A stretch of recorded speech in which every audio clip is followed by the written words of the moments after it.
All right, it is 7 o'clock, and I will call this meeting to order. We are all present. Janet, if you would please call the roll. Councilmember Trupiano. Here. Councilmember Tillman. Here. Councilmember Cloven. I'm here. Vice Mayor Diaz. Yes. Mayor Juan. I am here, thank you. Next item is the Pledge of Allegiance. If you would join me.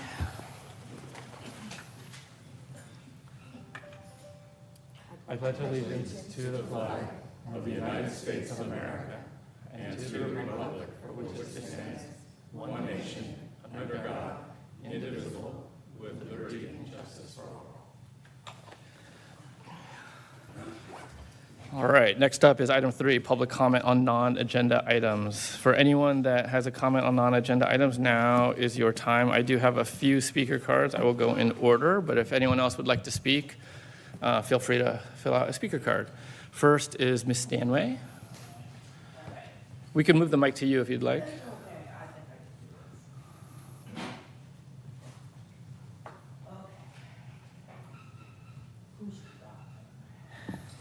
Right.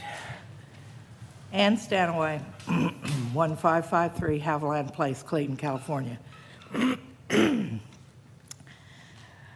Some Clayton residents have received newsletters from the desk of the city manager inviting attendance at what he characterizes as community conversations.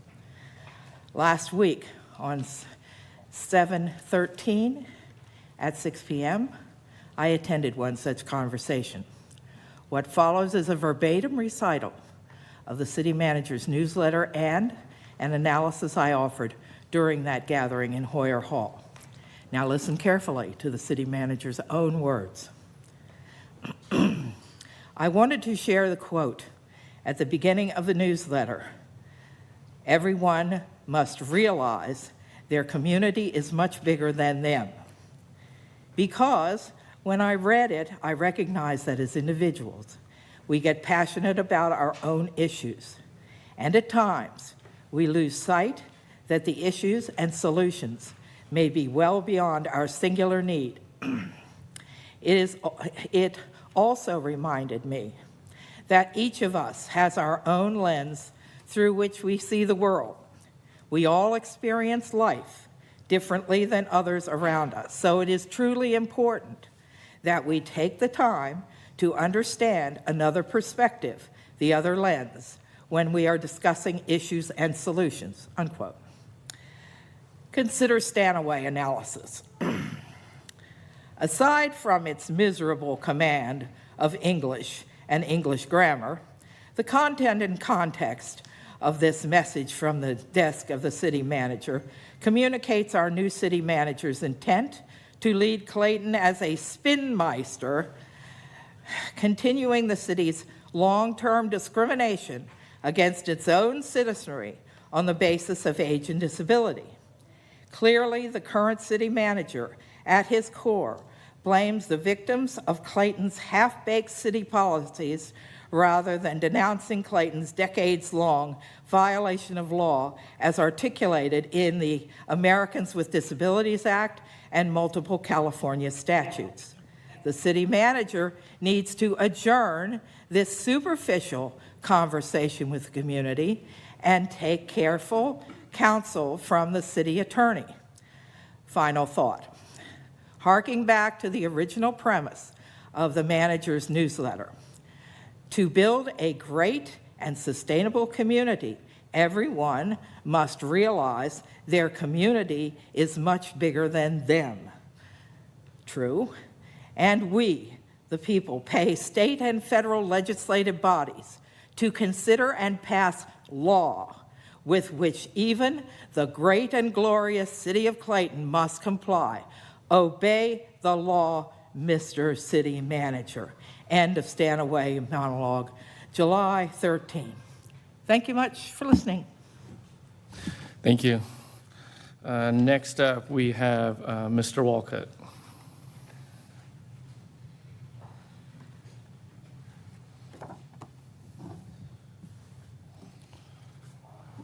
On. Good evening, Mr. Mayor and members of the City Council. I'm here tonight with Gary to request that the City Council put together a parking permit program in 4 neighborhoods. Lower Easley, Upper Easley, Stranahan, and Blue Village. The reason also that the city put together a parking restriction, no overnight parking in historic downtown. And the reason, obviously you can't act on this tonight. We're asking you to put it on a future agenda for consideration and action.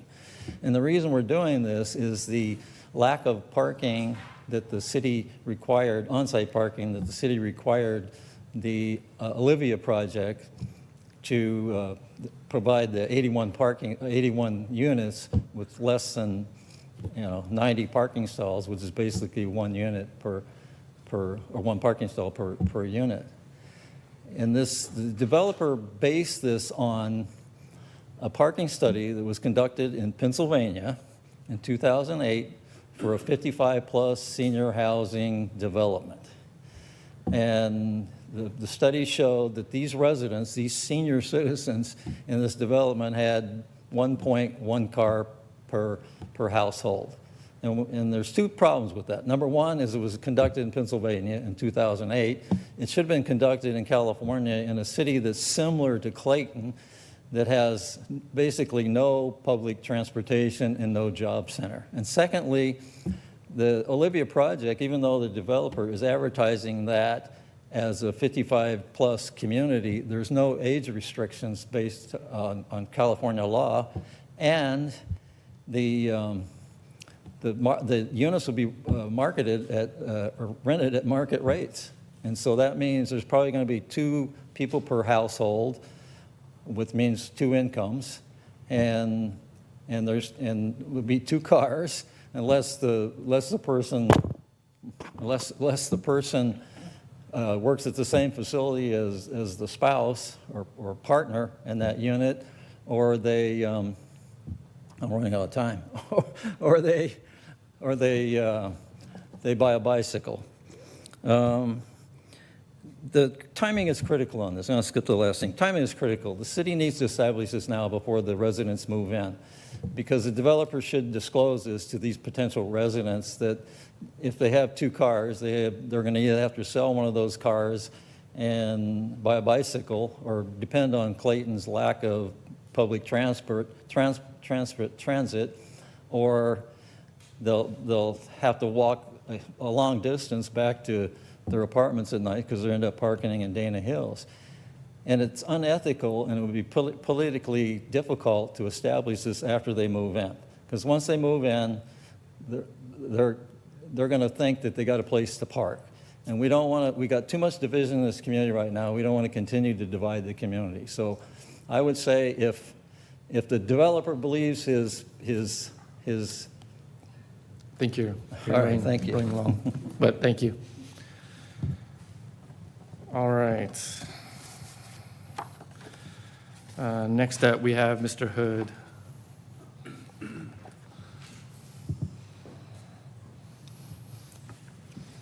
Don't push that button yet now. Let me get my glasses on. I'm ready.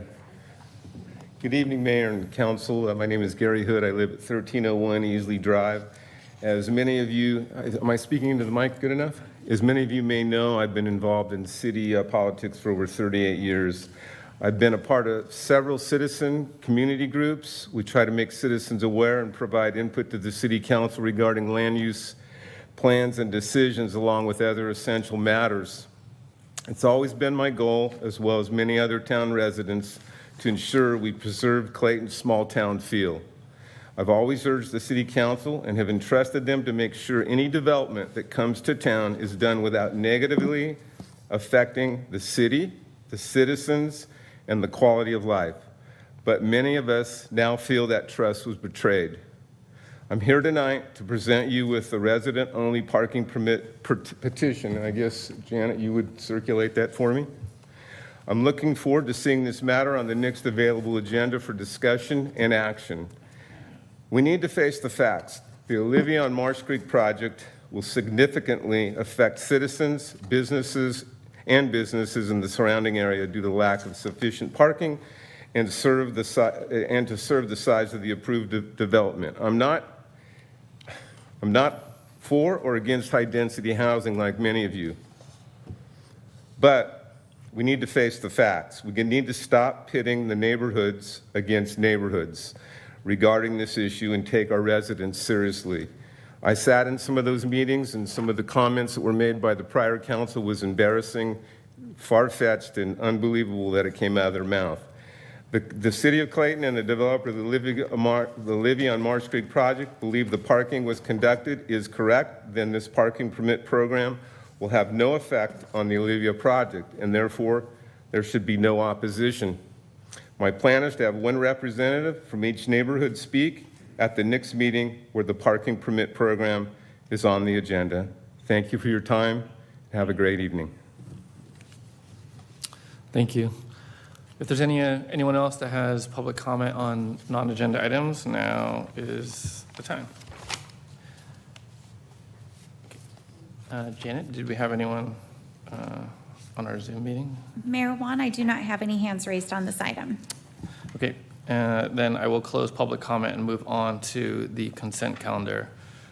Is there any item that anyone would like to pull from consent? No. Okay, I would open public comment on the consent. If anyone has public comment on the consent, now is the time for that. Mayor Juan, I haven't received any speaker cards, and I do not have any hands raised on Zoom. All right, then I will close public comment and move it back for discussion. Any discussion among council? Move approval. I'll second. Janet, if you would call the roll. Councilmember Trupiano? Yes. Councilmember Tillman? Aye. Councilmember Cloven? Aye. Vice Mayor Diaz? Yes. Mayor Juan? Aye. And with that, that concludes item 4. Next, item 5 is recognitions and presentation. This is a presentation from Save Mount Diablo, and I believe Councilmember Trupiano is going to introduce our visiting speaker. It is my distinct pleasure this evening to introduce a man that I have known for many, many years. We served together on the East Bay Leadership Council Board of Directors, and about 5 years ago, Ted leaned over to me and said, "We need some volunteers like you. Would you like to volunteer for our Moonlight on the Mountain Committee?" I will say that the last 5 years has been just a joy to serve as a volunteer and to learn more about Save Mount Diablo and preserving our beautiful surroundings and our mountains and trails and so much that we come to appreciate here in Clayton. And I invited Ted here tonight to give us some updates about Save Mount Diablo and all the things that are happening around us. So take it away, Ted Clement, Executive Director of Save Mount Diablo. Councilmember Trupiano, thank you so much for that introduction, for inviting me, and for all your great volunteerism. It's so nice to be with you all. Thank you so much for having me.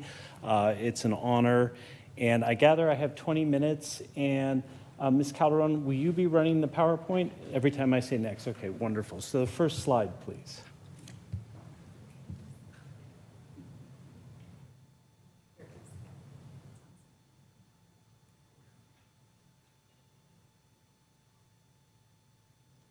Wonderful. Next, please. So Save Mount Diablo is a nationally accredited not-for-profit land trust founded in 1971. You can see on the maps on the screen here, when we were formed in 1971, there was one park on Mount Diablo. That was Mount Diablo State Park, and in those days it was under 7,000 acres in size. And if you look on the map on the right, the split screen there, focus on the map on the right. Not yet. Sorry. That's okay. Trigger happy. If you look at the map on the right, you see that we've greatly expanded the conserved lands holdings. Save Mount Diablo and our good partners like California State Parks, East Bay Regional Park District, and the East Contra Costa Habitat Conservancy, together we've now conserved over 120,000 acres in the Mount Diablo area. So we went from under 7,000 acres to over 120,000 acres. This is making a lasting difference to our quality of life and doing incredible things for our natural world.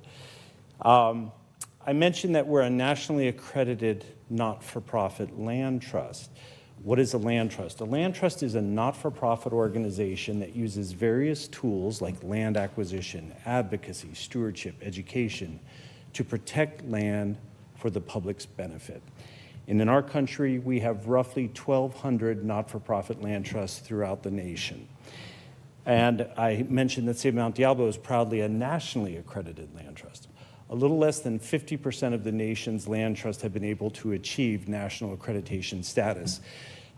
This is a very intense process, takes more than a year typically, and you have to prove to the Land Trust Accreditation Commission that you meet the highest standards, that you implement the best practices for the nation's land trust in finance, fundraising, stewardship, land acquisition, board governance, etc. So we're proudly a nationally accredited land trust, and every 5 years you have to renew your accreditation. You have to prove again that you're still operating at that highest level. Next slide, please.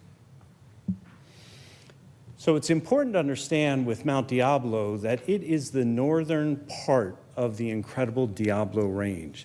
The Diablo Range is about 200 miles long, runs north to south, goes through 12 counties, and it is largely intact from a natural open space perspective, which means it's a biodiversity hotspot. We're very proud here in the Mount Diablo area that we get to see a lot of golden eagles. Well, the Diablo Range has the largest concentration of nesting golden eagles on the planet. And that's because this incredible habitat corridor is largely intact. We also have condors in the Diablo Range. A condor had not been documented in the Mount Diablo area in over 100 years, and just recently we're starting to see them again because conservation works. Now, we have expanded our geographic area of focus, We Save Mount Diablo, all the way down to San Benito County. The reason for that is we have to ensure that Mount Diablo is not cut off from its sustaining Diablo Range. It's very critical that our mountain maintain open space connections to the rest of the Diablo Range for wildlife habitat, outdoor recreational purposes, watershed purposes, etc. So we now have a very big geographic area of focus, but we understand it's about protecting a natural system, keeping that integrity in place, and that's especially important in this time with the climate crisis. Next slide, please. So at Save Mount Diablo, we use various tools to protect land for the public's benefit. One of those tools is land acquisition. Now, with land acquisition, we acquire land either in fee simple title, where we become the landowner, or we acquire what's known as a perpetual conservation easement from another landowner. And that perpetual conservation easement essentially extinguishes most or all of the development rights on the land so that the open space remains completely or largely protected, and that other landowner remains the landowner, but that set of checks and balances remains on the land forever. It runs with the title of the land. Next slide, please. And one of our big focus areas for our land acquisition activities is right here in your neck of the woods. We call it the missing mile. The missing mile is incredible. It's roughly a square mile running on the slopes of Mount Diablo's North Peak that's made up of largely privately owned open space properties. And many of those have not yet been conserved or developed. And the missing mile is contiguous with Mount Diablo State Park, and it's part of a very important scenic viewshed, wildlife habitat corridor, recreational corridor, etc. We've been working on protecting properties within the missing mile for a number of years. In 2006, for example, we raised $300,000 to protect the Young Canyon property, which is outlined there on the map. It's outlined in green. 17.62 acres, and again, that cost us $300,000. Those prices were nice back in 2006.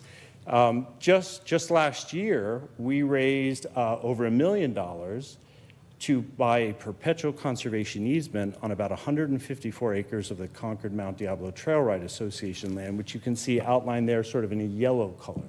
Very important property, a huge boundary with Mount Diablo State Park, and I just want to tip my hat to the great people at the Concord Mount Diablo Trail Ride Association for working with us and giving us that opportunity to protect the land. Currently, we are working at acquiring North Peak Ranch, just under 90 acres. We have raised over $1 million for that acquisition, and we're buying that property in annual installment payments. And by 2026, we'll take fee simple ownership of that North Peak Ranch property. And you also see the property labeled Crane Pond property. I'm going to talk about that next. Next slide, please. There is a photo of the Crane Pond property, which contains one of the largest ponds on the north side of the mountain, so it's incredibly important for wildlife. The Crane Pond property is about 6.69 acres, contiguous with Mount Diablo State Park, and you can see North Peak and Mount Olympia right behind it in that photo. Last October, we were able to acquire an option agreement that gives us to October of this year to raise the necessary funds to buy this land outright. We have $500,000 to raise in total, and thus far we've raised $200,000, so we have about $300,000 left to raise by this coming October, and then we will take ownership of that. Could you go back to the prior slide for just a moment, please? Thank you. Now, again, as I mentioned, this missing mile is contiguous with Mount Diablo State Park. And you may remember from that first map we looked at when I got started that back in 1971, there was one park on Mount Diablo State Park, and it was under 7,000 acres in size. Today, that park is made up of about 20,000 acres. And Save Mount Diablo has helped acquire many of those properties over the years, and then we convey them to Mount Diablo State Park so its magnitude continues to grow. And you can see in this missing mile, some of these properties may be great additions to the state park in the future. Okay, next slide. Next slide. Advocacy. So I just talked about land acquisition. That's one of the tools that we use to protect our natural world here for the benefit of the public. Another tool we use is advocacy. And you often see articles written about us in the paper regarding our advocacy work. One of our big advocacy projects is the Concord Naval Weapons Station. For over 15 years, we advocated that a large portion of the former Concord Naval Weapons Station be converted into a regional park, a new regional park. We were successful. We worked very closely with our partners at East Bay Regional Park District, and that conveyance of about 2,500 acres was made to East Bay Regional Park District. It's the new Thurgood Marshall Regional Park. Can you imagine in this day and age getting an urban park created of about 2,500 acres in size? Central Park in New York City was created in the 1800s, and it's under 1,000 acres in size. So this day and age, to get an urban park created of that size is just spectacular. And Save Mount Diablo and our partners and supporters make these kind of things possible, and they're outstanding.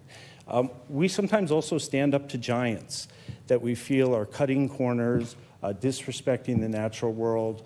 We were very engaged in getting the Sino Group pushed out as the master developer for the Concord Naval Weapons Station because of a troubled track record there that caused us real concerns for what that would do to the area and our communities long term. Next slide, please. Stewardship. So once you acquire land, you have to steward it and take care of it. It has to be a reciprocal relationship. Land acquisition gets a lot of headlines, but getting out there and planting native species, removing invasive species, releasing native birds back into the environment, this is a real important work if we're going to take care of this land long term. We rely on tons of volunteers to do this work.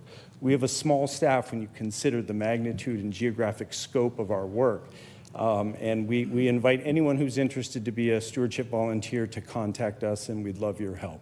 One of the exciting projects we're doing in stewardship right now is our 10,000 Trees and Plants project, where our staff and volunteers are looking to plant and protect 1,000 trees and plants every year to help us address the climate crisis. We're building up the significance of our natural carbon sinks so we can do a better job mitigating the climate crisis. Next slide, please. Education. You know, we're in land conservation for the long term. You heard me talk about perpetual conservation easements, for example. When we raised over $1 million to protect about 154 acres of the Concord Mount Diablo Trail Ride Association land, literally just right up from the library, we acquired a perpetual conservation easement. It's a legal document that will protect that land forever. And you have to be building up the next generation if you're going to really follow through on taking care of this land forever and these natural resources. And we have concerns about studies that have documented things like nature deficit disorder and this growing disconnect between our young wired generations and the natural world. So we've created a lot of free public education programs for our local schools, as well as for adults to get them outdoors, to create meaningful experiences between them and nature so that people get healthier together and we protect our natural world together. Next slide, please. Under this education heading, some of the exciting new education projects that we have started can be seen here. Our Mangini Ranch Educational Preserve. This is near the CSU East Bay Concord campus. We opened this just last year, and this incredible preserve is contiguous with Lime Ridge Open Space. It's about 210 acres in size, a little less than that. And any group can go on our website and reserve this preserve free of charge. A yoga class, a Bible study group, an addiction recovery group, a mountain bike club, a hiking club, you name it. They can go out to nature and have it to themselves to have this meaningful experience because we believe nature heals, and we need that relationship between people and nature to be strong if we're really going to take care of this incredible natural world we're so lucky to have in the Mount Diablo area. So go to our website and think about reserving this property for you and your group. The only other party that will be on the property when you're there is one of our docents, just to make sure it goes smoothly and well. Okay, next slide, please. That's a map of our Mangini Ranch Educational Preserve where we have over 4 miles of hiking trails. And again, it's contiguous with Lime Ridge Open Space, so you can also hike into that area. Next slide, please. Just recently, we opened an incredible trail connecting Knobcone Point in Mount Diablo State Park to Riggs Canyon in Mount Diablo State Park. Our Curry Canyon Ranch is between these two places in the state park. And we just opened a trail that's a little less than 1.5 miles long, and it's a ridgeline trail, as you can see in this photo. If you've not been out to explore it yet, we've opened it to the public. You can go out there and ride your horses, hike, trail run, ride your mountain bike, but just get out there and enjoy the splendor that we have. And we're very proud of this new trail that we just recently opened. Next slide, please. That's a map of the Knobcone Point Trail. Next slide, please. So there are lots of ways to get involved with Save Mount Diablo, and we need you. These incredible accomplishments that I've given you just a little taste of tonight, they're made possible because of people like you, people who don't take their natural world for granted. They understand we're very fortunate in the Mount Diablo area to have these natural places, so they step up and they volunteer. They become donors. So we invite you all to get involved. There are many ways to do it. I mentioned you can become a volunteer for us, like our stewardship volunteers. You can do some of our free public education programs. On the screen here, you see our Discover Diablo program. This is incredible. We offer 3 public outings a month where you can go out with our staff and volunteers and learn more about our natural world here. You can go on a hiking trip, a meditation and nature course, rock climbing, mountain biking. We have a painting outing for people who are interested in art in nature. So there's so many offerings, and you can go to our website to look this up and sign up for it. It's very popular. We invite you to become members and donors. We're in the midst of our mid-year appeal right now, which we look to wrap up at the end of July. And if you've been inspired by this presentation tonight and want to give back to our natural world, you can go on our website and do that and be part of our incredible mid-year appeal. Our Moonlight on the Mountain event that Councilmember Tripiano mentioned earlier is coming up on September 9th. It is an unbelievable gala out on the mountain. We don't do it at a country club. We do it in nature the way it should be done. 500 people out partying on the mountain, live music, incredible food, and it's just generating more money and momentum to take care of our natural world here. So those are just some of the ways you get involved. And again, tonight you're officially invited to be part of this great effort to not take for granted this incredible natural world we have here in the Mount Diablo area. Next slide, please. So thank you. It's really has been an honor being here, and we hope we're going to see you out on the mountain sometime. Thank you. Questions? If anyone has questions for Mr. Clint. Great. Thank you very much. Thank you. Thank you, Ted. Appreciate it. Thank you for all you do. All right. Next is reports from our city manager. Thank you, Mayor. Just one quick thing. I just would like to introduce two new members to our Clayton team. The first is Prapti Arial, our new finance director. So I'd like to welcome Prapti. Prapti comes to us most recently from the city of Napa, where I worked with her. Prapti has a wealth of experience in municipal finance and has already hit the ground running. So very excited to have Prapti as part of our team and taking over our finance director role. The next person I'd like to introduce is my new number two, my executive, the city manager and HR manager, Amy Walker. So Amy most recently comes as a consultant in the government sphere, but she has worked as a budget officer, finance analyst, purchasing manager, and with me in 3 different agencies. So we have tackled a lot of great things together, and glad to have her to help me along the way and kind of get a lot of things done. So these are two of kind of the last big pieces we needed to fill to get the team as it currently sits filled up, and I'm excited. They both have hit the ground running. It's been great, and just looking forward for them to continue to learn our ways and process and make an impact here in Clayton. So just wanted to say welcome publicly to all of them. So this guy's okay. You've followed him a couple Yeah, times. we vetted him. You've added him. All right. Well, welcome. Welcome aboard. Thank you. Thank you. Thank you.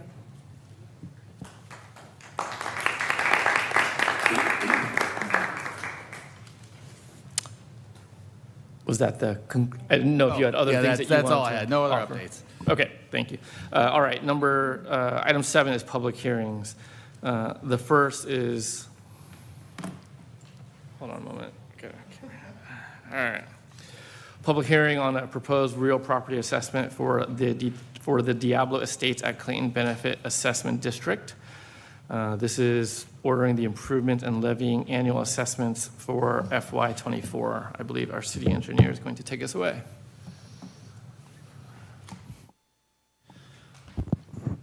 Good evening, council members. This is the annual process to levy the assessments for the Diablo Estates neighborhood and their benefit assessment district. So city staff's recommending that the city council open the public hearing, receive public comments, then close the public hearing, then take action on the adopted resolution, which allows the annual levying of assessments.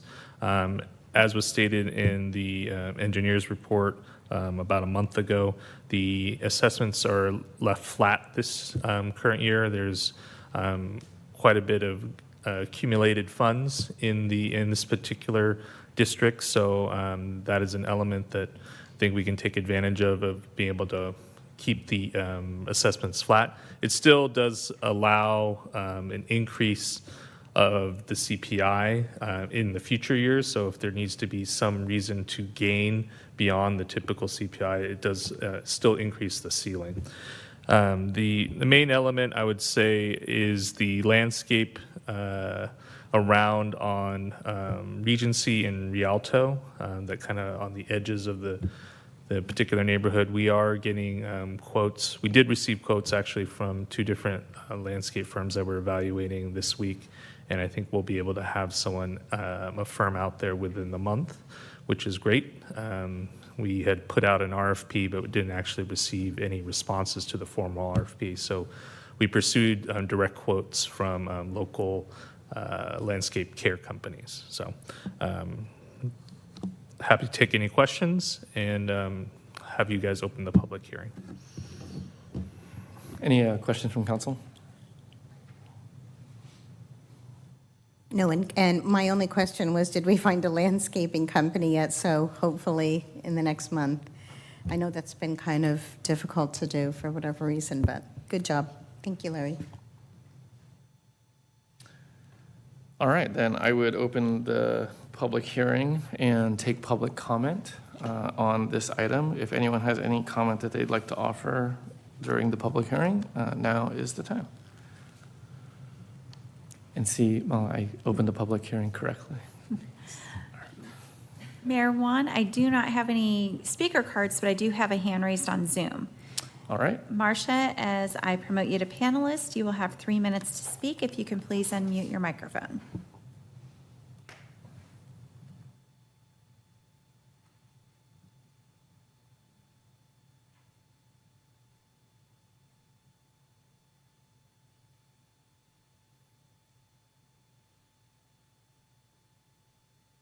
she has her hand raised, but the mic is still muted. Miss Tom, if you would unmute your mic, that would be good.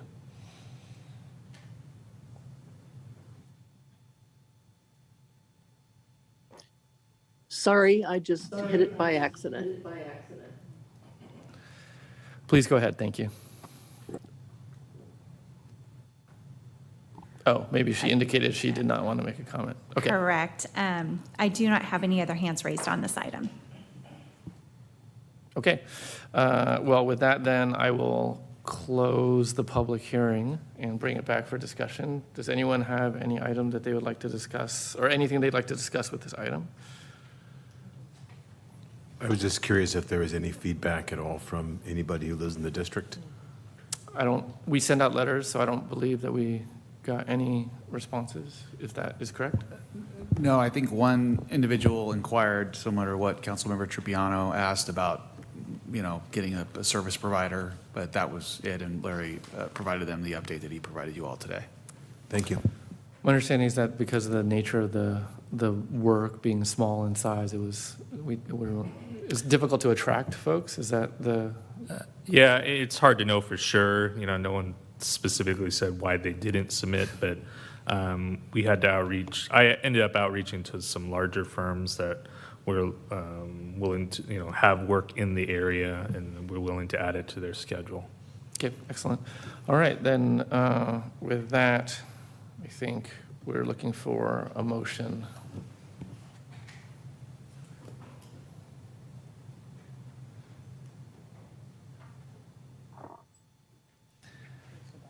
Yes, adopting the resolutions. I can do it if you I'll want. make a motion to adopt the resolution as attached, which allows for the annual levying of assessments for the BAD.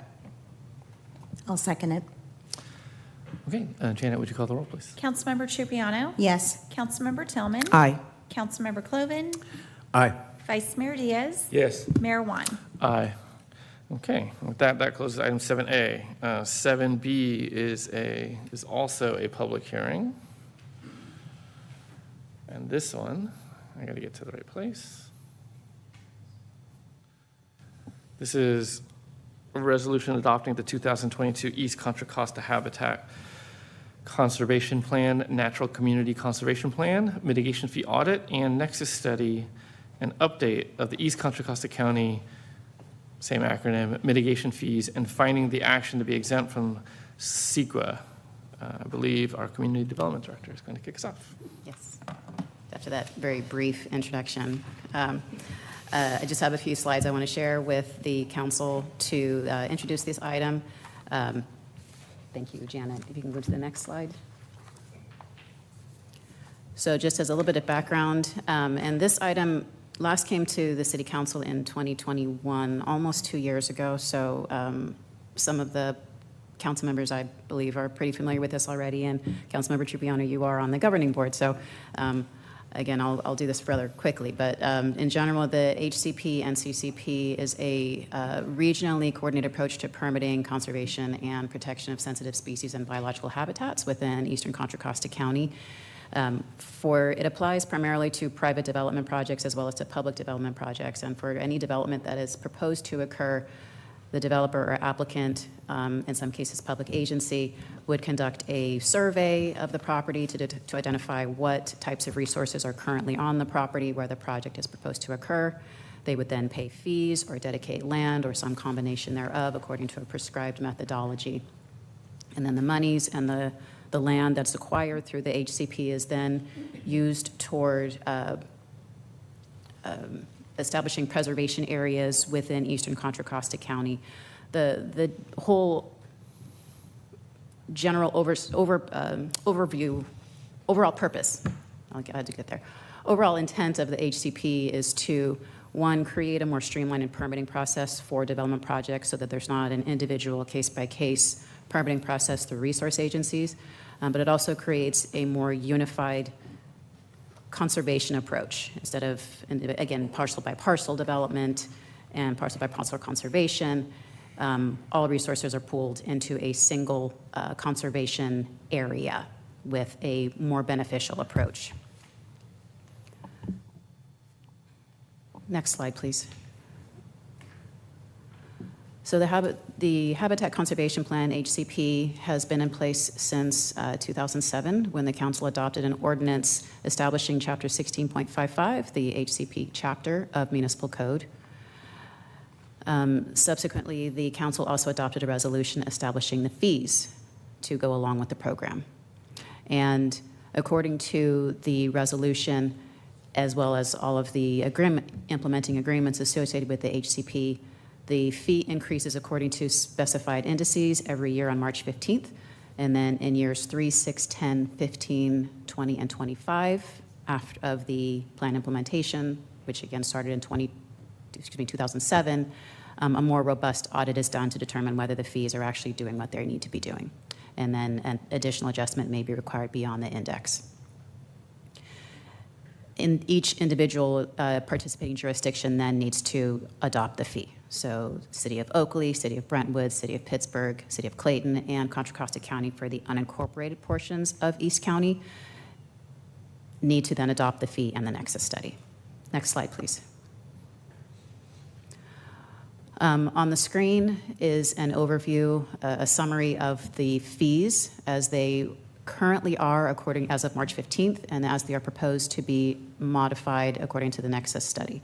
This table is also in the staff report for those who have the staff report, and this was mailed to developers to whom the HCP would apply. Developers who have done or are anticipated to be doing development projects in the city in the near future. Next slide, please. And lastly, staff does recommend that the council open the public hearing, take testimony. After closing the public hearing, that you adopt the resolution that adopts the nexus study and fee audit, adopts the fees themselves, and finds the action to be exempt from CEQA. And any questions? Questions from council? Yes, please. Have the other cities, Oakley, et cetera, the ones that you listed, have they already adopted this as well, or have they identified any issues with the study? Nothing that I've heard of, and you can go ahead and take the presentation down. Thank you, Janet. Not that I've heard of. I believe Oakley adopted theirs last week. I mean, we're all within weeks of each other. I think Contra Costa County was first. I think Oakley is second. Pittsburgh, I think, is going sometime next month. And Brentwood, I'm not sure. I think they're early August as well. Of the jurisdictions that have adopted the fees, the county and Oakley, I have not heard anything as a result of their hearings. Okay, great. Thank you.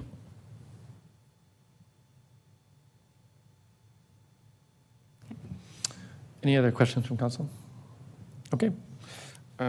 Then I would open the public hearing and ask if there's any comments on this item from the public. Now is the time for that. Mayor Wan, I haven't received any speaker cards, and I do not have any hands raised on this item. Okay. Then I will close the public hearing and bring it back for discussion among council. Is there anything else that anyone would like to share on this item? It's a very thorough report. It's a lot of data, so that's good. All right, well then, I think we're looking for a motion to do 3 things, if I recall. Let me pull it up here to get the language correct.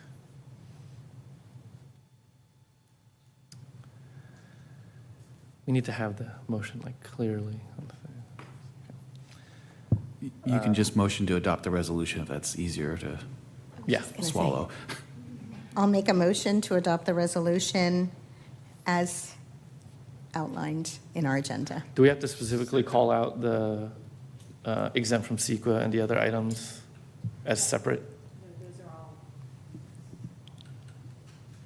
You would think I would know how to use the microphones at this point. They're all in the resolution. Okay, excellent. All right, well, we have a motion from Councilmember Trupiano and a second from Vice Mayor Diaz. Janet, would you please call the roll? Councilmember Trupiano? Yes. Councilmember Tillman? Aye. Councilmember Cloven? Aye. Vice Mayor Diaz? Yes. Mayor Juan? Aye. And with that, we move on to item 8, action items. This is a resolution to approve a franchise agreement with Allied Waste Systems for public services for garbage, recycled materials, and organic waste collection services. I believe our city manager is going to kick us off. Yep. So I will introduce, first off, Rose Radford from R3 Consulting. She will be doing the presentation for your council this evening. R3 was our partner in negotiating this agreement with Republic. Also in the audience are representatives from Republic Services to answer any additional operating questions you may have along the way. Just as a summary, great discussions with Republic along the way, great partners. Look forward to continuing, this relationship through this agreement, and it was a relatively easy with the assistance of R3 and Republic's just willingness to work with communities to get to this agreement to move forward, effective in January 2024. So with that, I'll turn it over to Rose.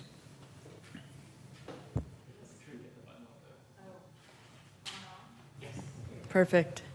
All right. Well, thank you. And this one too, right? Yeah. Thank you so much for having me tonight. My name is Rose Radford with R3 Consulting. A little bit of background about R3. We don't work for the private haulers or facilities. We are really exclusively local government consultants, so we don't have any entanglements of any sort, and we're also very active in Contra Costa County, so you're one of many cities that we've assisted in negotiations with in the past really 3 years around this big new state law that I'm going to get into. Next slide, please. So first, I will review the big new state law. I'll provide you a little bit of background on the contract that you've had, and also the rate proposal that we received from Republic, and then I'll go through some details about what your restated agreement includes. Next slide, please. So SB 1383 is otherwise known as the Short-Lived Climate Pollutants Reduction Act, which is a mouthful. It really means they're trying to reduce methane gas emissions from landfills. Methane gas is produced by primarily food waste, but also yard trimmings and other woody debris, paper, when it anaerobically decomposes in landfills. So the state has identified that as a significant emission source, and the SB 1383 obligates local governments to then pass on many of those programs to your hauler. So this is a big cost driver in the agreement that you have before you, and it represents a very big shift in the solid waste industry as a whole. Fundamentally, it requires all generators, which is all residents and businesses throughout the state of California, really, to separate out all of those organic materials from their garbage carts and put them somewhere else. So in your case, that's going to be in the green or the yard trimmings cart coming up starting January. It also includes some provisions around edible food recovery, which is primarily around businesses that you don't really have in Clayton, so it's not as big of a concern for you.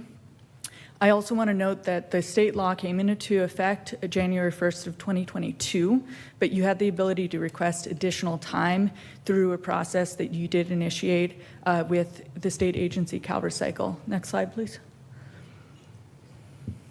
So it's actually 2/3 of our waste stream, according to CalRecycle's studies, are organic waste currently. So if we're able to start changing behaviors and shift that material out of landfill, that'll make a big difference in elongating landfill life and also in the methane gas emissions. Next slide, please. So as you all know, methane is a super pollutant, much more powerful than carbon, and it also is contributing to climate change, the impacts of which we are experiencing perhaps today. Next slide, please. I mentioned that the state law primarily obligates you to obligate your hauler to put new programs into place. There are also some aspects of the law that only your city staff are able to implement. And so to the extent that we were able to ask Republic to do these programs, we did. There still will be additional things that your city staff is starting to work on now in order to meet your corrective action plan deadlines.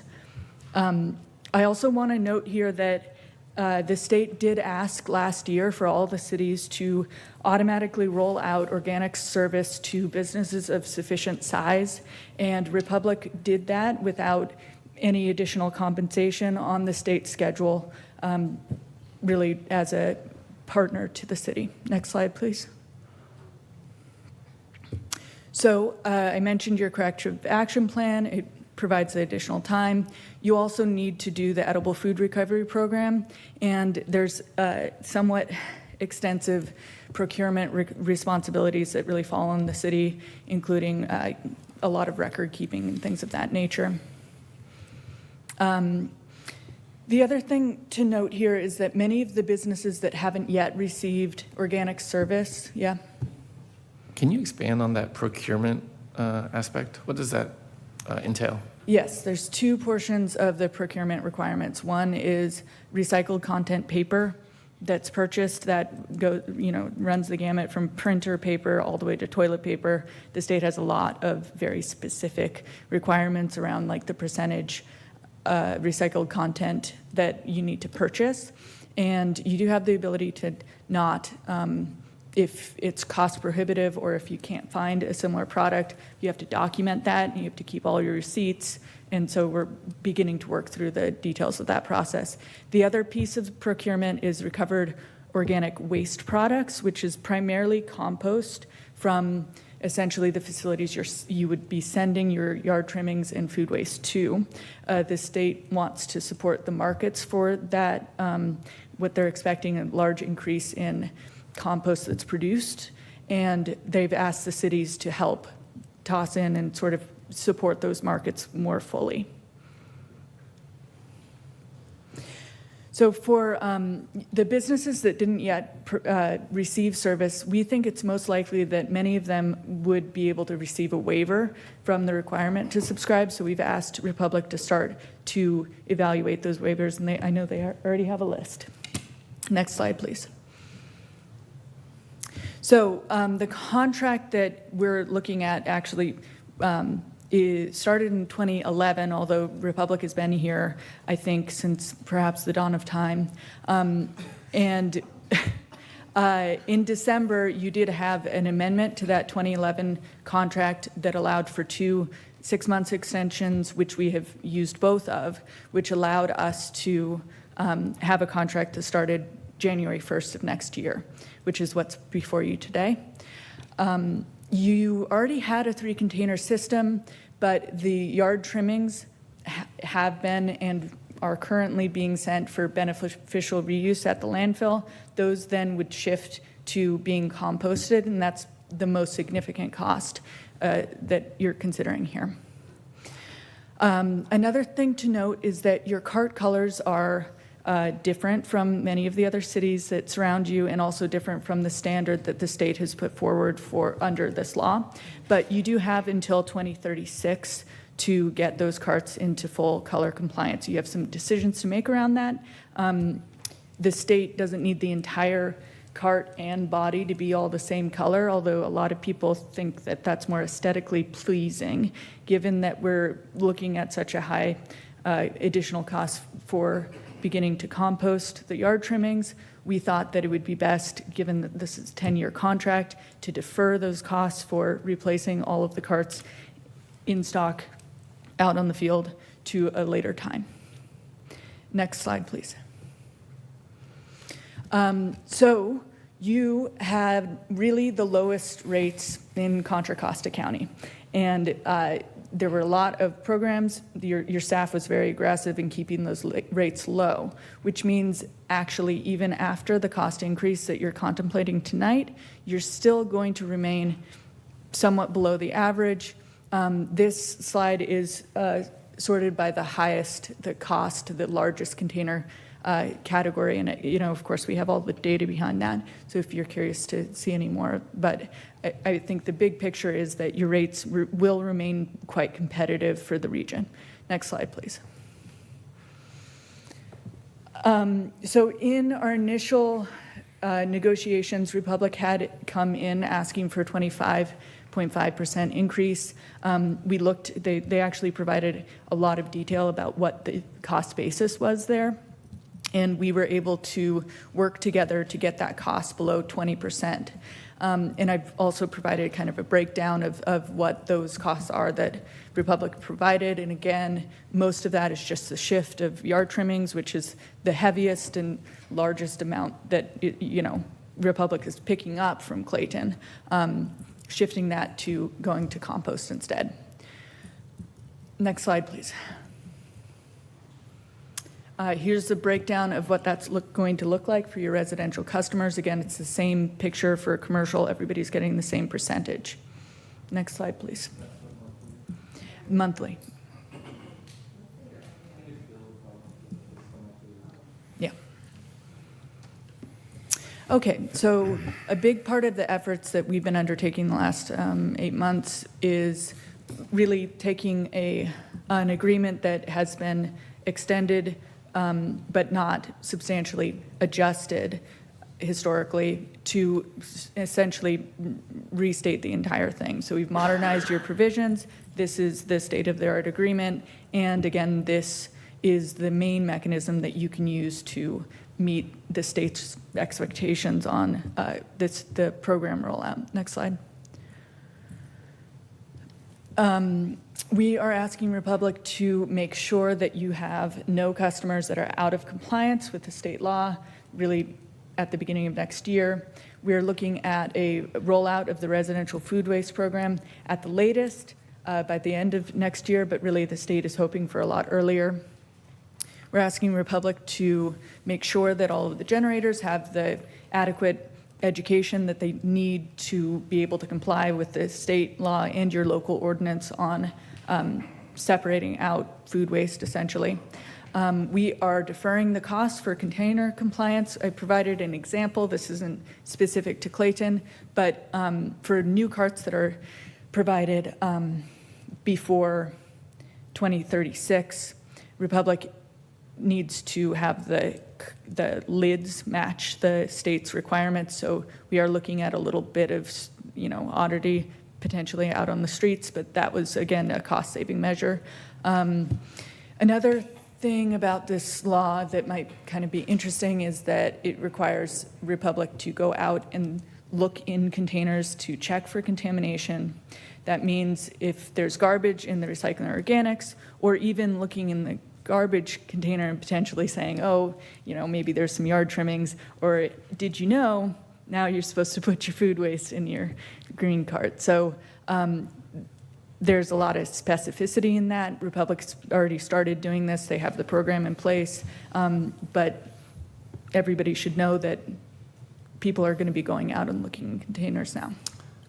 What's the, okay, so I'm hearing you correctly. Yeah. People are going to, Republic is going to be tasked with looking through people's garbage? They are not going to disturb the contents of the garbage. So this is whatever they put in the bin? Yeah, they'll look at the top. Okay. And then what is the... Okay, she's got more detail. What is the what is the actions available to Republic then, depending on what they find? I can talk about that. Okay. You want to come, or maybe Okay. in I'm questions? this is almost wanna- bizarre world to me, so Okay. I'm just curious. This may be the most, the thing that draws the most questions. Oh, wait, so I didn't want to interrupt you, sorry. no. I thought it was a quick question, but, I'm afraid we're going to go down a whole road of questions. okay, I will.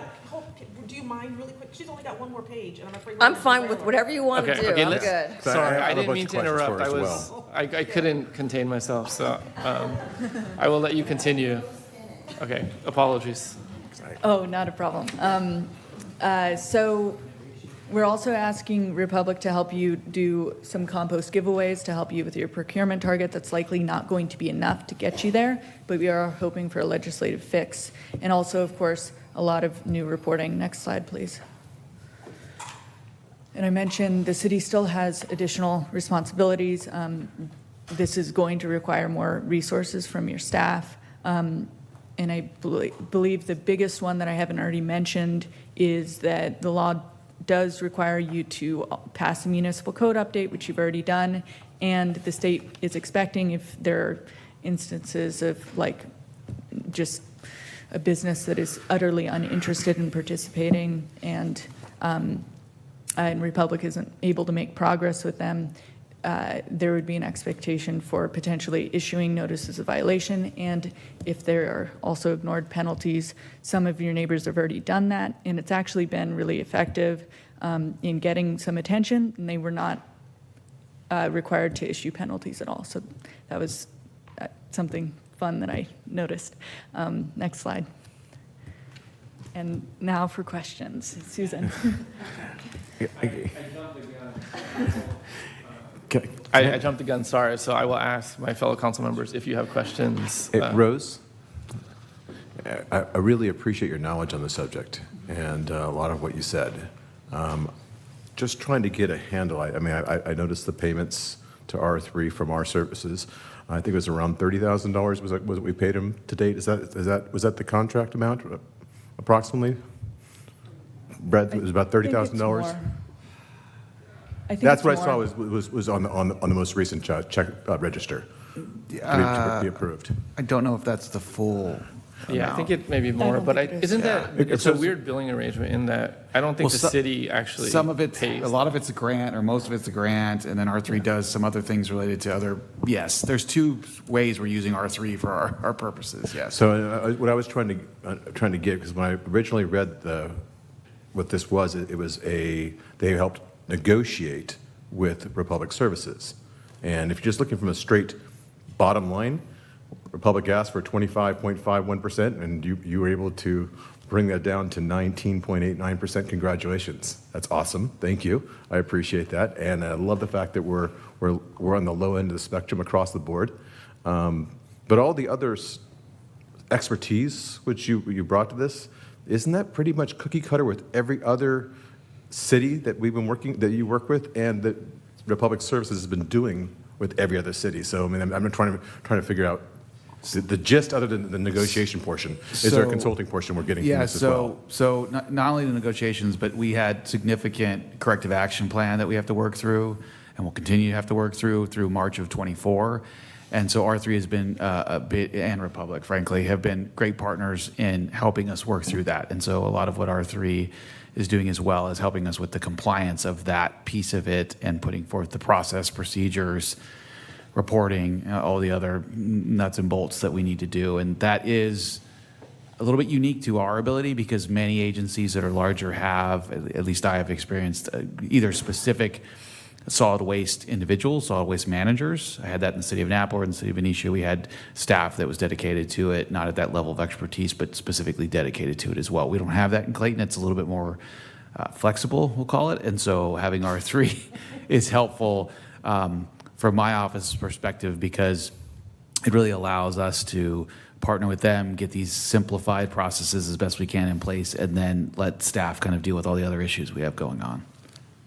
Thank you. That's the question. I was just trying to get an idea for the full scope of your services and what we paid for. And again, your knowledge was prevalent and apparent in your presentation. Thank you. Absolutely. And I think the funding is a little bit different here too, because I'm not sure if it's via contract or via law, but Republic actually pays on our R3 on our behalf. So we engage R3, but then we turn around and bill Republic, and then they reimburse us to pay someone to negotiate on our behalf with them.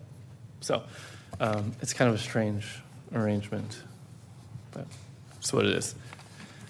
I have a series of questions.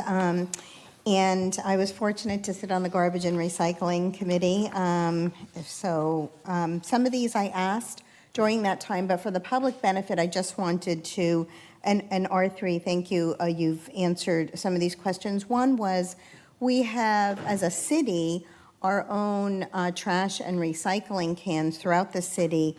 Does this now require us to also have some organics or composting locations throughout the city? And is that an additional cost to us to have specific cans for composting? Yeah, so Susan has more detail on the specifics of each of your city facilities. I would say in broad terms, if a sufficient amount of organic waste is generated by those individual facilities, Republic can, evaluate what your generation levels are, and either you'd be eligible for a waiver or not. And then if you're not, then you would be required to have that organic service there as well. And Susan, you'll answer that. I'm thinking like our parks, after concerts in the Grove on a Saturday. The other question I had was in my particular neighborhood, which is townhouses, we have very few people that have green waste cans. I think my neighbor there and I are the only ones on our block that have them. And so will this require now every resident to have the 3-can system, which will be the yard/compost? So I think, Susan, you'd come. address that too. Okay. Yeah, I think, because she has more specifics on the, that scenario in your And then case. I have other questions, which maybe I'll let you come up and answer some of those, is around like smell and organics and attraction of animals, or like, I'm trying to think mentally how I'm going to do this in my kitchen, and then I'm going to put it out with my yard clippings and cleanliness. So, thank you, Rose. Yeah, did you want? Okay. Come on up, Susan.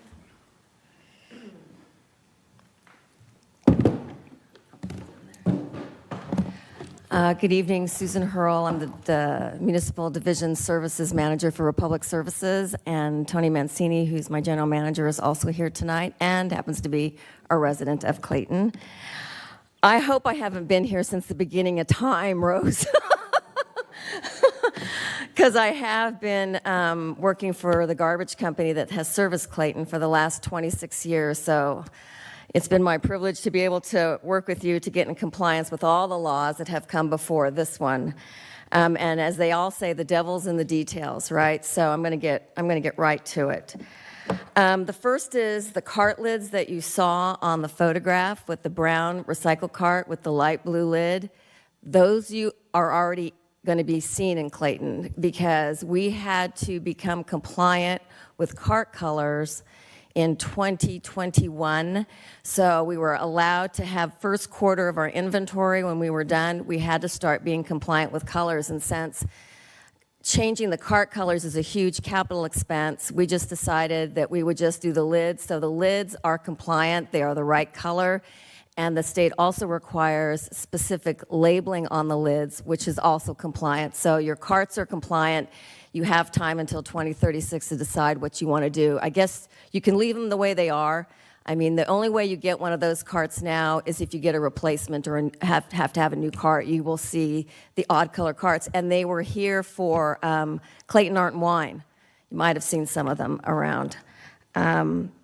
The next thing is the commercial bins. Can I stop you right there? Yes, if you have a question? anytime. I'm sorry. Are you saying that all residents should have those as well? You will get them as your carts get replaced. Okay, so as we put them out and they come and dump them, they'll just come? No.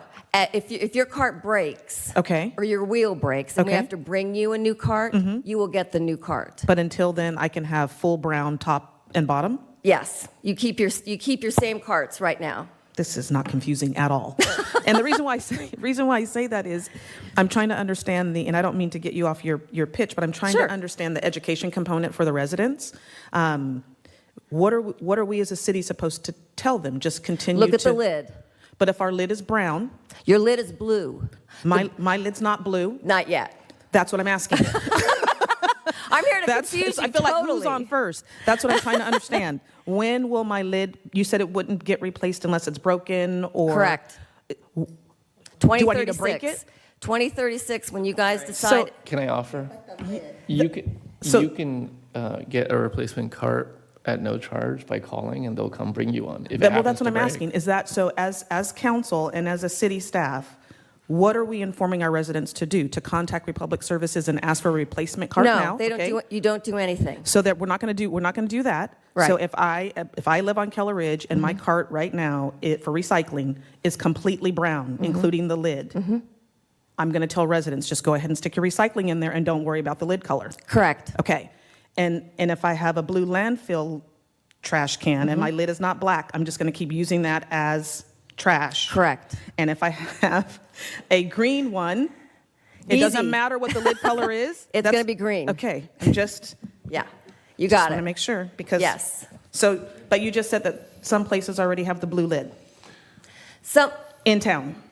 yeah, because we've been doing this since 2021, and you can see how many carts. If you don't see the carts, that means there's not a lot of replacements. Okay. But you are replacing the lids by 2024, no? We're replacing the lids now. Now. Because Okay.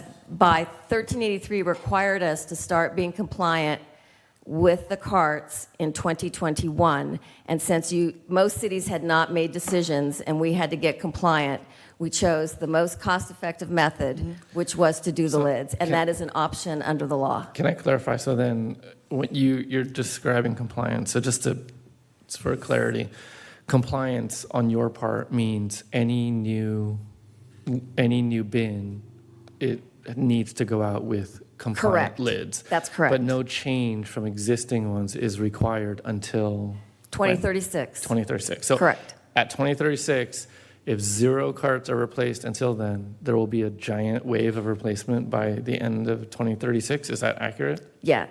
Okay, got it. Yeah, I mean, the city council Republic between pays now for it. and 2036 will have to make a decision what you want to do. Yeah. But who would pay for all that replacement? The residents would.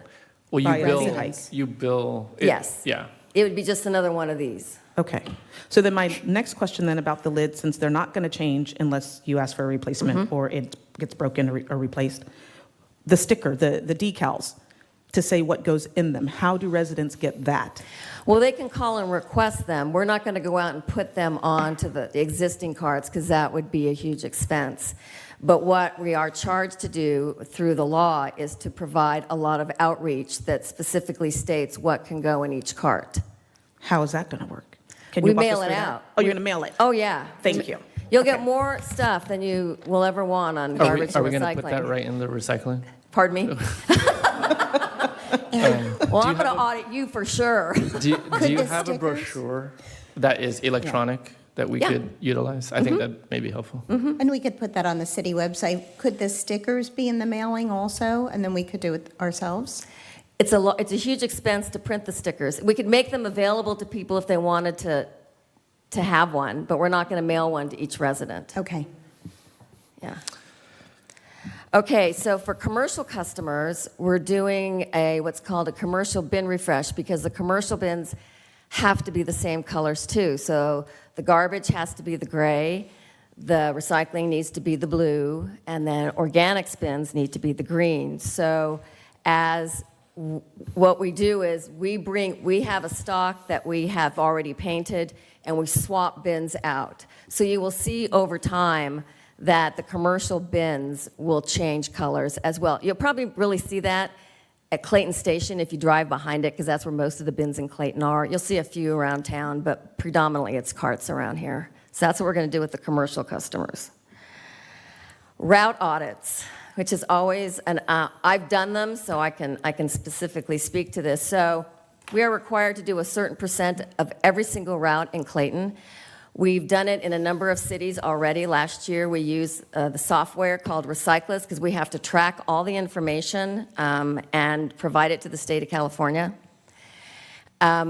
We do audit every single cart, so we don't notify residents in advance. We just let them know that there will be what we call lid flipping.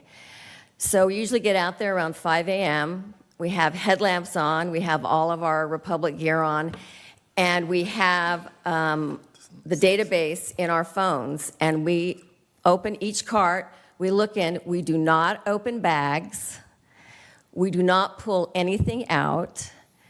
We do take photographs because we are required to take some photographs under SB 1383.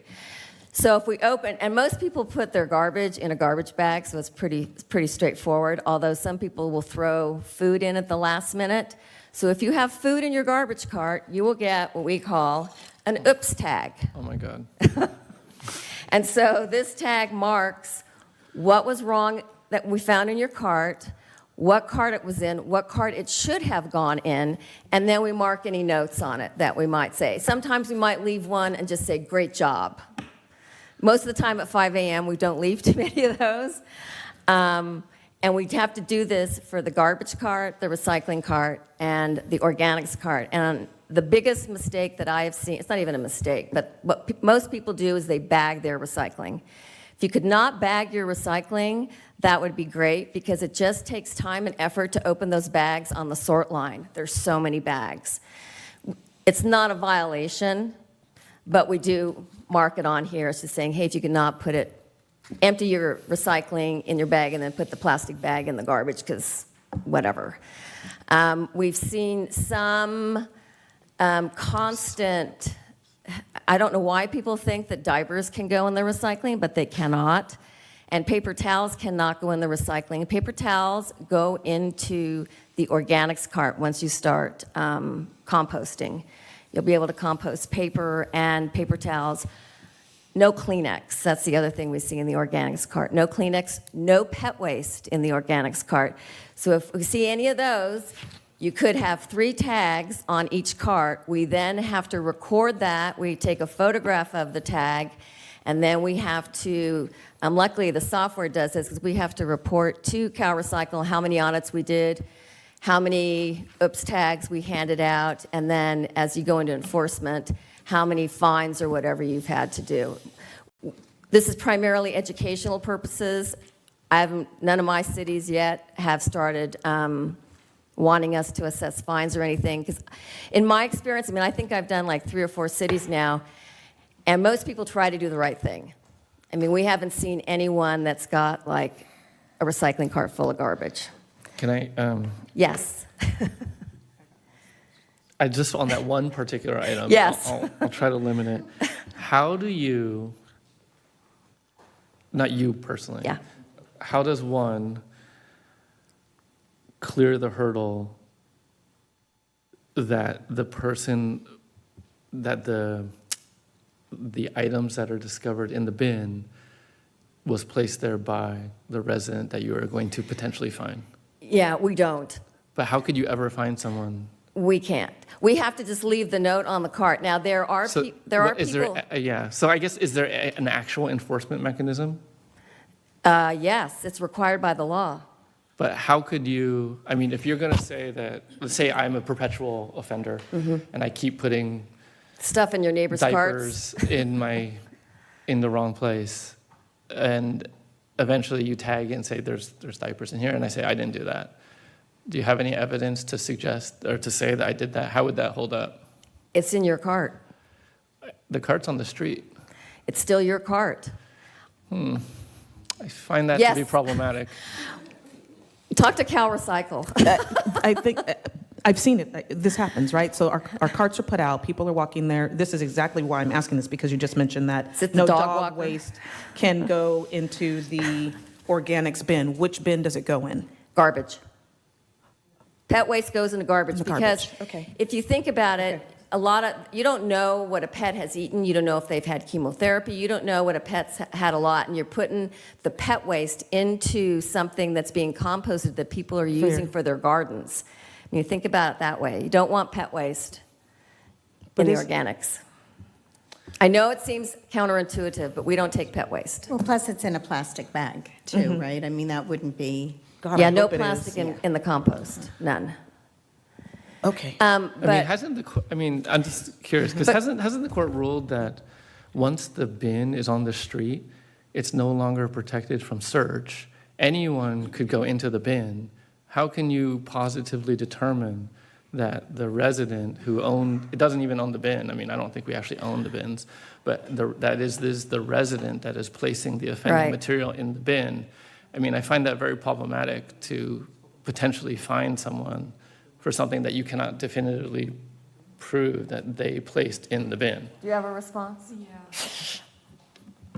So, in section 5.09 of the new franchise agreement describes the processes for disputes on excess contamination charges. So we're not expecting a lot of contamination charges, but we have laid out the requirements for Republic to demonstrate that they keep trying and that this resident is not complying still. And then Well, if the resident disputes the charge, then there is a procedure in place that would go to the city manager and meetings and such, and the city manager rules. I don't know if it answers your question, but it's the best I can do. Not at all, actually. I mean, I understand. I'm not trying to, No, I understand your point. I'm not trying to. Once the contents hit the cart, it's ours, Exactly. right? And so we have to assume that it's yours. Now, I will tell you that at 5 a.m., there are people who are out on their porch looking for others who put stuff into their carts, because I ran into quite a few of them I'm sure at it 5 happens. a.m. I guess, just in terms of administrative law, like having our city manager make a determination seems to put him in an untenable place to make that determination, because I think that wouldn't hold up on scrutiny, and I'd love to see that challenged. But, all right, thank you. Okay, the other thing that we have to do, we have a recycling coordinator whose now title is Sustainability Advisor, who has to visit every single business in Clayton to verify that they're in compliance with 1383, and there's information we have to gather from each business. There's a lot of reporting and tracking requirements. Luckily, our software Recyclist does a lot, but it's amazing how much data the state wants for garbage and recycling these days, but that's what we have to do. We also have to track all the outreach that we do, and not only that, but we have to submit when it's mailed, how many people got it. And the other thing about outreach is that in the regs, there are very specific outreach requirements in terms of content that we have to hit every year. So you might see the same articles come over and over again, and it's because they are required by law for us to tell you certain types of information. On a lighter note, there will be a free compost giveaway for residents. And then I'm going to talk to you about the food pails. So this is the food pail that we would propose for the city to use. It's one of the newer ones that most cities are using now, and one of the reasons people like it is because the lid is vented. The other thing is that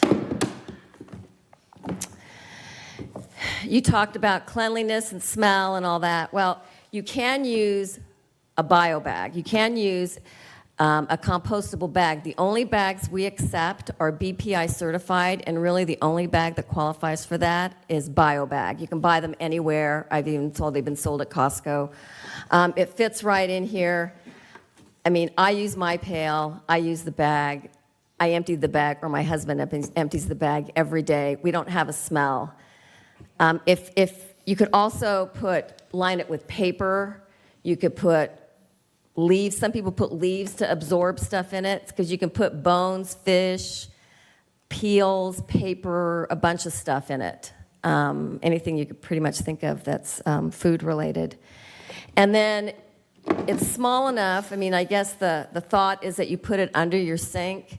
Mine sits right on my counter. I know it's not aesthetically pleasing and it's not the right color with some people's kitchens, but It is the pail, and it does have a little label on it to try to remind people of what can go in it. You know, if you take it out, you just dump it into your green waste cart. Your food waste does not have to be bagged to go into your green waste cart. The one thing is that there are a lot of compostable plastics that are out there. We take no compostable plastics because they're not really compostable, no plastics. Can I ask you about that food pail? So is that available to residents? We or- will deliver the pails to every resident in Clayton, plus the two multifamily complexes, Diamond Terrace and Crooker Pass Apartments, they'll get a pail too. Okay, Residents will great. get a pail Thank you. too. And then the residents at the two multifamily have had in the past, and we will redistribute recycle bags to them as well for them to take out to their recycling carts. Events. So the one thing that we're going to have to do, I mean, the Clayton Business and Community Association has been great about recycling at Art and Wine and Oktoberfest in any event that they do. And the one thing that we're going to have to do, should they decide to continue their events in town, is to add organics recycling in the food court, which will take some effort. You know, no one's expecting this to be perfect, and no one's expecting any resident to be perfect. If everyone does their part, it'll definitely make a difference in climate change, which is the goal of this law. The other piece about organics is that I think at the bocce courts, we're going to need to add an organics bin. You know, my suggestion would probably be to change the garbage one into organics and have a smaller trash cart, because most of the stuff at bocce is food. Food and drink is pretty much what's there, and then we'll have to see what's at the cornhole, what they do, if we have to put an organics bin there. And Councilmember Tripiano, going back to your question about city facilities, the parks and stuff, we wouldn't have an organics bin. Concerts in the park, you're going to have organics carts. And, you know, we should probably think about what might work. I know all those carts sit out there, but we're going to have to add some organics as well to concerts. I think the event is, if you've got, how many people do you get at the concerts? A couple thousand? 2,500, 3,000. Yeah. If you get 2,000, that's Yeah. a large event. So we have to Okay. do some kind of composting there as well. And then we'd probably have to take a look at, when you rent out Endeavor Hall to organizations that have food, they're going to have some composting program there as well. I think that's all I have. If anyone has any other questions for me, I'm happy to answer them. I do. Oh. Oh, you thought you were going somewhere? Well, I've been here since the turn of the century, apparently. So. Okay, so back to the organics and no plastics or specific types of. I think you said you can't use compostable plastic. So you really do want food waste not to have bags. Correct. So what do the restaurants do then? Because there's a lot of flies around everywhere, right? I think it's just given the weather, et cetera. And so even at our own homes, trying to alleviate that, what about the businesses? Because I would think they would want to bag it up to keep, you know. Some of them do. Okay. Some of them, we've provided some bags for them to start, to see how it goes. Some of them have some green waste. If you throw the food in with your green waste, the green waste absorbs most of the smell and stuff. And they're not having He's any shaking his issues with head no at me. maggots? I mean, you get flies and stuff just out of Sure. your green waste with no food in it, too. I mean, when I open my green waste cart, stuff flies out of there. Okay. Okay, so no plastic bags for organics. This is a question from a resident. Businesses will definitely want to put food scraps in plastic bags to minimize the flies. In the contract, there's language that says bags, plastic, or biodegradable bags may be allowable depending on the organics processing facility's acceptance of those materials. Can you get clarification from Public Services on that? BPI certified. Okay. It's got to have BPI certified on it. Okay. That's our requirement. Okay, good. And then I think I asked all of my other questions about, I won't bother you again and belabor the questions about decals and cart colors because I had about 10 questions around all of that. I will leave that alone. But on page 317, it mentions education, and this is in our agenda packet for anybody who's listening in. It mentions education for commercial and MFD, so multifamily dwellings, and schools in the route area. But I don't see that for residential or single-family dwellings. So who's in charge of the education for the schools and the commercial? Is that Republic Services? That's us, yes. Okay, so there will be, is this just mailing things to the schools? Will you actually have No, a we have a program where you- recycling coordinator that has gone out to the schools. That position is currently vacant. We're filling it now, but their goal is to start food waste composting during lunchtime. We've established a number of green teams in other schools and believe that would work out here as well. Okay. When that person is on staff, can they come and give us a lesson? Sure. Thank you. Great. I think it would be great for the residents to have that. What? Oh, sorry. Okay. What was that? Oh, the recycling coordinator's titles have changed to sustainability advisor, but it makes me feel like I'm getting my car serviced, so I'm having a hard time with it. So okay, sorry. Good. And can we start composting now? No. No. Okay, we have to wait. You have to wait till January 1 when the rate increase takes effect because your material is used as alternative daily cover at the landfill and no food is allowed in that. We would be in violation of our permit. Councilmember Tillman, more questions?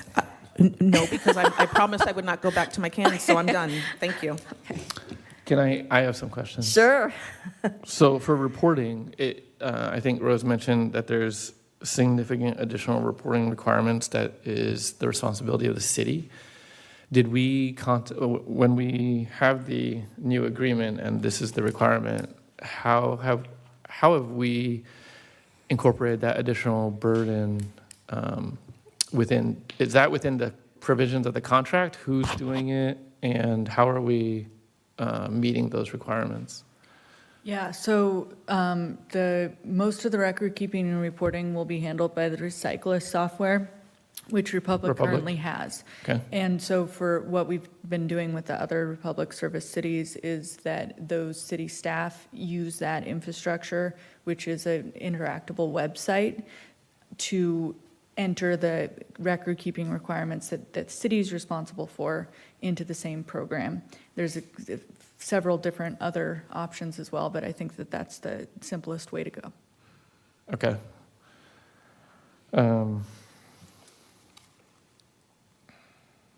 I mean, I don't really have that many other questions other than like comments, but I think that's fine.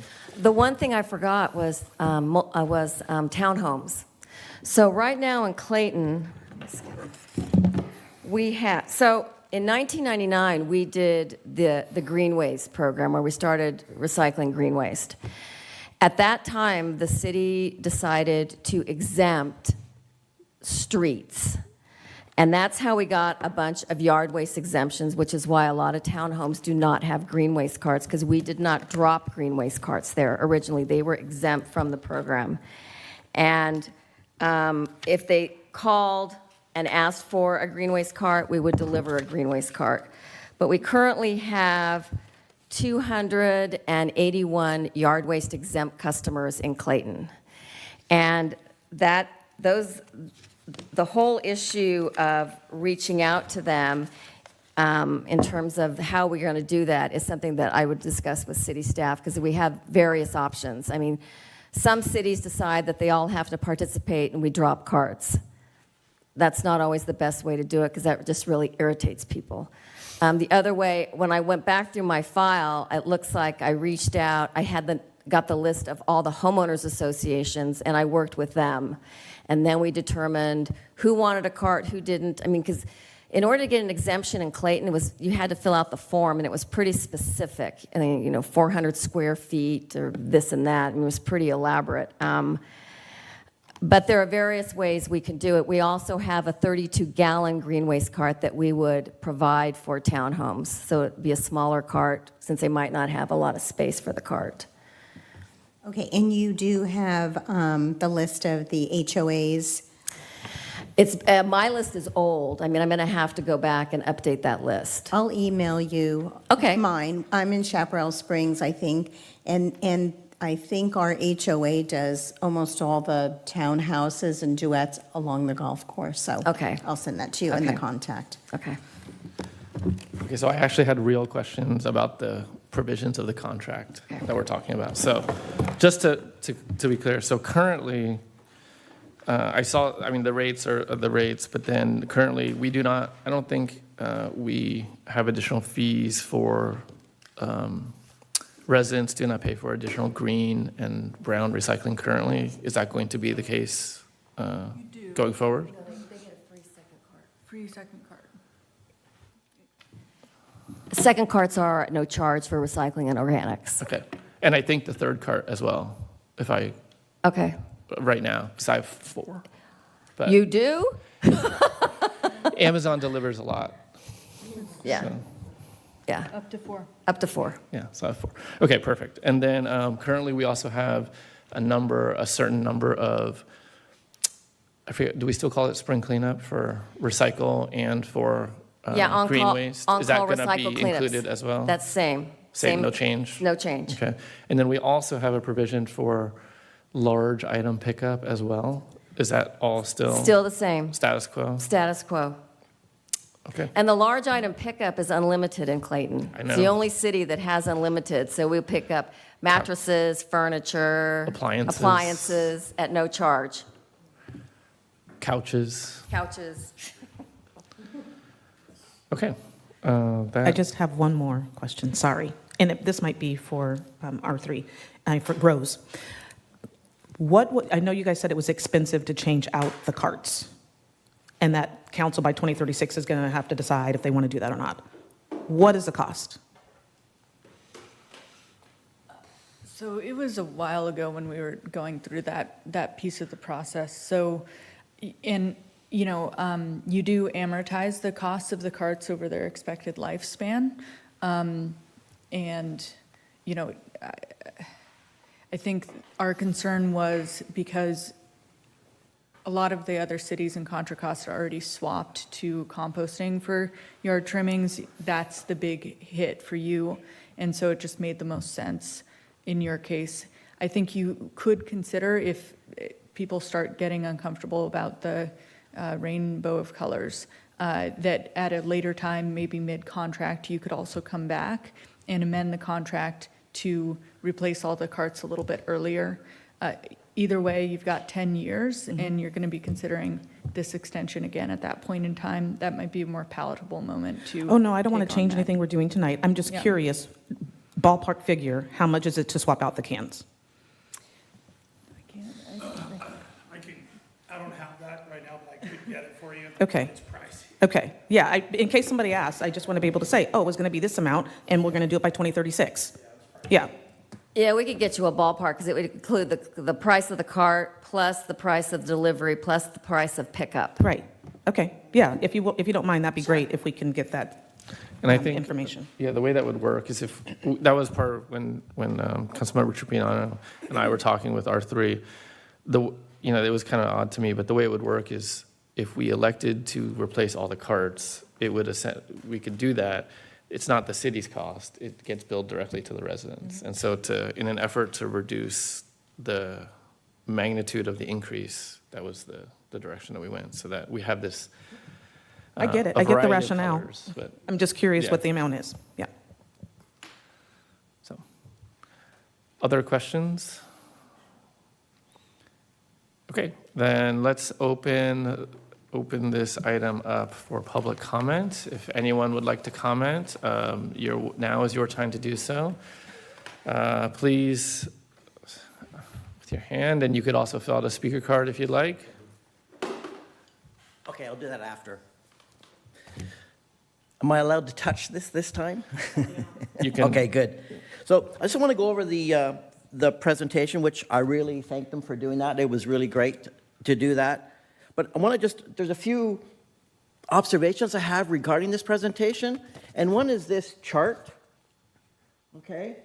So I'm really glad to see Clayton is down at the bottom, you know, on the less expensive side, and Orinda's is over there. But so I'm assuming if I read this chart properly, I'm going to assume that Clayton has the same contract that Orinda does, and that the contract that Hercules has is the same as the Clayton.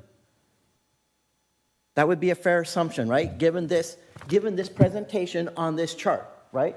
Because we have compared $40 to $160, right? So if you can't compare, if that's a bad assumption, then why are we comparing this city over city? Okay, that's one. Next one is right. Republic asked for a 25.51% increase. That's an opening salvo, okay? Was it justified? We don't know, but I could have gone to could have sat at the table and asked for 30%, and I'm going to settle for 20%, and guess what? The negotiator looks great, okay? I don't know if that 19, that still seems high. Intuitively, that 20% still seems high. And this is just a lot of generalities on here, so that just doesn't seem right to me. The next thing is, the last page, it says, issuances of notices of violation and penalties. That is a two-way street, right? That means Republic needs to be held accountable for their lack of service when it does happen. And I can tell you, it has happened. In my neighborhood, they pick up the garbage cans, they dump them in, whatever, and then sometimes it falls onto the street. Do the drivers, I'm sorry, but pick up the garbage? Do they stop? No, they just keep on motoring down to the next one. Okay? When they miss a can or trying to get a callback from them, it's virtually impossible to get a callback number from them. One time, I had to threaten to lodge a formal complaint with City Council and have them start going after them before I got a phone call back from anybody. I got promised, yes, we'll pick your garbage. We missed you on Thursday. We'll get it on Friday. We'll get it by 1 o'clock on Friday. Well, it's 2 o'clock. Oh, I'm sorry. We'll get it there by 3. You're not there at 3. It's 4 o'clock. Oh, I'm sorry. Everybody's gone home. Okay? That's not good customer service. And I would encourage council to look at notices of violation and penalties is a two-way street, not a one-way. It's not a one-way street. Sorry. Thank you. Additional public comment, Janet? Oh, did you, sir, in the back? I'm David Brumley. I had a couple quick questions on the replacement of the cans. Do you know what the attrition rate is of the cans? They're not going to answer your questions, but I'm sorry. If we can find out the attrition rate of the cans, it seemed like it's a good policy to not replace them just yet because of the expense, but if you're going to replace in the cans over the course of 13 years, those cans won't have to be replaced in 2036. They'll already be replaced. It seemed like we'd want to find out what the attrition rate is so we'd have better understanding what that will be to Council Members Tillman's other point. So in 2036, we'd have a good understanding. We have about 3,000 homes, and you have an attrition rate. And so you'd have, by 2036, most of those cans would be, a large percent of those cans would probably be already replaced by that point. So thank you. Yeah, I would ask our partners with Republic, in addition to the cost, we could also find out what the typical replacement rate is. I think that'd be useful. We could math it out, what to expect. Mayor Juan, I have one hand raised. Cassie, as I promote you to panelist, if you can please unmute your microphone, you'll have 3 minutes to speak.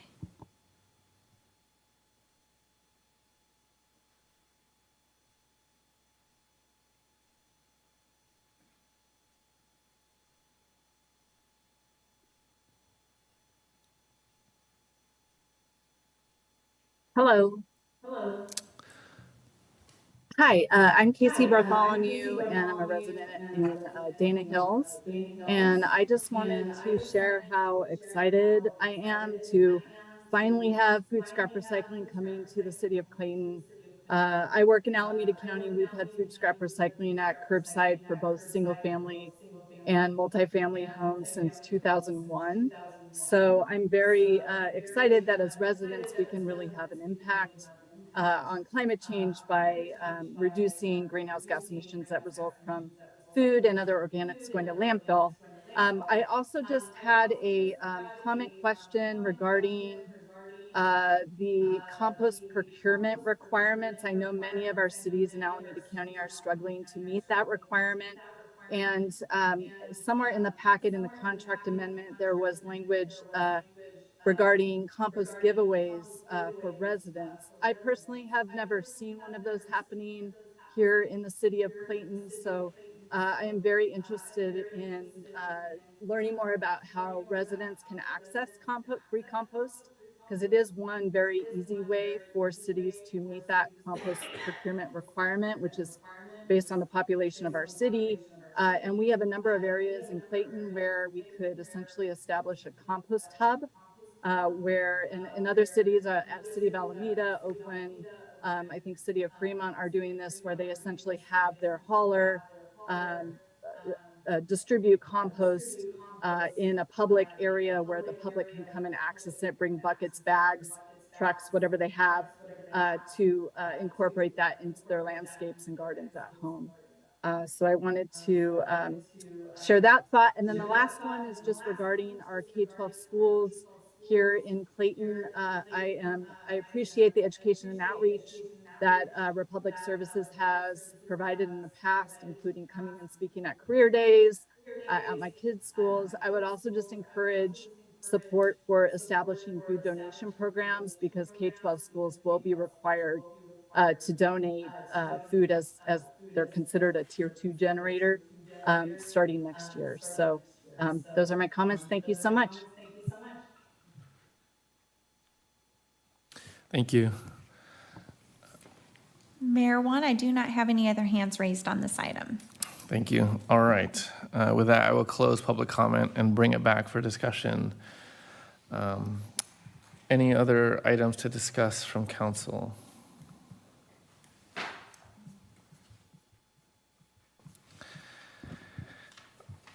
I will just add, it is lovely that our state has seen fit to mandate the colors of our bins. It's not fascist in any way.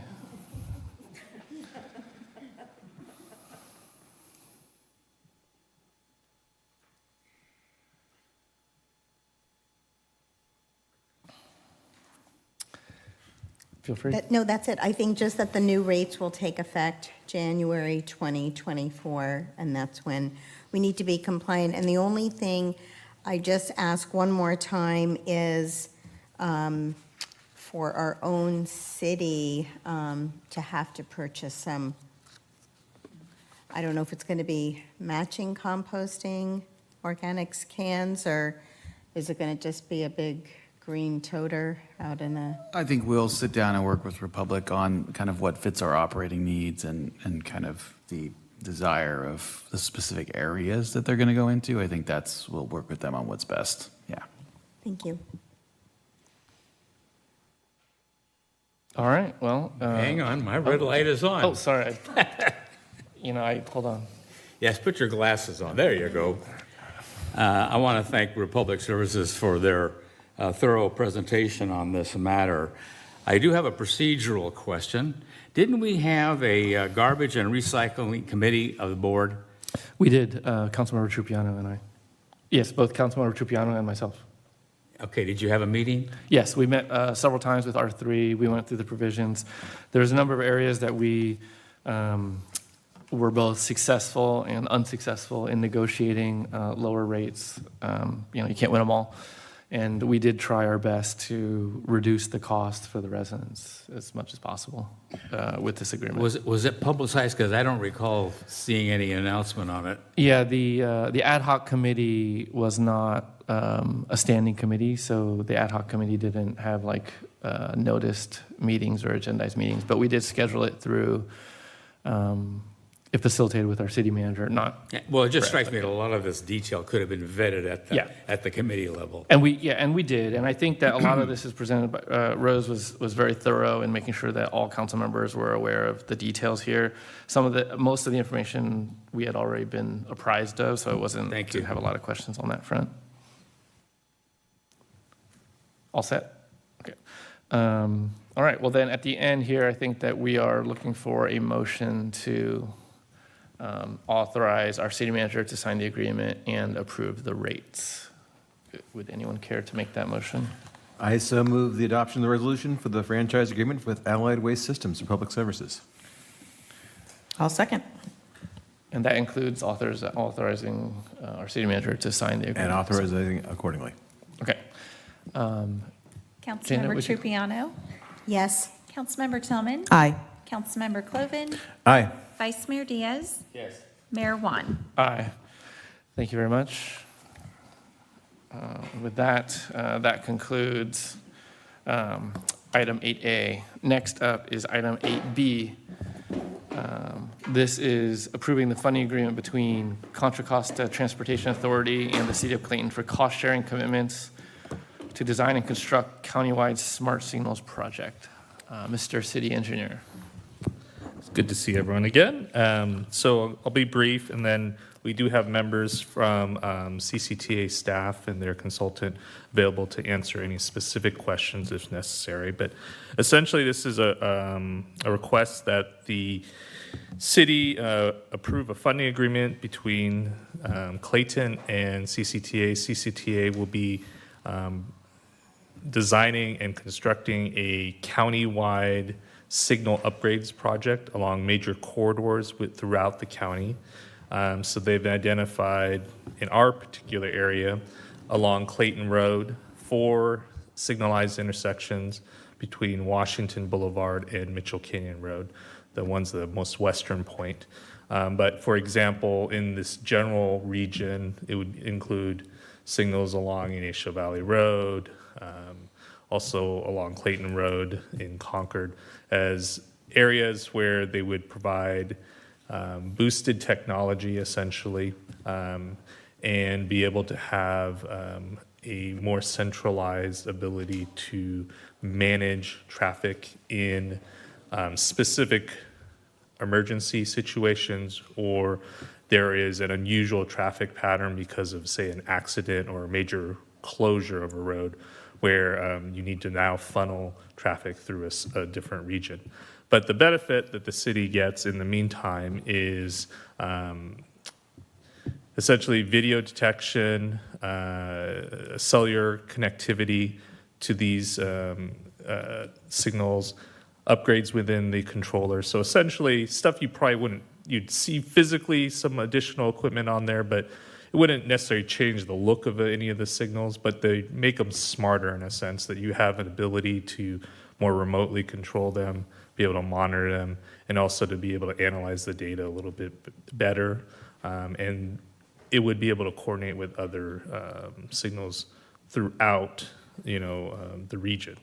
So this is the first step. The CCTA would like to start the design, but they would like each city to provide the local match portion of the project. In this case, for Clayton, it's a $55,000 amount, which is roughly about 11% or 11.5%, which is the typical standard local match for federally funded projects. So the remaining 88% essentially comes through a federal grant called OBAG 3, which is detailed in the staff report, and that CCTA would be overseeing the entirety of the project as sort of the lead agency and provide the designer and let out the contract and also have a construction manager. We would coordinate, but essentially provide our local match. There will be a operation maintenance agreement that will come out later, probably this calendar year, that will also detail more of the nuts and bolts of the operation of the signal, but this time it's more of a funding commitment. We have already allocated this $56,000 in the CIP budget, so the money is there and already set aside. So I'm happy to take any questions and also offer if there's any specific questions about the project that CCTA staff could come up. Thank you. Questions from council? Go ahead.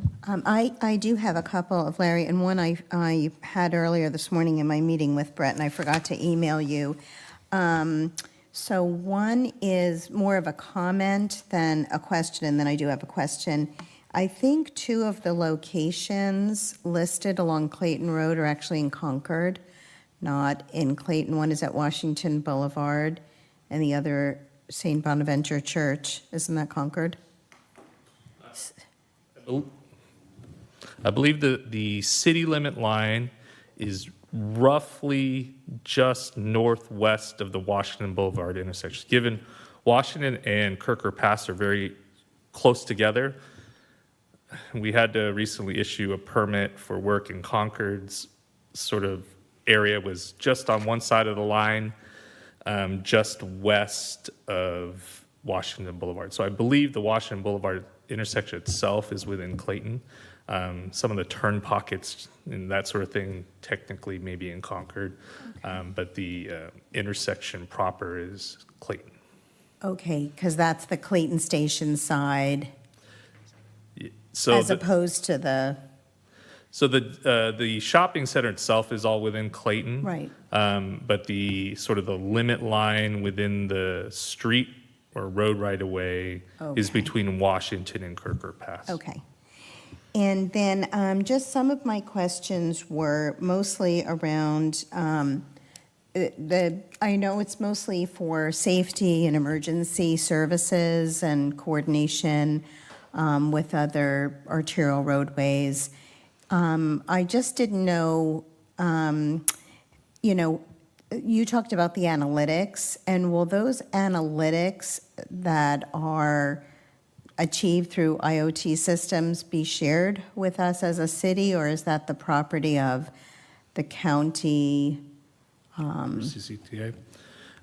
I think this will be hashed out more in the operation maintenance agreement, but generally speaking, the signals and its operations fundamentally still going to be the city's responsibility. The CCTA wants the city to still have the maintenance responsibility of.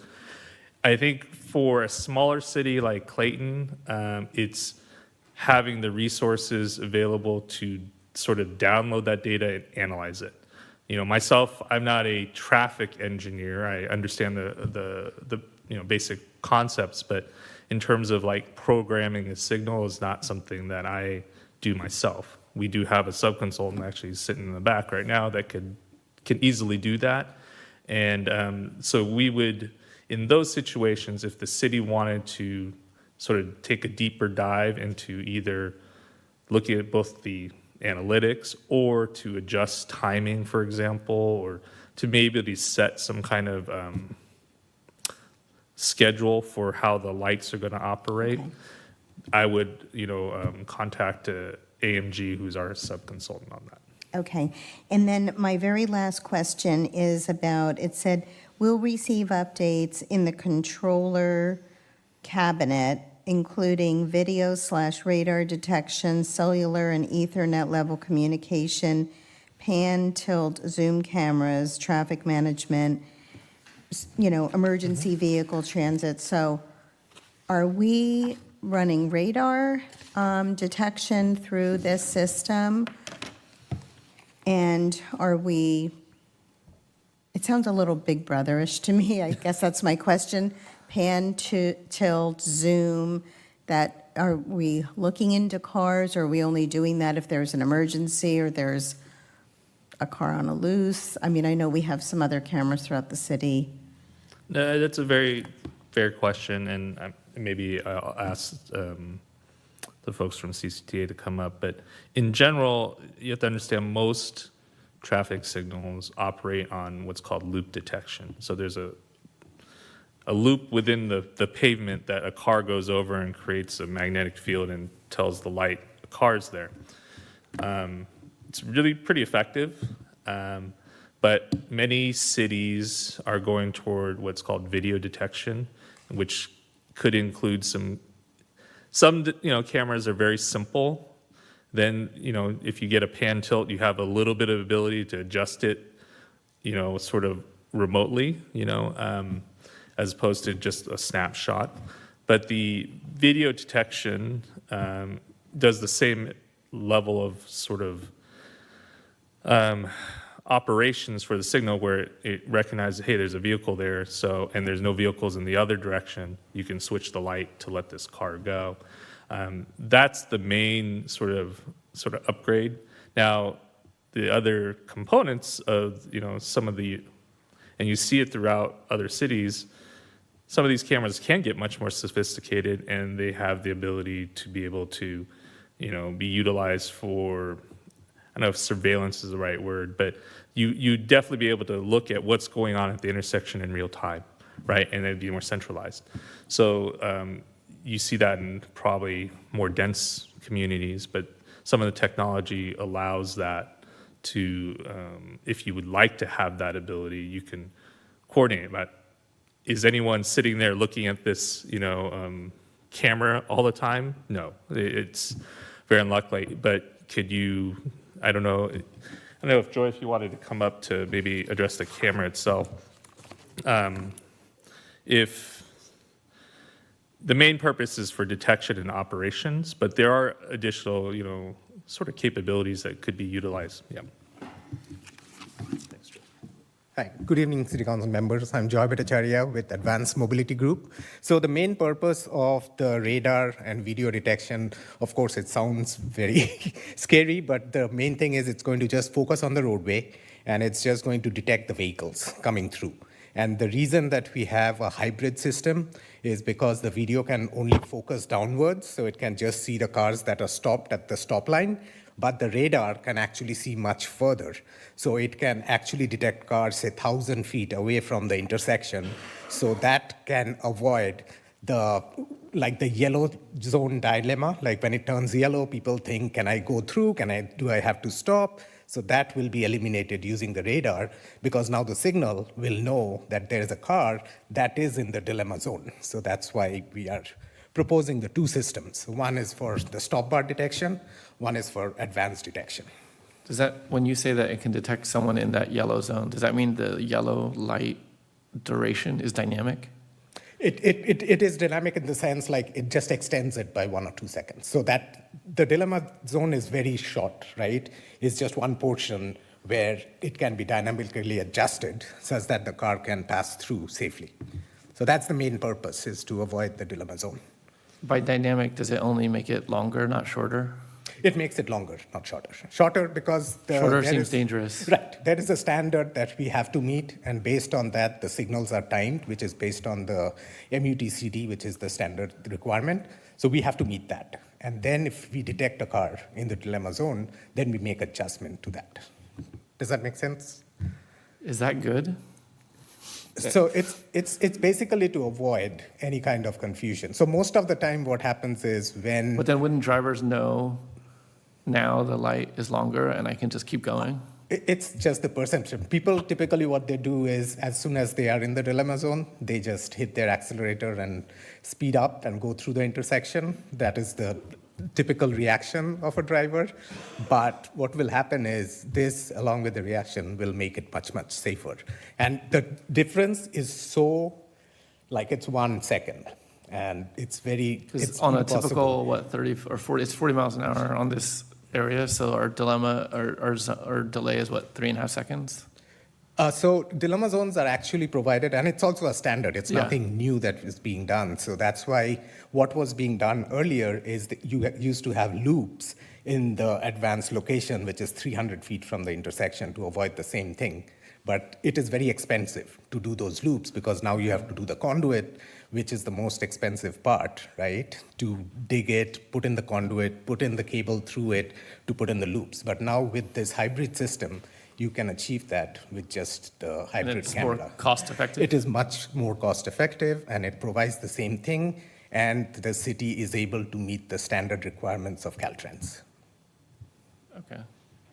Thank you. That answers my question. Thank you. Did you have other? Oh, he's still doing his, are you? No, I think I would just Councilmember- say, I would reiterate what Joyce said in terms of it will save costs because think of any time you repave the road, you are going to have to remove those loops. And so the loops have to get redone anytime a road's getting repaved. I have two questions. One still goes with signal timing then.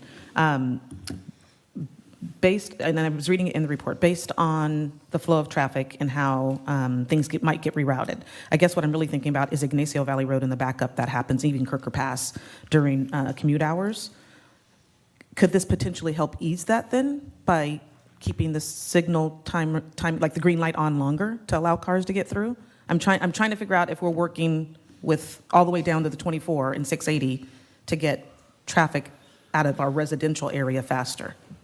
Well, in regards to this specific project, this is meant to provide an upgrade to the actual equipment in the signal. So in terms of timing, that's still set by each local agency. The one area where and I can understand it might be a concern is if there is sort of a regional override, and that would be in a case where there's something very unusual going on. But in the sort of normal day-to-day situation, City of Clayton will set its time signals how it wants to. Concord probably sets it along, Kirker Pass / Ignacio Valley, how they set it. Those would not change. You might be able to get, the equipment might be a little bit sort of more fine-tuned, that you can be able to maybe, be a little bit more, I don't know how to say it, but you can maybe tweak the timing a little bit more if you'd like, but that's still a separate operation relative to the equipment. Okay, and then the second question I had then about the equipment, I know that we were doing the tattletale lights on some of the intersections and lights here in town. Are we going to incur another cost then if it's on any of these 4 areas? I don't even know if they are or not, but. No, it should not. The tattletale light, the blue light is on the signal head or generally on that equipment, so that would not be changed out. So that's going to be status quo. It doesn't. Yes. Okay, perfect. Thank you.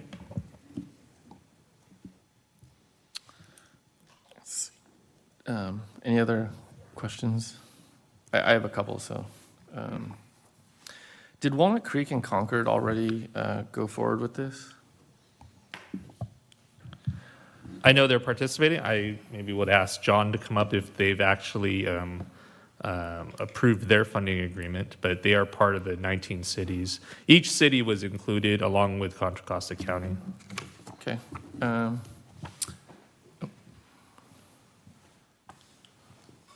Good evening, Chair, Mayor Wan and Council Member John Huang, Director of Planning for Contra Costa Transportation Authority. To answer your question, Concord actually just took it to their council like earlier this week.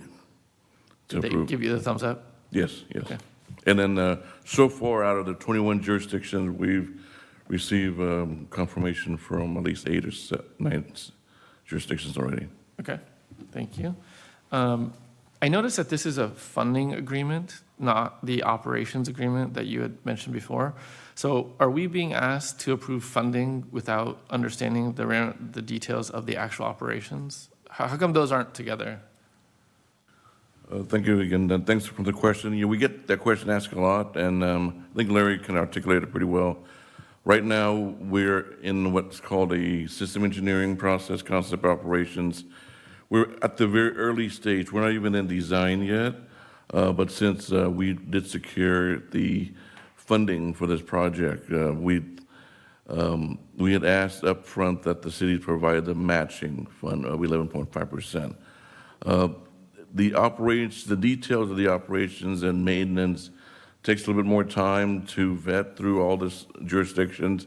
It does takes a lot of effort to get everybody on board, and each city, each town, and the county has specifics that we need to kind of work through. So that's going to take some time to get consensus And then we're anticipating to get that done before the end of the year, and we're coming back with another operation and maintenance agreement. And so right now, on the funding side, we're just asking for the matching funds to be upfront. Okay. No, I mean, I understand that, and that is clear. It just seems a little bit cart before the horse to ask for the money without telling us what we're agreeing to. But I understand that that's part of what you're doing. So, for example, from the materials, it looks like going forward, if we move forward with this, then in certain emergency situations, then CCTA or the controlling body could then take over the control of the signals? Right. Again, we're still working through that. There's some, in concept, I think Larry mentioned, there's two different things. We're upgrading the equipment. There's day-to-day control operations that the city maintain. There's no change to that. But the equipment that we deploy out there serves two purposes: for the city's day-to-day operations and in situations where a regional assistance may be needed. That's where CCTA can come in and help manage traffic cross jurisdiction lines.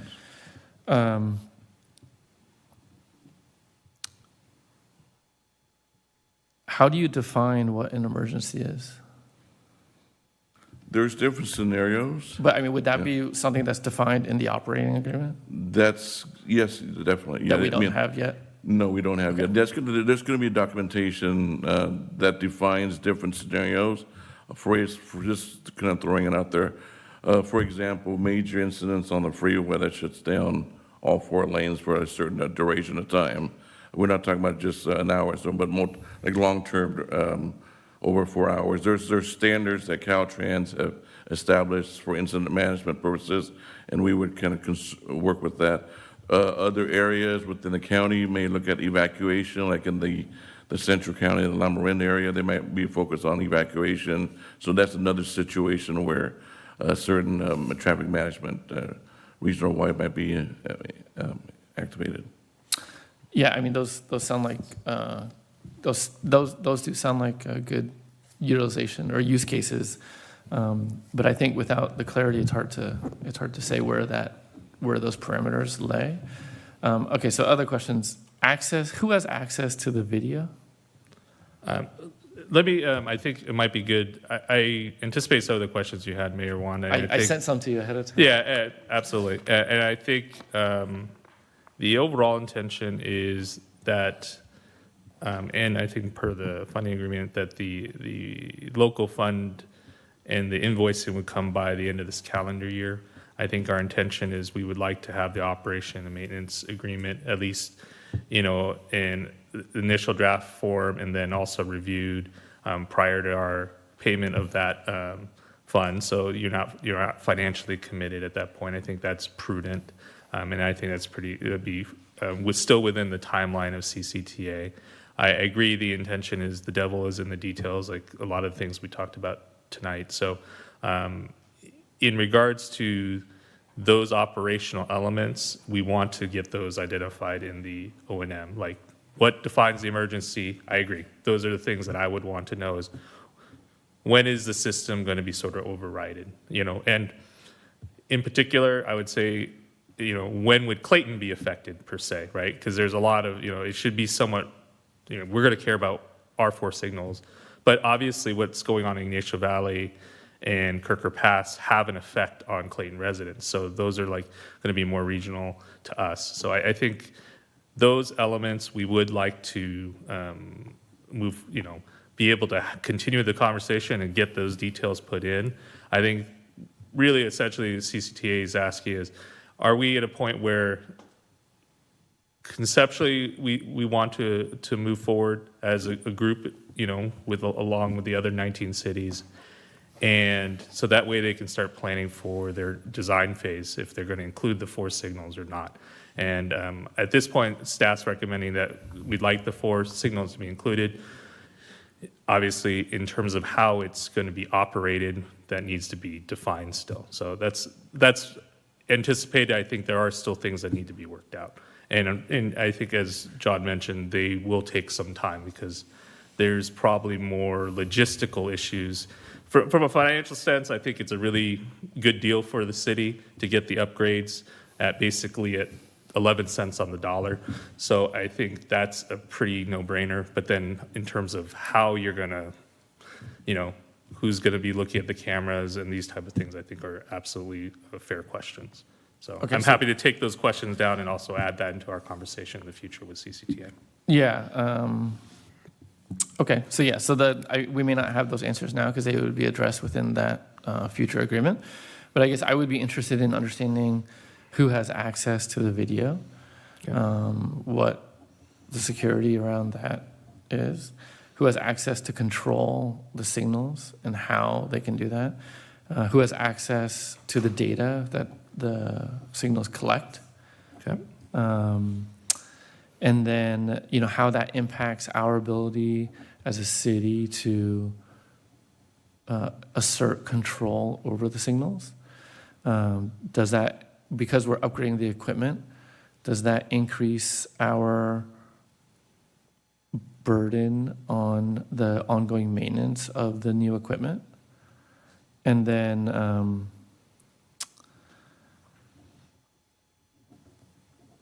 if we, I guess the details of that op agreement is probably the critical thing, and it just strikes me as a little premature to ask for the money without understanding what we're agreeing to, and so I guess then the timing of such an agreement, if CCTA is engaging in their planning cycle now, so they're trying to, and that makes sense because it's a large effort. If we do not move forward and engage, then if it fleshes out these details in the operations agreement, then are we able to move forward at that time, or are we essentially precluded because the planning phase has concluded? So that's kind of what I'd be interested in understanding.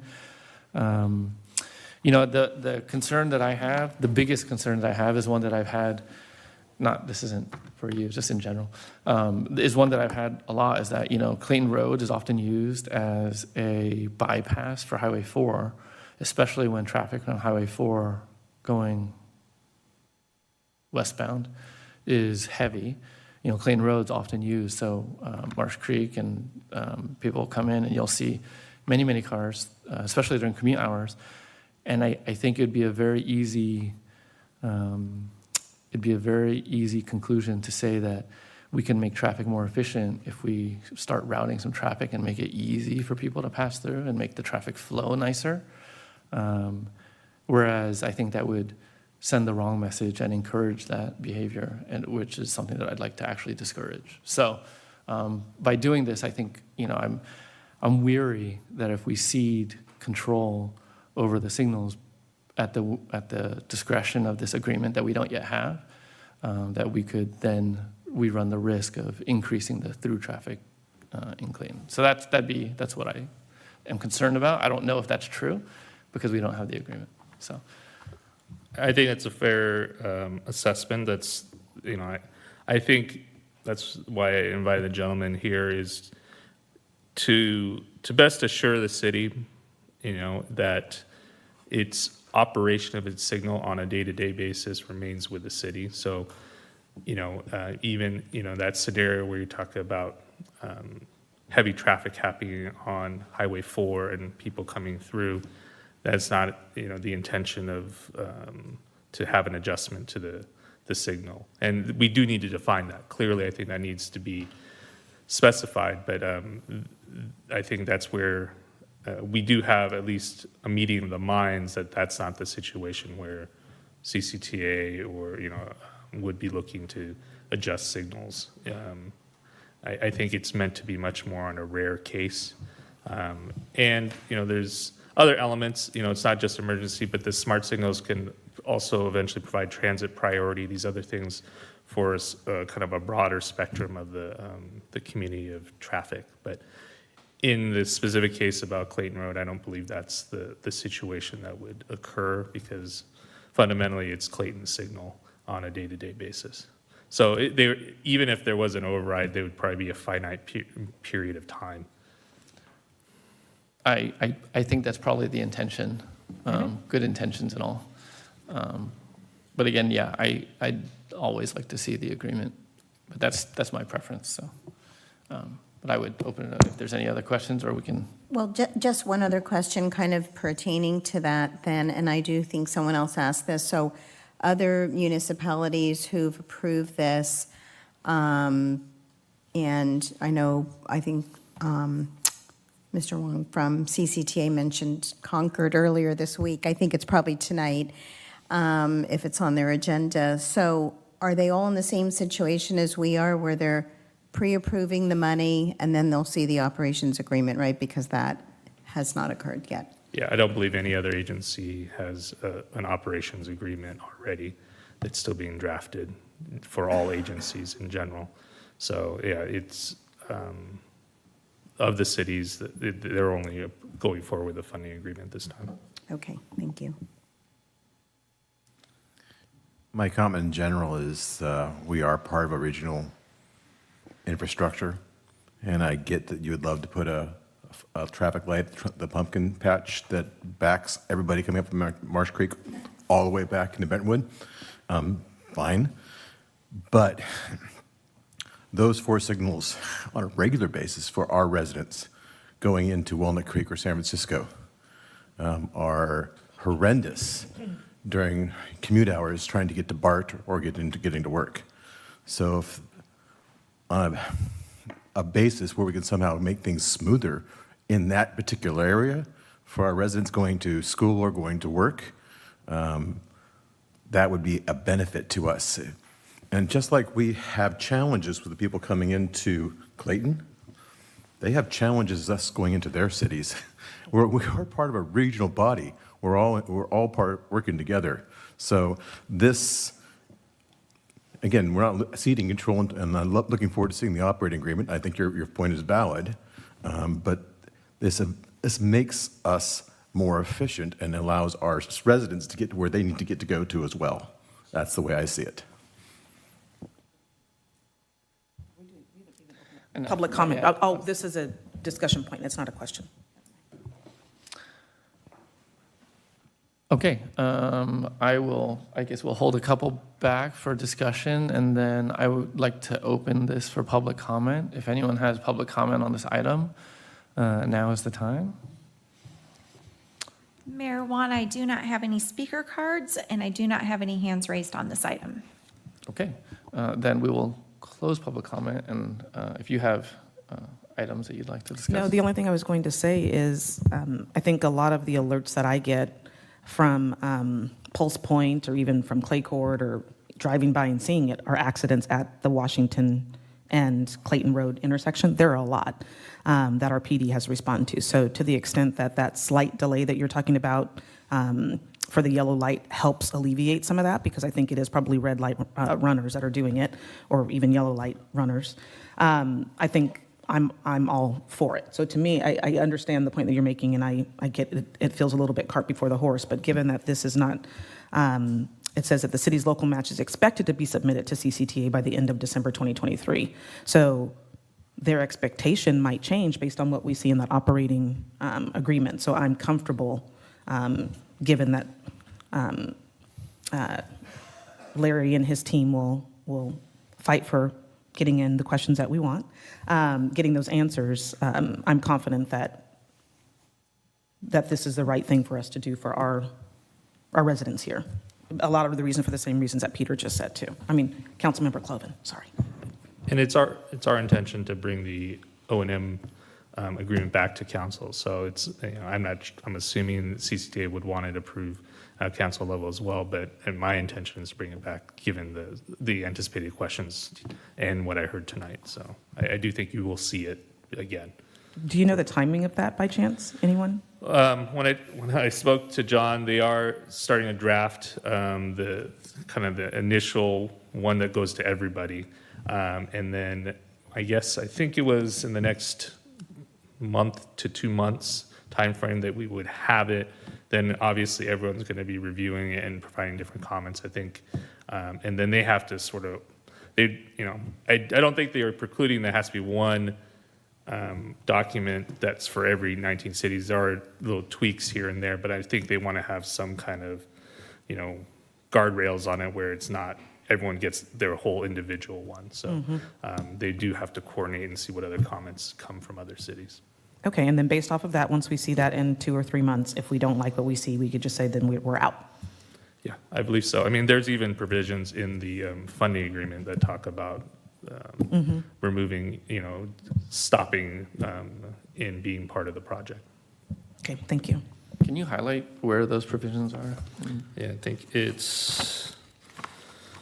And we're also approving the funding this evening, though, right? So would we be then asking for our money back if we were? We don't pay until December, it says. Oh, we don't pay until We're expected to pay December. by the end of December. So approving the funding, we don't pay till December? Correct. Okay. That's why I was saying I was comfortable with it. Yeah, no money out today. The funding has been allocated already in your capital improvement plan, so the money has been parked now, so to speak, as of last month, but it hasn't it's still within the city's control. In terms of the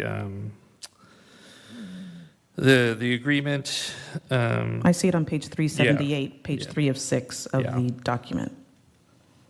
the discharge section talks about different, that's more of a breach. It talks about termination in bullet point D.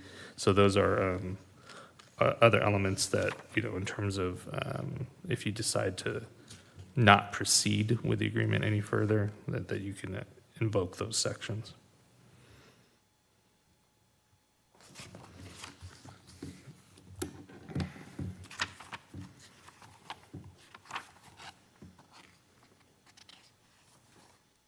And just for clarification, we do not expect the project to begin until the operating agreements are signed, right? Correct. Doesn't this obligate us to pay for the portion of design? Yes, I do think that's a fair question in terms of when they plan on having design and starting to incur those costs. So I don't know, John, if you have that timeline set. I don't believe you have a consultant set for that yet. Yes, as far as the timeline for the design, that's going to be out in the fall. After we finish this concept operations and get the O&M agreement to a good state, then concurrently we'll be starting the design, procure designers for this. I would suggest, and I could work with John, is that as they do their procurement process for the designer, if we want to ask them to hold back on not doing the actual Clayton design until we've executed the O&M, I think they have lots of signals to work on. I think that's something timing-wise that could still be, to minimize any cost, obviously, the city would incur. So I think that's something I could easily work with John on. Okay, so I'm reading through the section that you had identified here. So it looks like, if I'm understanding this correctly,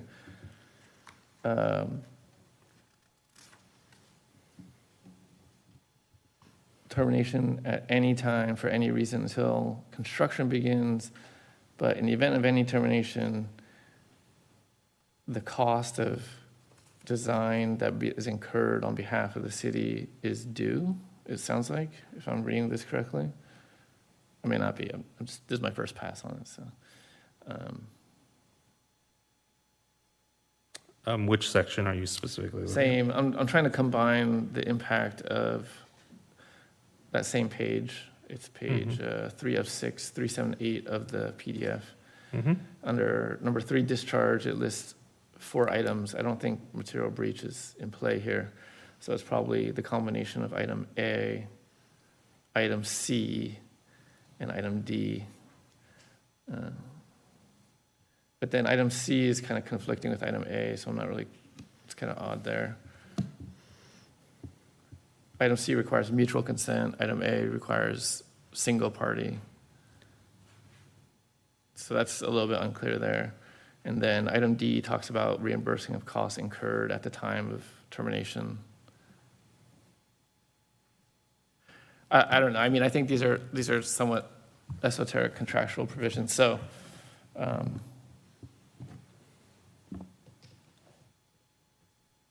I mean, I guess the main thrust of what I'm asking is what's the impact of waiting until the operating agreement? Because if we don't, I mean, you said that you're drafting it now. Do we have insight into the draft? There has not been a circulated draft, so I have not seen any sort of like initial language in it. So that is something I believe they are working on now. Okay. Okay, I think that's, those were all of my questions and comments, I guess. I don't think my comments have, or I don't think my sentiment has changed from that, so. Any other discussion? All right, well, thank you.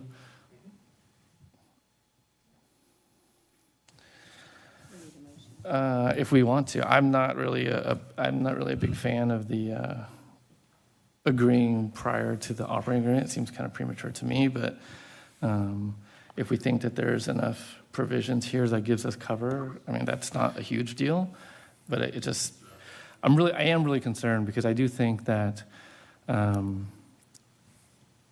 there is a propensity to want to move more traffic through town, and that's what I don't think is great for our residents. So There's a lot that's of my take. And I asked many of those questions in my meeting with Brett this morning, and it sounds to me like for Clayton, and correct me if I'm wrong, Larry, or Mr. Wong, or that it's mostly for safety and emergency, not really. I mean, traffic flow through Clayton Road. So that's what it sounded like it was. Is that really the focus of it in regards to our city? Emergency and safety? Yes. Yeah, and then, thank you. Yeah, then I'd like to clarify my timeline for you, because you had a quizzical look on, I didn't, I need to clarify that. So to answer your question, yes, it's really about safety. It's for safety for the pedestrian, the bicyclist, the vehicle, the drivers, it's multimodal, right? And then it does look at transit for transit priority and emergency vehicle preemption. So it's really surrounds safety. So you are correct at that point. To answer, let me clarify my answer. So yes, our schedule right now is to have a draft of the O&M agreement available for city staff to comment on within the next couple months, and ultimately it would need to get signed off by city council, get approved by the council. So it gets done at your level. The design will not, we'll start the procurement for the designer, but the design won't start until 2025. Again, the 24 next year, right? So as far as the December 31st deadline, again, that's something that, number one, we wanted the city to at least budget the funding for fiscal year 23-24, which everybody did. The December 31st is just a midway point where we felt that would be a good timing to give the cities enough time to for us to invoice and then for the city to pay. Again, if the city of Clayton is really, if you want to move that deadline to June 30th, I'll take it back to my council and see again. And then I haven't had any other requests for that yet, but I do get requests about the O&M a lot too. So that your point about the timing of the O&M and the pay and the local match, yes, it does go in hand. But so I want to kind of make that point. If you're not comfortable with the December schedule, we can adjust that certainly. But all intention is that we'll have that O&M agreement for your review by the end of the year. I've seen nothing in my communications on TransPac for the past couple of years that has shown CCTA's desire to make Marsh Creek a huge traffic pattern. It just can't sustain it based on the two-lane road that is and the environmental concerns that exist on that road. And even the fact that we called the route of regional significance last year was specifically for bike pedestrian, not for vehicle access. So there's no sinister plan to create additional traffic coming through Marsh Creek to go through Clayton on a regular basis. Not only that, they're spending millions of dollars to make Highway 4 more available and quick for the transportation for people coming out of East County. And the plans that I've seen have been to make Kirker Pass and Ignacio Valley, that whole corridor coming through Pittsburgh, to be much more of a corridor for transportation. And this actual plan and transportation lights going through there actually makes sense for doing that, for making that traffic pattern go much more smoothly. I think your fear that the desire to make traffic come through Clayton through Marsh Creek Road is a little misplaced. But I understand, since you live out there and it's difficult for you to get onto the road already as it is, I understand that fear. But nothing I have seen in any of the communications with CCCDTA or my representatives from Central Costa County Transbac have shown any weight that they desire to make more traffic come through Clayton. It doesn't make sense. And I'm quite confident in Larry's understanding of who we are, what our concerns are, and how he is going to represent us relative to this operations plans, and when we make the payment, that he's going to have us covered, that we're not spending monies that would not be would be unnecessary to spend. So in this place, I'm feeling pretty good about recommending approval of the funding agreement as it is, and with Larry taking care of us and making sure we don't spend money unnecessarily. Yeah, I wouldn't characterize it as fear. It is a concern for our residents, though. It's not just me, though. Like, yes, you know where I live, and that's fine. But to the extent that traffic is increased, it impacts all Clayton residents. To the extent that traffic from East County is reduced, then it benefits all residents. So that's really the lens that I'm looking at it through.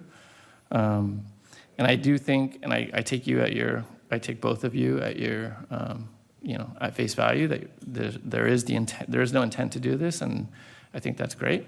But that's now, and you never know what happens in the future. So I think that's why when my focus on the operating agreement, because the operating agreement will control how things are utilized in the future. So that's really the main point for me. If the operating agreement said we would only control these things in the event of declared emergency or something like that, that's pretty solid. But if it doesn't, and it's much more open than that, then I would have concerns. So that's why I think the operating agreement is critical to this. I do take your point about extending the funding till a later date so that we can make sure that we see the operating agreement and that we're comfortable with it. I think that's a fair compromise if that's something that you can do, because it allows you to continue with your regular planning without some weird one-off thing, which is always really cumbersome. And at the same time, it allows us sufficient time to review the agreement to see if we are still on board with it or want to sever it based on the provisions of this funding agreement. So I think that, to me, strikes a fair balance.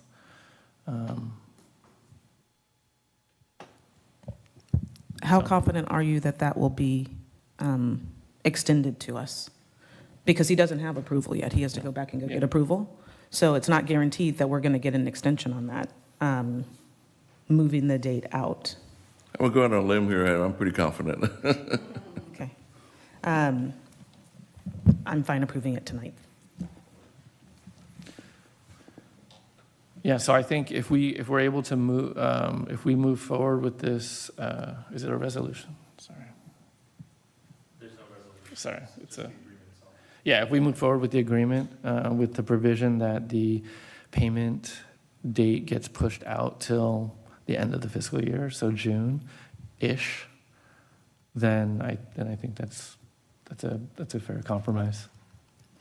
Do you need until June-ish? No, When do because you we'll need know- until? We'll know the operating agreement if we follow the timeline. You said in the 3-month timeframe, so that's October. That's when you're going to release it for review and comment. It's probably going to have a bunch of cycles between all the various municipalities. They're going to come back. You're going to need to aggregate and collate all the comments and then come back with another agreement that is more incorporative of the feedback, and that'll probably be another month or two, and then you're in Christmas. So reasonably, I would think that's like in the January to February timeframe, give or take. So what if it's March 31st, 2024, rather than June? Could we all agree that? But the agreement requires us to give 90 days notice. So that's why I'm thinking June, because that's about 90 days.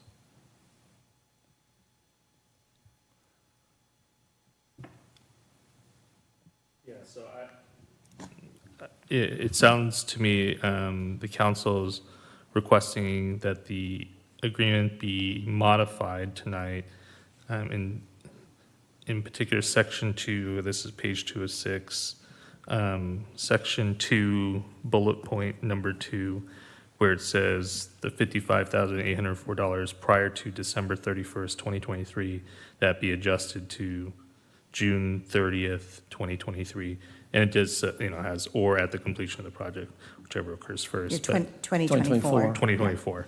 And is that acceptable? Okay. So if we can make that modification, if the council wants to approve it that way, obviously John will need to, they have to countersign, so they'll obviously have to review and approve that change. But I think that's what we discussed tonight, and we can make that modification if that's how the council would like to approve it tonight. That would be my preference. Clarify that, will you? Because do we need it, are we behind the gun on this right now, or can this be delayed? That's the question. What's your thought? Because I'm hearing reluctance from you. Yeah, I'm a little reluctant. And I want to know, does this thing have to happen tonight, or can we delay it so we get more information, or we get a better picture? What? That's my question. I don't think we really got a good answer for the impact of delay, but I do imagine, so you can clarify if you can, about the impact of delay, but I would assume that it affects your planning process and makes that process less efficient. But if you want to clarify.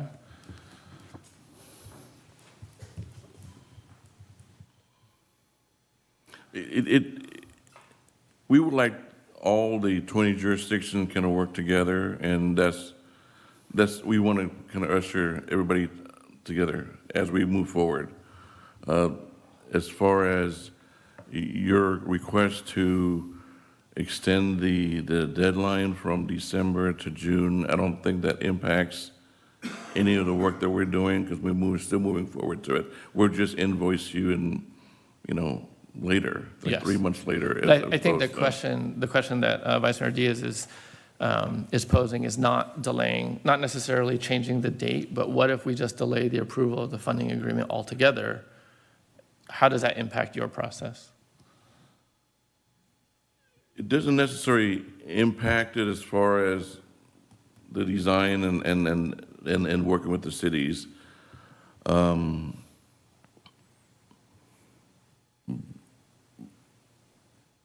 But you just have to bring this back again in the same discussion, you bring the same exact agreement back. But we would have, theoretically, we would have the operating agreement at the same time, because that's probably Well, it when. depends, I guess the question is, Yeah. when would you want to bring us back? When, after you review? Because the operations and maintenance agreement, we're asking the council for each city, because it's going to be impacting your streets. Yes. So you will be approving that O&M agreement, you'll be signing up on that one. So let me clarify. So then, what would be the impact if we delayed the funding approval to then move forward contemporaneously with the operating and maintenance agreement? That's your prerogative. But how would that impact your process? Our process is, like I got to reiterate, it's the same as far as working with the cities, working with Larry and his team and we'll continue to do that. Like I said, like right now, 8 of the jurisdictions have went ahead and approved this, and we're just waiting for the other ones to bring it to their council and so forth. So everybody's taking the time to get it done. And again, just for cohesiveness, for getting everybody to get on one page, we just like everybody have the same timing. Okay. So I think it would be important, though, that Larry not work on this and charge fees if we're not approving a funding agreement, at least theoretically moving forward at that point. So you wouldn't be able to work with our city engineer until we got to that point. So would that delay your timing, I guess, is the question. I'm sorry, City Manager. So because Larry is on contract with us, I wouldn't want Larry to work with you until we had the funding agreement approved, which if we delay the funding agreement to the same time as the operating agreement for the next, call it 4 months, you wouldn't be able to work with Larry on any of the pieces related to this. Would that then impact your process moving forward? In that explanation, yes, it would impact, because we need to work with all the cities. We need to work with all the city staff. Thank you. So you are the coordinator for the whole 19 cities and unincorporated areas? Yes, I'm the project manager for this project. Or yes. are you one piece of a larger group? I am the project manager for representing this project for CCTA. So, I mean, I think it makes sense to go forward with the funding agreement because there are enough off-ramps if things go poorly. So I'm just trying to understand your Let's reluctance. make a motion. And I think that is the reluctance. The reluctance is obligating us to do something that we don't yet know the ramifications of what we're doing, but because the agreement allows us to pull out should something down the road happen that we're categorically against for some reason, which is unlikely, then I think it gives us sufficient safeguards to move forward now, knowing that we would have the opportunity later to modify if we needed to. So, especially with the caveat that we extend the date out to June. So, I'm okay with that. I think that's a good in between. Just out of curiosity, how many signals are involved in Clayton? Four. All right. Where are they? They're No, I want you to tell me. You're the coordinator. You should be able to pop it off your head. It's at the intersection of Clayton Road and Ignacio. Where is it? Where are the 4 signals? I can pull it up from my list here. Nobody knows the answer to that question? Yeah. Larry, step up to the plate. It starts on the west end at Washington Boulevard. Yes. And then it's the driveway to, I believe, St. Bonaventure. I got and it. then the next one is El Camino Drive.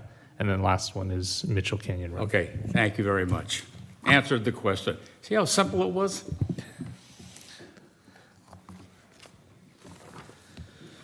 Who's making a motion? Okay. I'll make a motion. Yeah, thank you.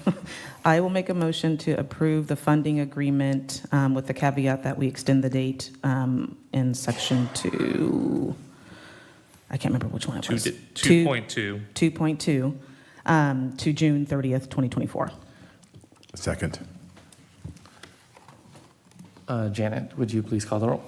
Councilmember Trupiano? Yes. Councilmember Tillman? Aye. Councilmember Cloven? Aye. Vice Mayor Diaz? Yes. Mayor Juan? Aye.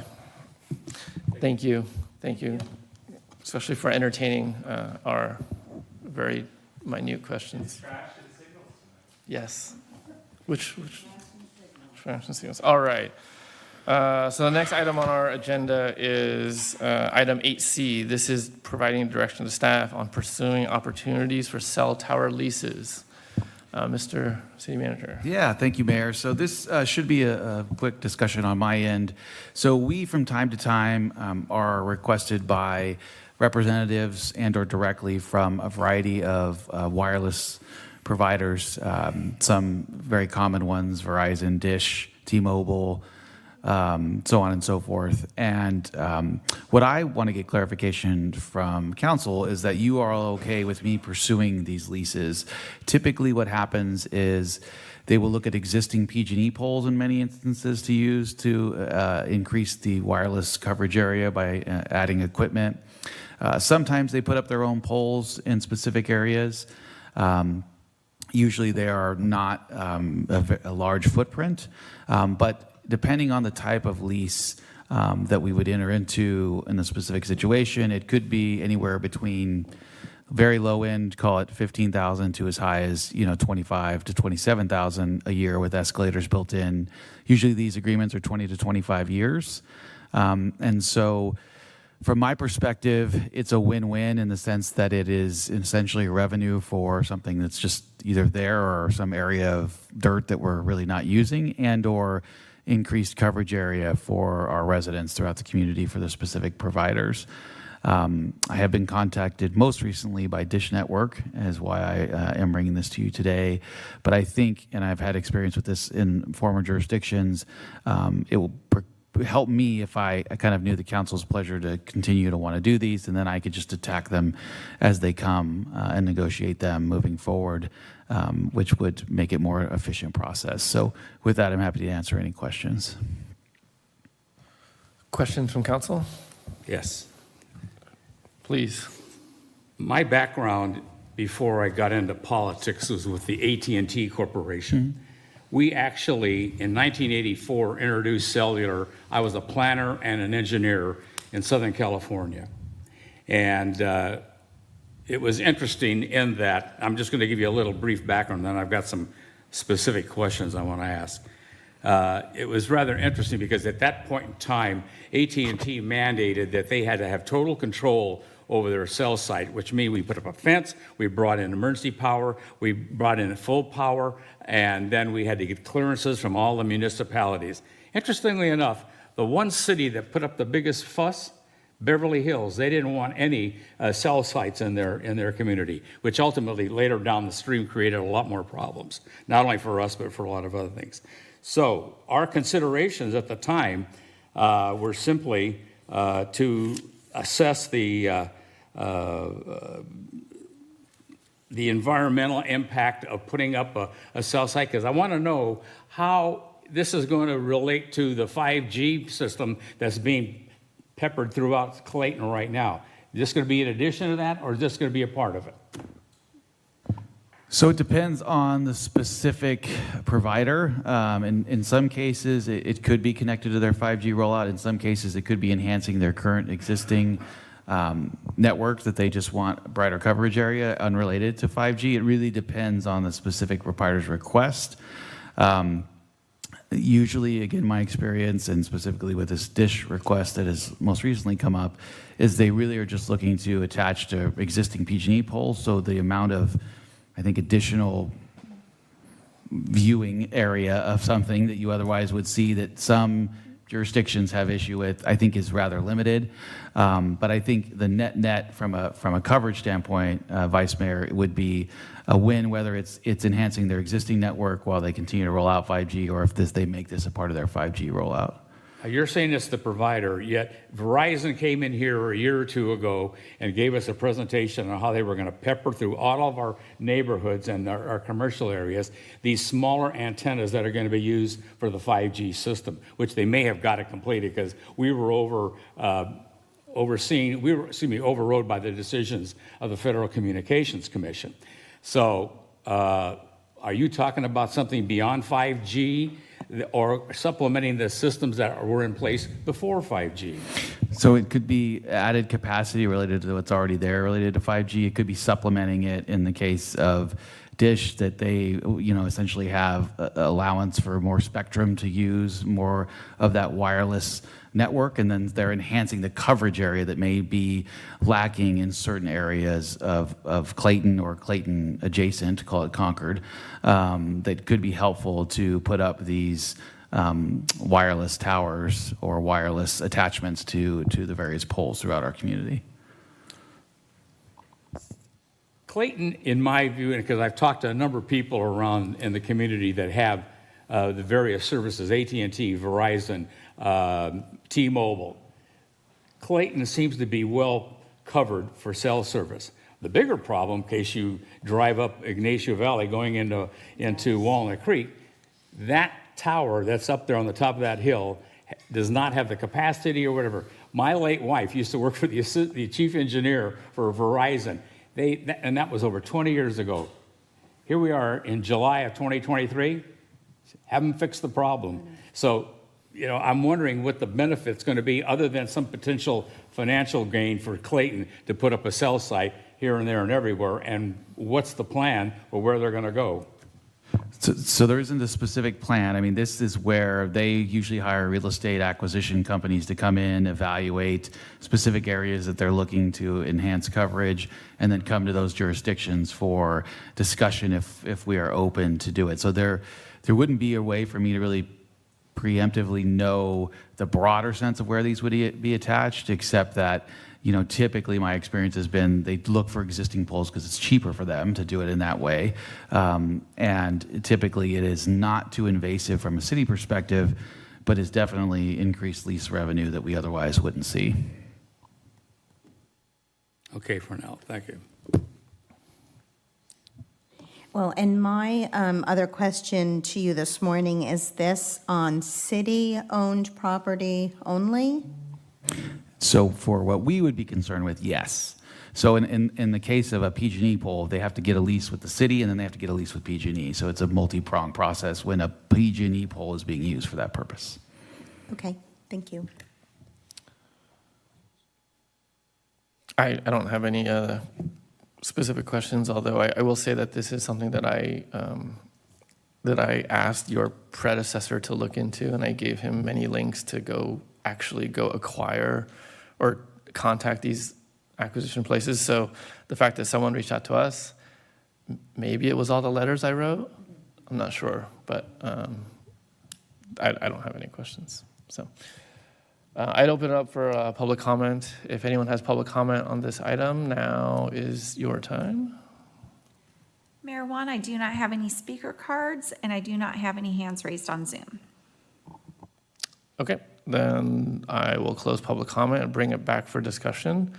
I would just say that I think it's what you're asking for is not specific to one thing. It's just a general sense of, hey, is this something that we are interested in? The only thing I would say is, to the extent that there are interested parties, that you keep the council informed. I think that would be my only ask, but I would say my take would be go forth and be merry, and see what you can find. So absolutely, I think it's a great revenue stream where we can get it, given our financial challenges we have. That I would definitely be in favor of your pursuing those as they come in. I know that my company has actually done environmental due diligence for cell tower companies, not in Clayton, but they do a pretty significant job of a phase 1 environmental site assessment, as well as NEPA CEQA work primarily for birds or the prey, the nesting concerns. But it's pretty thorough, and I'm confident that that's not a challenge for us in the future, and that would be presented to our city manager if that was necessary. So I'm in favor of this. And because the agreements are 20 to 25 years, I mean, they'll come back on consent for you to approve ultimately at the very end, but getting me to be able to negotiate and get to that point without having to come back multiple times is very important just for logistics of these organizations. And again, I just think it's a win-win situation, so I say go for it. I concur, and to the extent that we're allowed to say where we'd like them to go, I would like not to have to stand on one leg in certain parts of my house. So if you want to put something over there on that hill, that'd be fine. Not my backyard, but the hill's back there. I'm willing to lease a portion of my land if T-Mobile wants to come. I'm just saying. That I think other private citizens have done that, and it's a very lucrative adventure when that happens, yes. You can let them know I have some in the back acreage that could do it. I don't want to conflict anyone out in the future, so I'm just going to be silent anymore on this. Silence.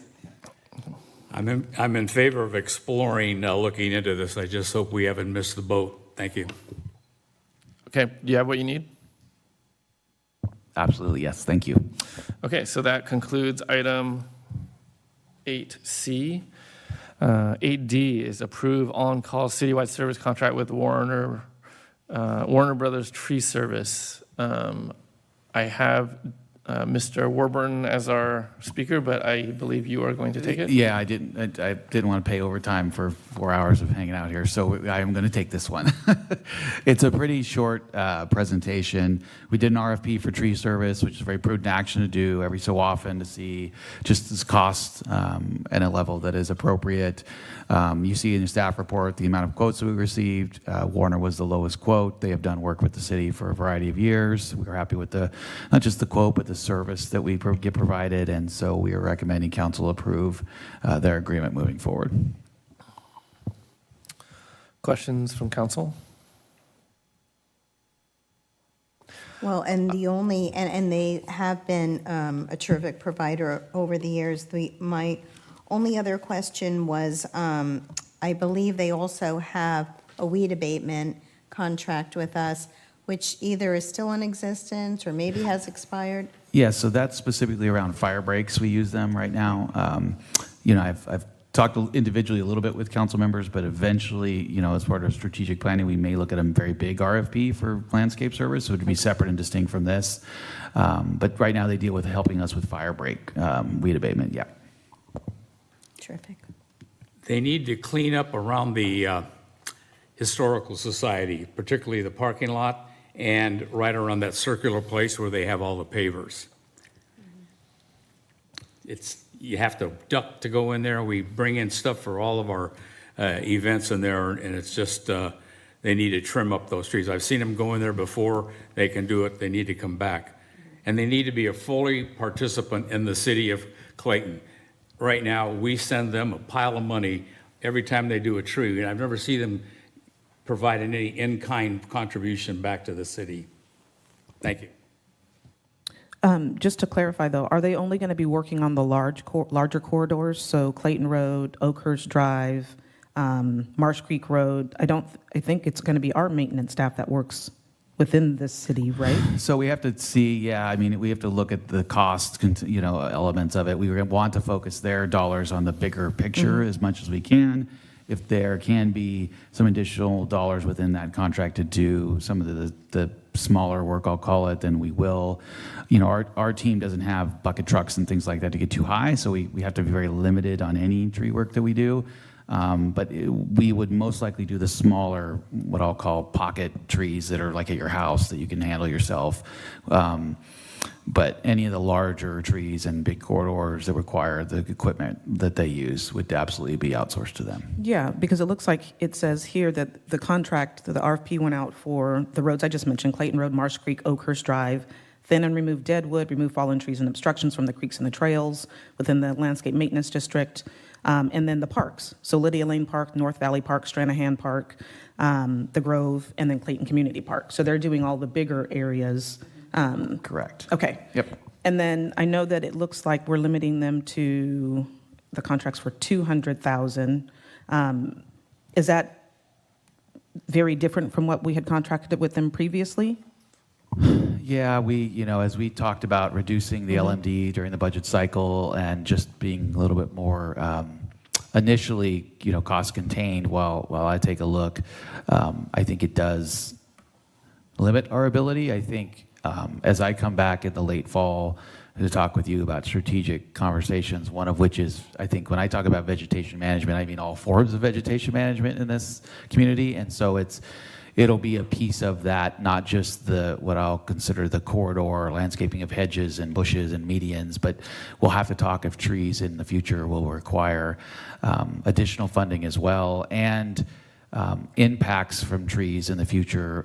I've had experience where sidewalks and medians start to really become problematic with irrigation and concrete because of the trees' growth, and so we may need help with that from consultants as well to deal with addressing that in the future. So a bigger vegetation management conversation is going to have to happen in the coming months.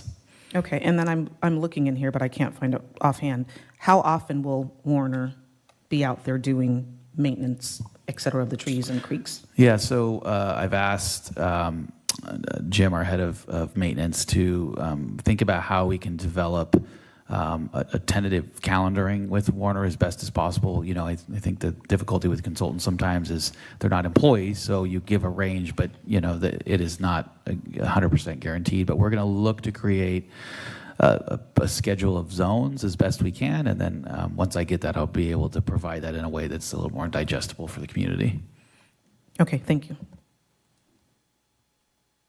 Because I do think that is like one of the number one things we're probably all asked. When are they coming to my neighborhood, or when are they addressing this certain area? So if we can schedule that and publicize it, I think that would be outstanding. And just a follow-up question to Councilmember Tillman's question about costs.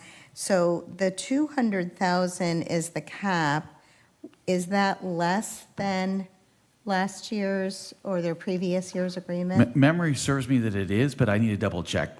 Okay. I don't have that off the top of my head, but it serves me that I believe it's less than they've done in the past with work, because we've also had them do a lot of one-time work in the past, which I think drove the cost up as well, related to some other specific issues we were addressing. And so I just need to look at their agreements and apples to apples it a little bit, but generally, I will tell you, we would desire more tree work, just in an operating standpoint, than what you're seeing here today, but we are just trying to, as of now, be kind of cost contained until we have future discussions with the council.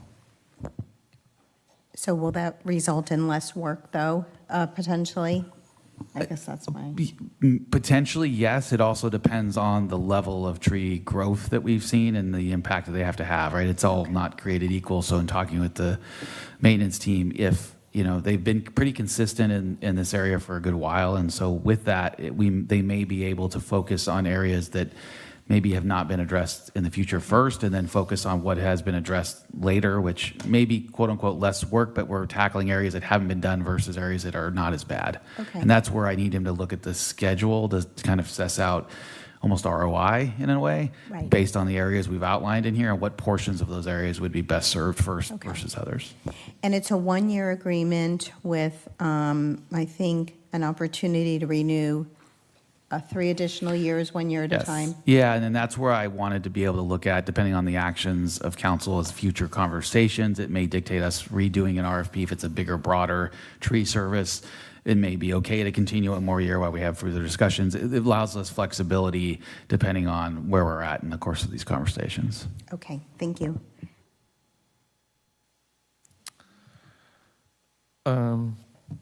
Just to follow up on the schedule. So when it talks in the contract, it says, this is section 3.2.2, which is page 395 of the PDF. It says scheduled services, and it says the scheduled services set forth in Exhibit B, but then when you go to Exhibit B, it's not a scheduled services. So I think that was the intent, but it is not there. So yeah, it really is going to take a lot more discussion to get us to where I feel comfortable with what that schedule is, and I want to be able to sit down with the maintenance team and have them kind of articulate what one of the things best for us right now, and then kind of approve that in more of a ad hoc basis than locking us into something. I preferred a little bit more flexibility operationally with that, is what I told Jim. But again, my intention is to, once we get that completed, publicize it in a digestible way where it's not just convoluted data, but something that's simple, maybe graphically even, that the city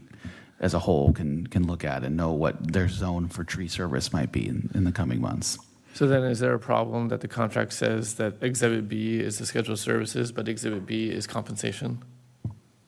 It seems administrative. I mean, I'll look to our city attorney, but I think that's just more of a clerical error that we can adjust in the back end more than anything. We can revise it accordingly and Okay. remove that reference. When do we think that we'll have the schedule? The schedule is the most important thing. That's why I don't want to belabor the point, but it is kind of important. So if you have an idea of timing, like a ballpark? I would say within the next 30 days. I can't imagine Warner can't come up with that with us in the next 30 days and have that out. It could be sooner. I just need to sit down with them and really talk it through with Jim and Warner. Yeah. 30 days seems pretty reasonable. Yeah. Okay, cool. Any further questions? Okay, public comment? Do you have, yes to questions or yes to public comment? Or yes in general? All right. Mayor Juan, I have not received any speaker cards, and I do not have any hands raised on this item. Okay, then let's close public comment, bring it back for discussion. Any other commentary or discussion that council has for this item? Move approval. I'll second, if nobody has any other thoughts on it. Yeah. Councilmember Trupiano? Yes. Councilmember Tillman? Aye. Councilmember Cloven? Aye. Vice Mayor Diaz? Yep. Mayor Juan? Aye. Okay. We're getting close.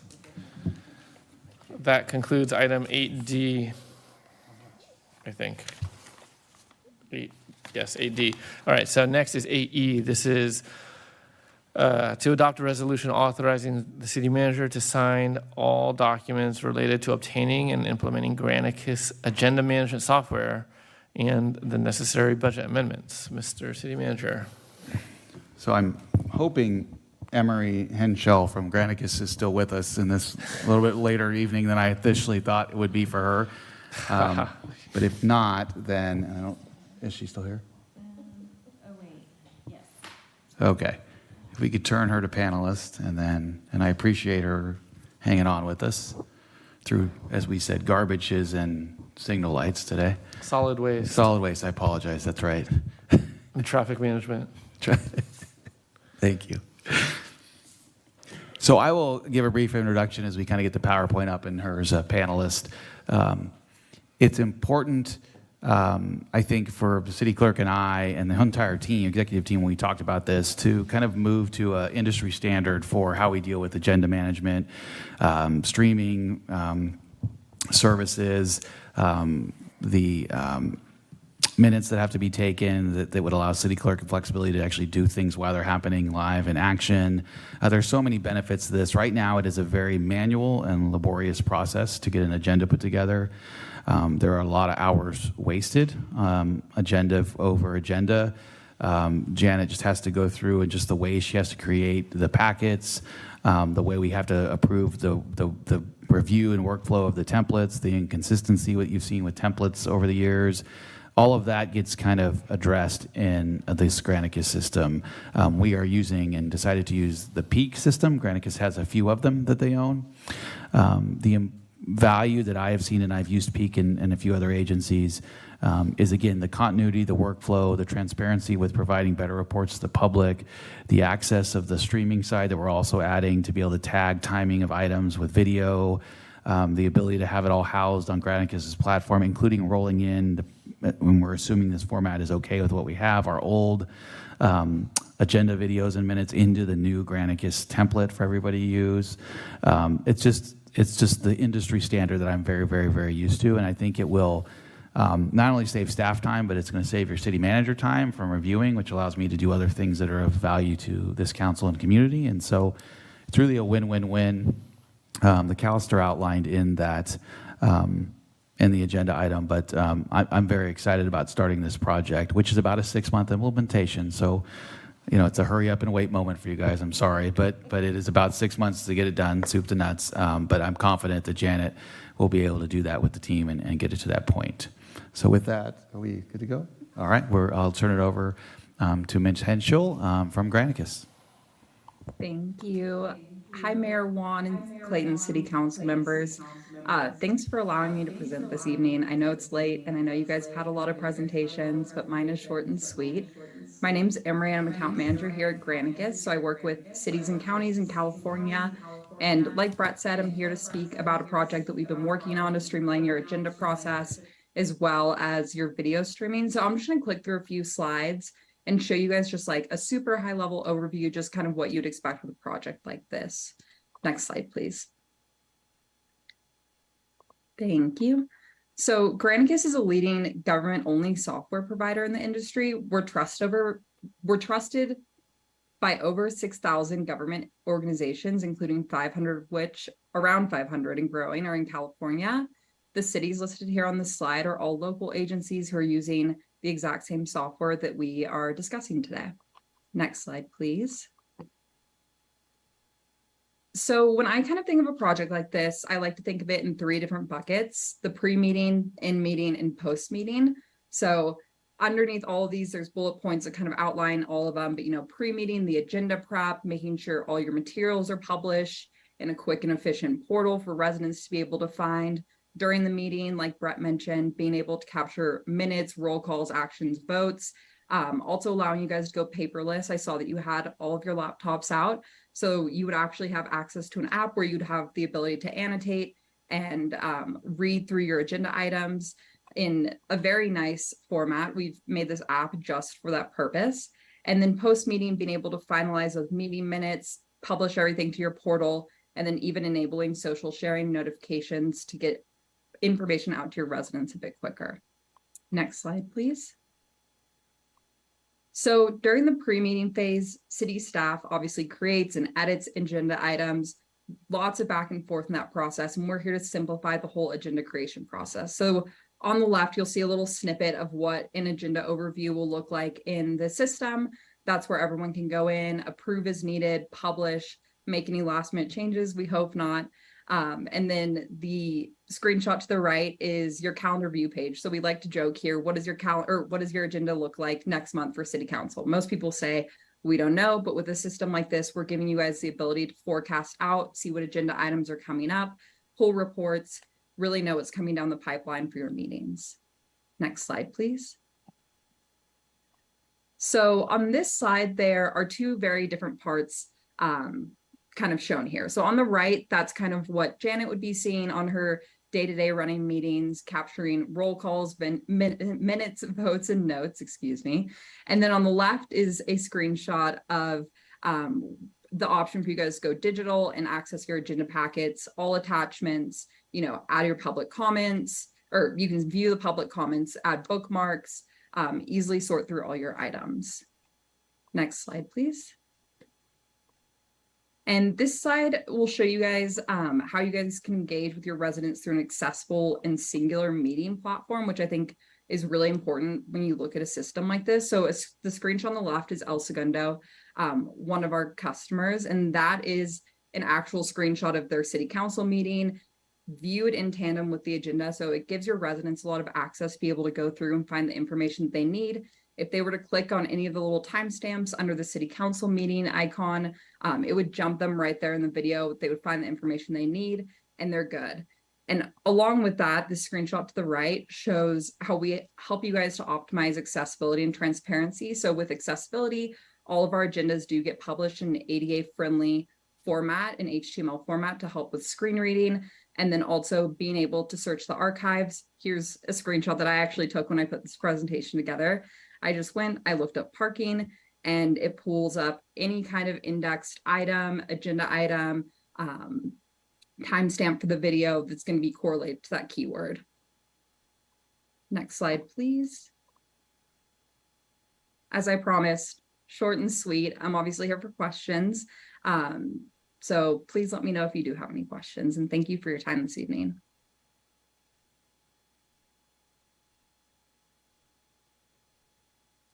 All right, questions from council? How many cities in Contra Costa County are utilizing this program? I only saw a couple up there. I wish I had a specific number for you off the top of my head. I'm happy to send one over, but my best guess would be at least 15 to 20 agencies in the county are using some form of our software in some capacities. We do have Could you provide a list of those? Could you provide a list of those? Thank you. Yeah. Yeah, I think we're on like a half-second lag, so we'll try to accommodate that with the video feed. Any other questions from council? Well, my only question was for Janet. I already talked to Brett about this morning. Janet, I would love to hear your feedback. Are you fully on board? I am good to go for this. You're ready? I am ready, yes. Good. Long overdue. I think this is one of the items that staff presented as one of their things that would make their quality of life better. So that's good. I had a couple questions, and they may be some for Emory and some for city staff. So in general, so this is a SaaS solution. Who hosts the actual material for the future should we need to access the materials? Is that like, if there's like a PRA, 5 years from now and we are no longer on Granicus because of whatever reasons, like how do we ensure that we have that information available to us? Of course. So everything is outlined in the MSA, and we do try to make it obviously as agreeable as possible. We only work with city government. So you would get one free data export. Most people would use that at the end of their contract. Some use it for like creating a repository on their end. As for security and kind of hosting, we do have multiple data centers across the US. So there is the redundancy factor built in. So we guarantee pretty much that none of your data is going to go missing. And we host it all through Amazon Web Services Hub. So it is your data, which you share with us. It's not being shared with anyone else. Okay, thank you. So for any future purpose, we could extract it via tools that they have. Okay, that makes sense. And then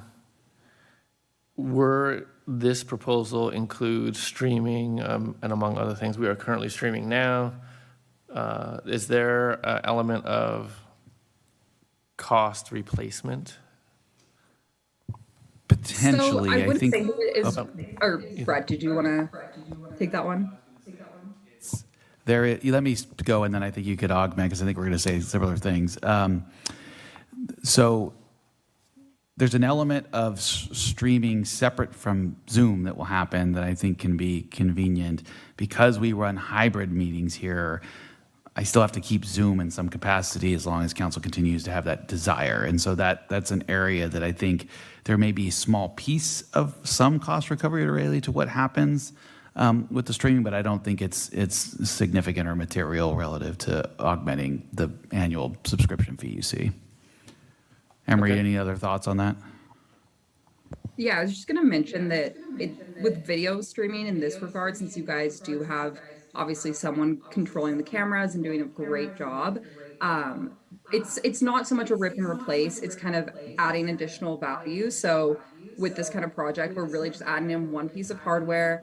Janet would click start the stream, it would automatically go to your website, and it would automatically store in your archive, so you do have that secure hosting. So we're going to replace anything substantially with like the streaming aspect. We're just going to enhance, searchability for your residents, access to videos, stuff like that.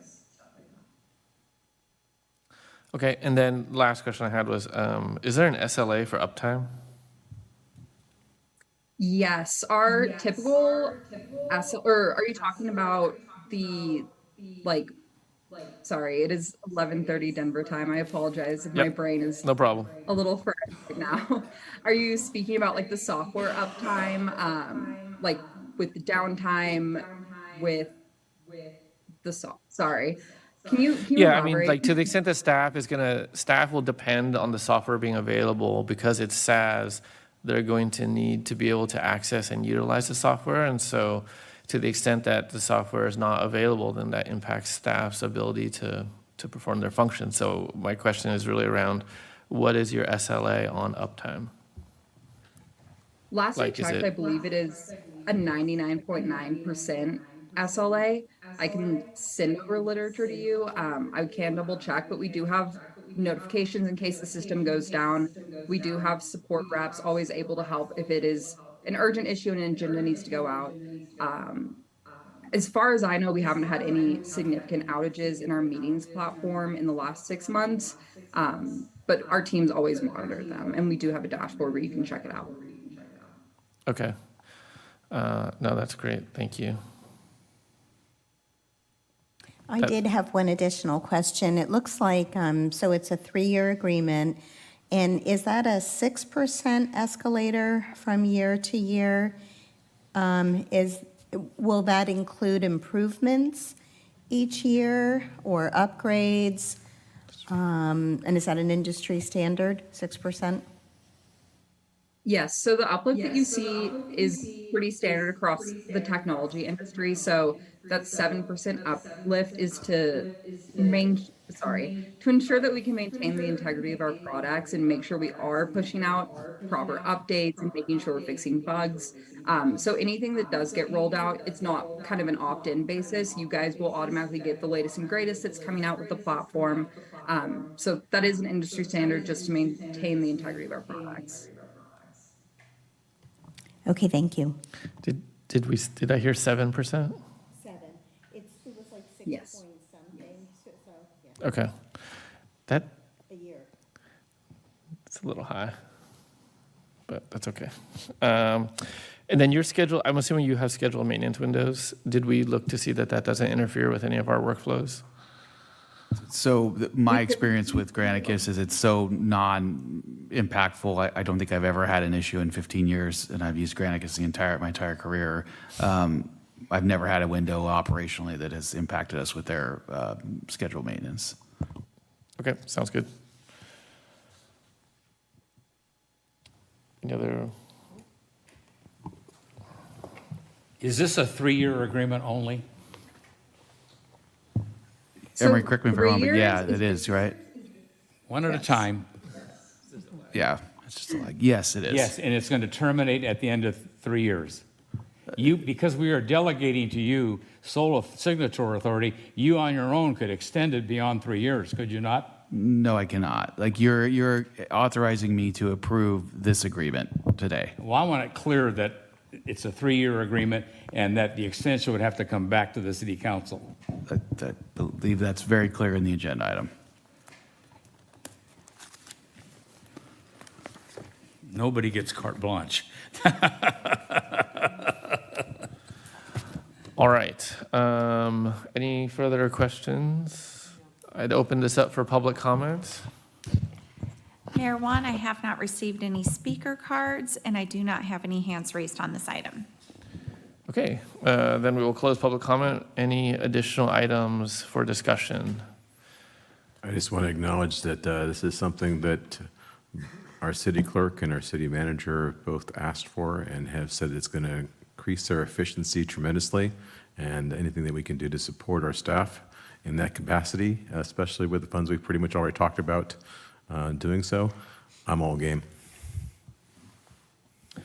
And with the funding, I think when we came back, or when we requested staff come back with the items, that was, the intent of that was to use reserve funding to help shore up our technology, our technical debt, I will call it. And so, because this is a multi-year agreement, how are we structuring that funding source? Are we doing funding from reserves 1 year? Are we going to encumber for future years? What is the plan? So we're going to focus on your pension relief fund, which is the general fund. I'll keep reiterating that. And we will, for year one implementation, year one service, pay it out of that. As we look to future budget years, my assumption right now is that we continue will have, barring any changes in revenue discussions, we're still going to have deficits, and we would just continue to fund it out of the pandemic relief fund. So what I will do is essentially the staff, your finance director you just met today, we will block out the entire 3 years as we continue to plan the use of pandemic relief fund, because this won't be the last time I'm coming. So essentially earmarking those funds In and theory, encumbering it yeah. for future years. That's fine. If we can adapt and adjust later, we will, and that will free up money for other things. But for now, we'll assume that's the path. Sounds good. Okay. Really quickly, I thought you said pension relief funds, but you meant the first time. You meant I think pandemic. I said pandemic, but I may have You said did pension. the other 3 times, but you said pension first, Oh. so I just. Pandemic, it's the Yeah, okay. pandemic relief fund. Okay, thank you. Yes. Too many Okay. P's. I Yes. know. Okay, great, thanks. Okay. That is right. So let's see here. Motion for the resolution. So moved. To adopt the resolution accordingly. I'll second.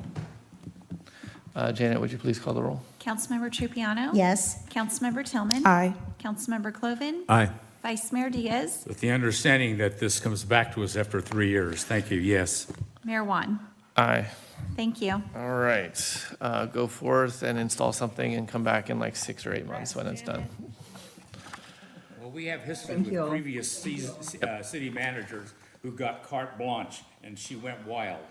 Yep, I think we're okay with our policy here, so that should work. All right, that concludes item 8E. Next is item 9, council items limited to requests for future meetings. Do we have any requests for future meetings? Yes, I have one. I want to bring back the item that was brought up by Messrs.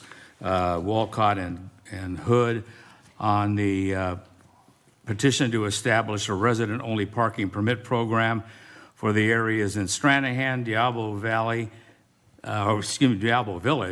Upper Easley Estates, Lower Easley Estates, including imposing restrictions on on-street parking downtown. Okay. Any other requests for future items? All right, thank you. Item 10, council reports. Councilmember Cloven, would you like to kick us off tonight? I'll try to keep it a little bit short. We're getting late, but had a lot of good conversations with residents about our last meeting regarding the fee schedule.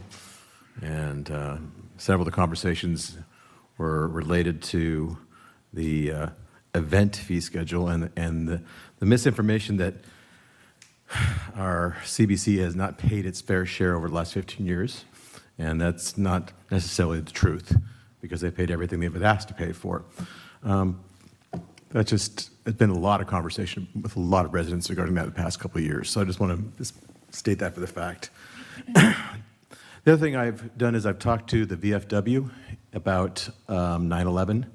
Last couple of years, we've had some great remembrance services associated with 9/11, and there will be 9/11's on a Monday this year, and our local VFW will be putting on a ceremony at the fire station. They still need to coordinate with the fire chief there, and so it'll be a short and somber ceremony, probably around 8 o'clock-ish in the morning again. And what I'm attempting to do is put together a service day around that date. I haven't solidified it, but the plan is to have 3, 4, or 5 projects from individuals. I know that I've talked with Councilmember Tripiano about the library being a project site. Maybe the PFCs, some individual schools, might have a particular project site they want to have cleaned up or painted or a fence. Or I'll have 3 or 4 projects, and people can come down on a particular Saturday morning. We'll have donuts and coffee, and you can go to a site to do a service that day. And I'll get more information as I get the projects in line and let you guys know what that looks like. But that's kind of, it's going to be a 9/11 Remembrance and Service Day. And it kind of dovetails well with what we did in Clayton Cleans Up before Art and Wine Festival. This is going to be before Oktoberfest. That's it in my report. Okay, great. Let's see.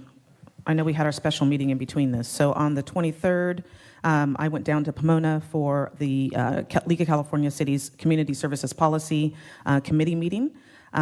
We heard presentations regarding park access and for residents throughout the state of California who don't have access to hills and open spaces like we are lucky to have here. And they're actually called, I just drew a blank on what they're called. It's gone. Lack of parks. I almost had it again. Anyway, and they're trying to figure out ways to not only have passes from the libraries to be able to give people access to our state parks. There's free access for people depending on what their income levels are. That information was shared. And then we also had a guest speaker that spoke about homelessness. And I have a handout that I can ask the city to put on there. But it was very interesting to hear that a lot of the cities that they surveyed, all of our cities throughout California, and 79% of them said that they spend general fund money to address homelessness. I know that's not an issue here in Clayton. And that out of those cities, 87% of them said that their cities have fiscal concerns over providing existing homelessness services for the long term. We heard from several cities in our county that said that they've actually used ARPA funds to help shore up people in hotels, et cetera, and that funding is going to run out in 2 years, and they're concerned about what to do with them after that. So in light of that, we had a conversation yesterday with Tim Grayson, our assemblyman, to discuss this, and it was myself as a representative from Cal Cities, Walnut Creek Mayor, and a council member, 2 council members from Clayton and 1 from Antioch, who addressed this with him and asked Assemblymember Grayson to not only make sure that he's supporting the bills that Cal City would like to address homelessness, but to also speak to his counterparts across the aisle to get the funding for all of the cities to address affordable housing and homelessness, as well as public safety for fentanyl and HCD issues.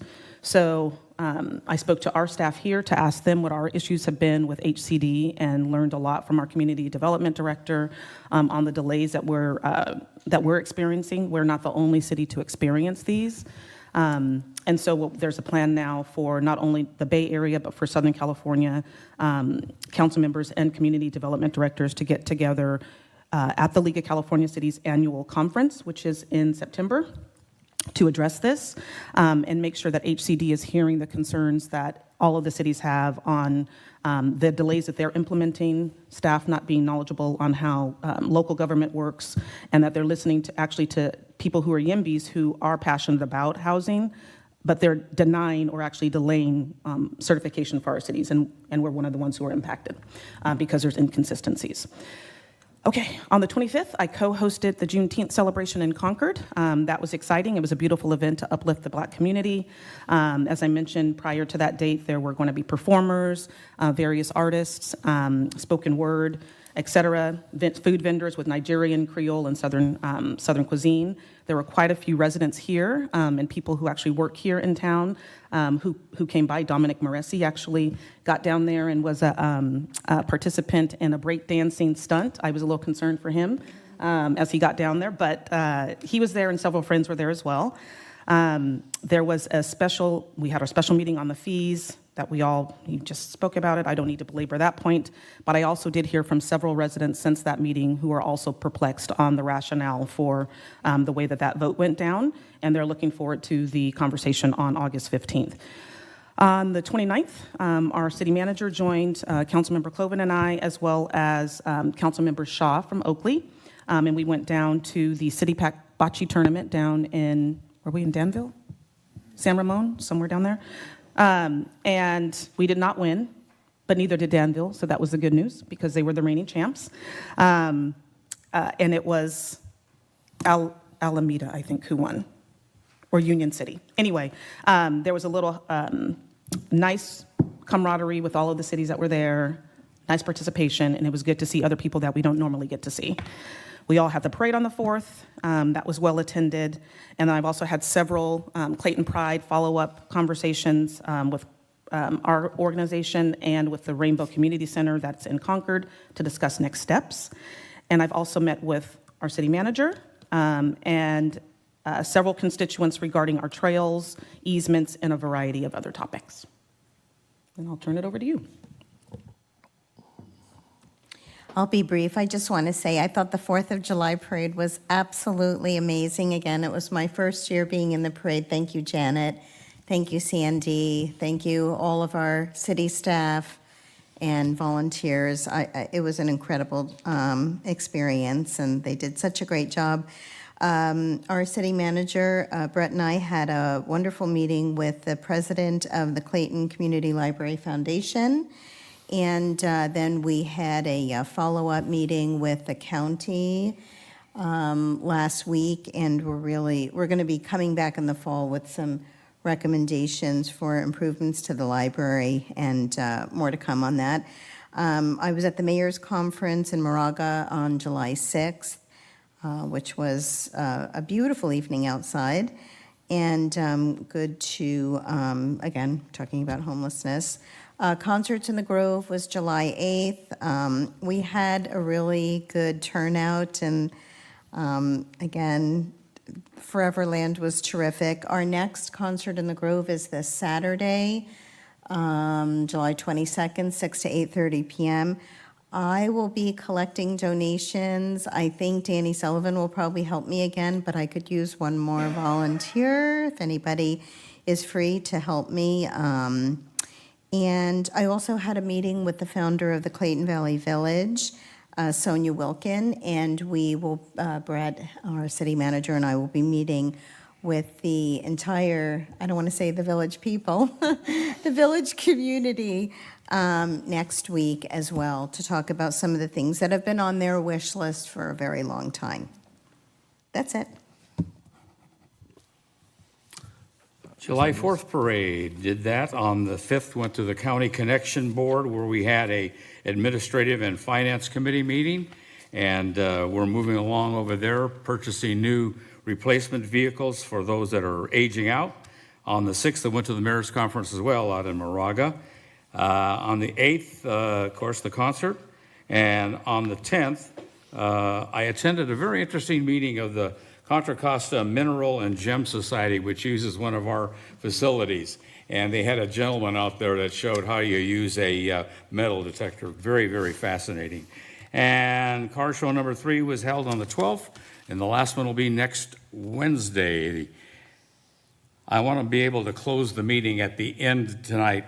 It's been a rough week and a half for departing Clayton and area residents. I want to recognize Alan Bud Cron, good friend for so many years.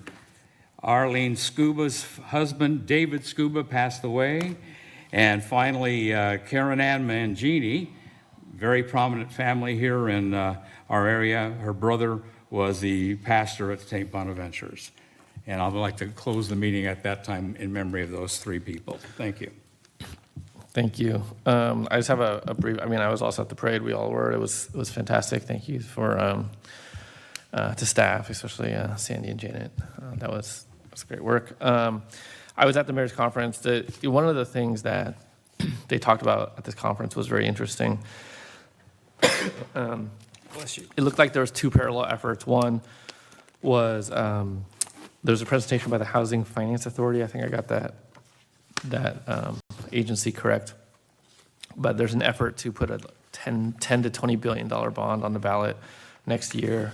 In addition, there's a parallel effort to reduce the threshold for passing tax measures when it relates to housing, reducing that threshold from 2/3 down to a lower number. Sorry. Bless you. And so that would be a constitutional amendment. So they were talking about that. It was pretty interesting, those efforts. And those are the major things. I was traveling for the better part of the last couple of weeks doing summer vacation stuff, so that was fun. I was actually planning to not be here tonight, but my trip got canceled, so I'm here. Anyways, that is the extent of my update. So, sorry, I'm losing my voice here. We do have a GAD meeting, but if we want to, we are not coming back to this meeting. So if you want to, we are not. So if you want to adjourn this meeting and roll into the GAD meeting, we can do that. If you want to say, I know you just mentioned the 3 individuals, but if we want to close in honor of those 3, you can do that right now. And We can close it now because we're not going to come Yeah, back. we're not I'd coming like back? to close it in those 3 Yes. people's memories. Bud Crone, Dave Okay. Scuba, Here, hold on. and Karen Mangini. Thank you. All right, and with that, we will adjourn this meeting. Our next regular council meeting is August 15th, and we will roll directly into the Oakhurst Geological Hazard Abatement District meeting, and I will turn the floor over to Chair Trubiano. Okay. Good evening, and I will call the Oakhurst Geological Hazard Abatement District meeting to order. And the first thing I will ask, are there any public comments, either in the room or on Zoom, for non-agenda items? Roll call? What's that? I mean, we're here, but never mind. Do you want to call the roll for the board? Oh, You skipped and number roll 2. call. Sorry. Or roll number call. 1. Sure. Number 1. Board Member Yeah. Juan, I am here. Board Member Tillman, Present. Board Member Diaz, I am present too. Vice Chair Cloven, I'm here. and Chair Trubiano. Yes, I'm here. Sorry about that, I missed the roll call. I always miss something. So public comments, do we have anybody in the room regarding non-agenda items? Or Chair anyone on Zoom? Trupiano, I did not receive any speaker cards on non-agenda items, and I do not have any hands raised on this item either. Okay. Thank you. Then I will close public comment on non-agenda items. And then the consent calendar. We need to approve the minutes from the last meeting, which was June 6th. Move approval. Public comment? Oh, excuse me, you got a public comment. Is there Telling any you. public comment? Chair Trupiano, I do not have any speaker cards or hands raised on this item. Okay, then I will close public comment. And do I have a Approval of motion? the consent calendar. Second. In a second. Okay, thank you. Board Member Juan, Aye. Board Member Tillman, Aye. Board Member Diaz, Yes. Vice Chair Cloven, Yes. Chair Trupiano. Yes. And then we're going to change the order of this evening's agenda slightly. We are going to talk about action item 5A first, and then have our public hearing. So at this time, Larry, do you want to kick us off? Yes, so thank you, Chairperson, Chairman. And the request to move this item ahead, it's related to the overall budget, which is part of the public hearing. So I think it would be prudent for any feedback or any potential changes from the board that it be discussed first, so that way we can incorporate into the public hearing and adjust the report if necessary. So this is a follow-up to the previous GAD meeting where we discussed a potential future ballot vote among the property owners in the GAD on a potential increase. And so we're coming back to both confirm that the board would like to proceed with that process. And then the other element that staff would like feedback is how much outreach effort or informational documentation would like to be produced to educate the voters. That is not currently budgeted. So tonight, Brian Brown from Francisco and Associates has been very patient, sat back. He's available. He is very knowledgeable about the process, helped craft the staff report for you tonight. And just in general, so you're aware, the engineer reports and the Lydia Lane, High Street, those assessments that are done each year is through our sub-consultant, Brian's group. So when you see those reports, that's from his firm. But I'd like to kick off specifically and just reiterate that the GAD, annual revenue is approximately $49,000 this current fiscal year, with only an increase for CPI for each year thereafter. It's a pretty limited funding source. This upcoming budget year, and will be addressed in the public hearing in the report, has some one-time Presley settlement fund dollars that are the leftover money to be able to put in the fiscal year 24 budget. And so at the direction of the board at the last meeting, we took $33,000 of sort of budgeted potential minor projects and are now earmarking that for ballot measure efforts, just specifically for the processing and the administration. So, the physically mailing out the ballots, collecting it, counting them, those efforts. Also, an update to the plan of control. So that $33,000 is split between Francisco de Associates doing the processing and BSK, who's the geotechnical consultant who's come before the board before. Plan of control would be very much up to the board, what elements you'd like to change.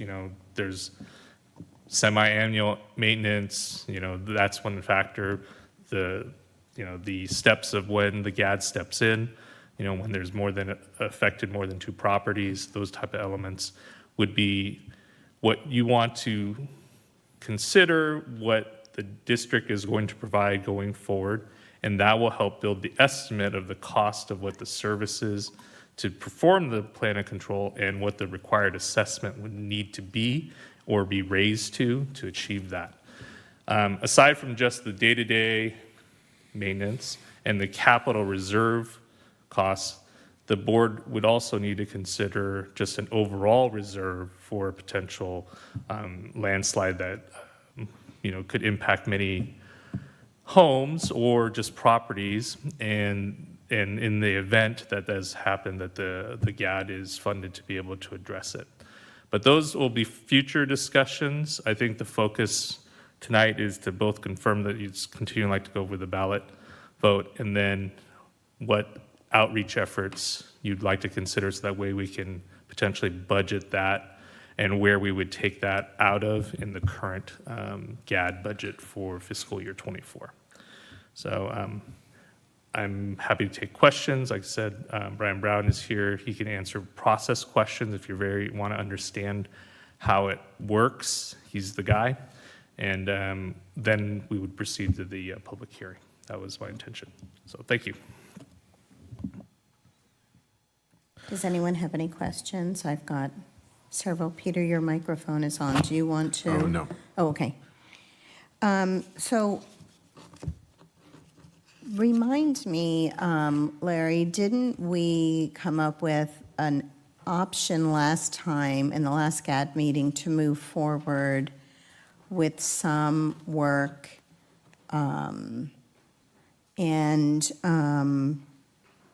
So I guess my questions are around how much of an increase would we be asking the assessment district for?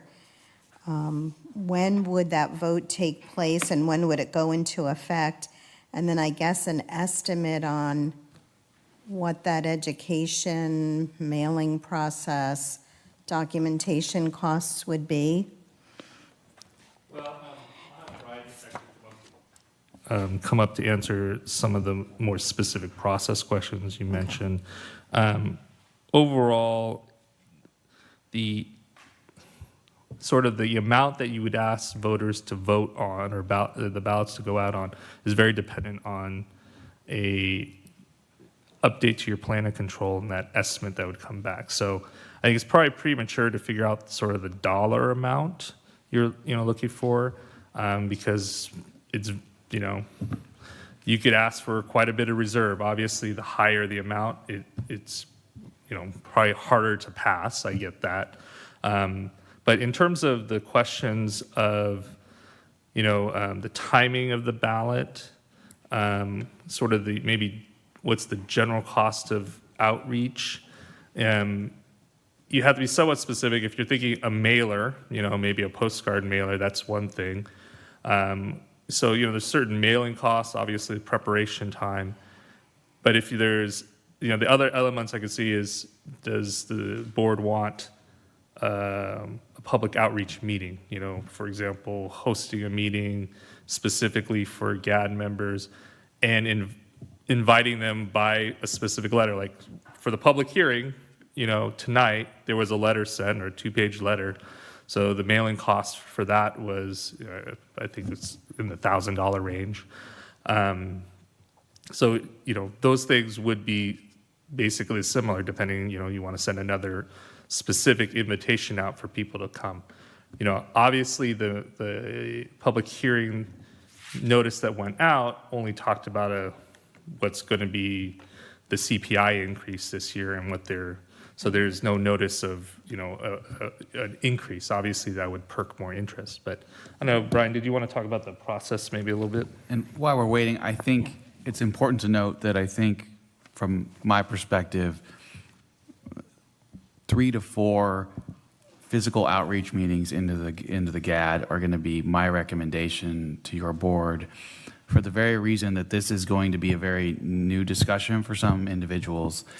And I think the entire team needs to be able to talk through with the residents there the various options that we can take. So if we get a total number, or should be, I'm making it up now, $500 a year, we may not really be able to reasonably jump to that, but what would they be okay with a phasing approach? What does that mean for the work being, still going and outpacing the dollars? And, there are a lot of variables I think we need to actually talk through that I don't think a mailer is really going to hit home. I think we're going to have to be high touch here with this area. And so my recommendation would be for specific meetings where this team and myself are here talking with them wherever we end up meeting at, to really make them feel heard as part of this process as well. I think that's invaluable to trying to get something done in that area for the community.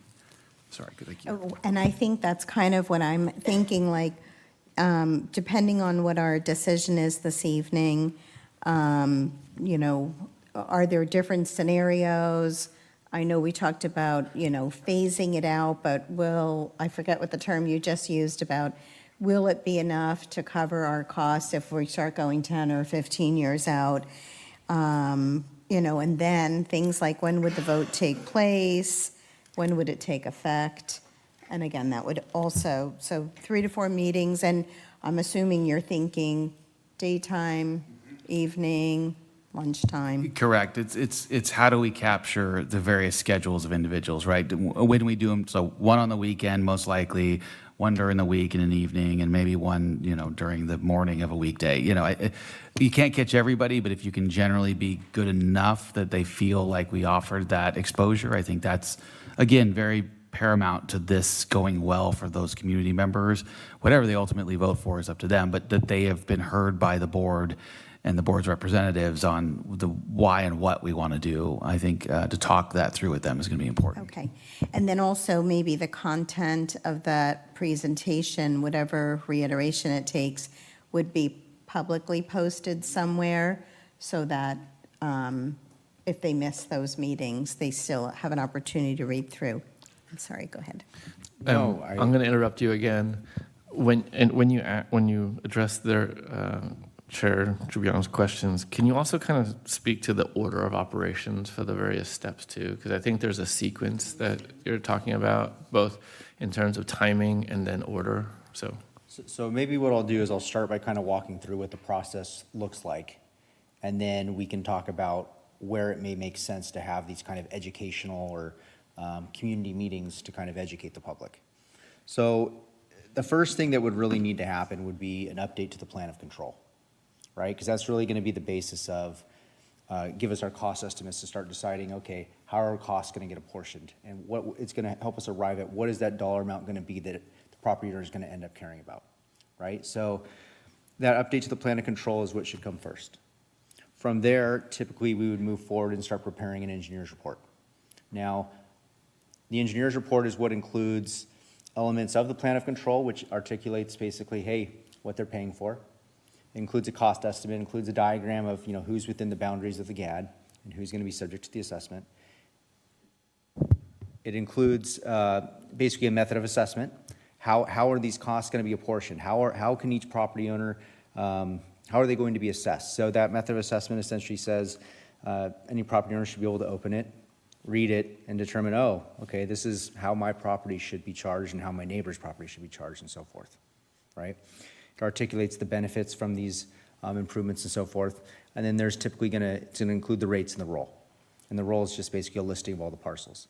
Now, what's important here about the preparation of the engineer's report is a lot of the education that's gonna happen with the public. At the end of the day, it's gonna be important to articulate why this conversation's happening, what are the needs of the area, the funding shortfall, to help educate them about that. But at the end of the day, they're going to care about, okay, well, how am I being charged and how much is it going to be? And until we've updated the plan of control and we've gone through that exercise of really preparing that engineer's report, and it can be in draft form, basically, like from methodology. It doesn't need to be like a public document yet. It can be done more as a educational piece, right? So that you kind of have like decision points, if you will. Right? Like if you have one of these community meetings and the pulse just says, wow, there is no support, right? You've done 3 or 4 of these and they're like, dude, this isn't going anywhere, right? There's some decision points where you can stop, right? So if we go through and basically do that analysis to have all the elements needed for that engineer's report, we'll be ready to start engaging the public. From there, And we'll come back to kind of the public education meetings here in a second. The board meeting, typically once that engineer's report's prepared, we'll also be preparing your draft notices and ballots. That's stuff that will be reviewed by city staff, legal counsel, things of that nature. And we'll come back to the board. And there's essentially a resolution that will, initiate these proceedings. You'll receive this preliminary engineer's report and we'll set a public hearing date. And as part of that, you'll also direct us to, essentially, or direct the mailing of notices and ballots. Now, every property owner would receive a ballot as well as a notice. This notice is typically a little more involved than what they're getting on an annual basis. It's going to include things like background on the GAD, why are we here, right? It's going to talk about maybe any funding shortfall, any improvements that are needed, any capital projects, things of that nature. It's going to walk through the methodology and help them understand how their parcel is going to be charged. It'll have frequently asked questions. It'll tell them how to complete their ballot, things of that nature. So it's typically somewhere between probably a 2 to 3 page, maybe front and back, like pamphlet, right? So it usually has pictures, things of that nature, but it's like a condensed version of the engineer's report and the information that's been shared with them to date. And that accompanies every ballot, right? That's a requirement, so that is going to go out. Now, that is not going to be enough, right? Especially if this is a issue that maybe a lot of these property owners aren't aware of, right? And that's where these educational meetings is going to come in. So with that said, at that first board meeting, you would receive this report. You would essentially say, hey, set this public hearing date, go ahead and mail the notices and ballots. Usually about within the week, notices and ballots get mailed to all the property owners, and then they send them back to they fill them out, complete them, and send them back to the city. With that said, they have the option to bring them back to the public hearing up until the close of the public input portion, so they can change their mind and come back up and pick up hey, I want to get another ballot. Here it is, put it in. At the close of that public input portion of the public hearing, this is the second board meeting, we would essentially begin tabulating ballots. So depending on the volume received, we'll either tabulate them, here tonight, or we would maybe continue the public hearing and do it tomorrow, like here in this room. It would be open to the public. Anybody can come and watch. And then at the next board meeting, we would essentially declare the results. Now, if each ballot would be weighted based upon each property owner's financial obligation. So what that means is if my assessment is $1 and yours is $2, your vote counts twice as much as mine. Okay? Now, it's a majority protest proceeding. So the other thing to keep in mind here is if nobody voted, in theory, you could still move forward and approve this assessment. It may not be politically palatable, but it would be an option for the board. So it's a majority protest proceeding. So basically, we're going to mail ballots out, ballots will come back, and you need 50 plus 1 to support based upon the financial obligation of the assessment. Now, in looking at this area, it's largely residential. But again, depending on how the plan of control comes back, how costs get allocated, you can see here, or you'll see later in the next report, basically how the assessments kind of vary out between the different subdivisions. But it's important to note that each ballot will be weighted based upon its assessment amount. And then from there, this is probably going to be from start to finish, I'd say you're probably in a 3 to, this won't be a 3-month process, probably a 6 to 7 month process at minimum.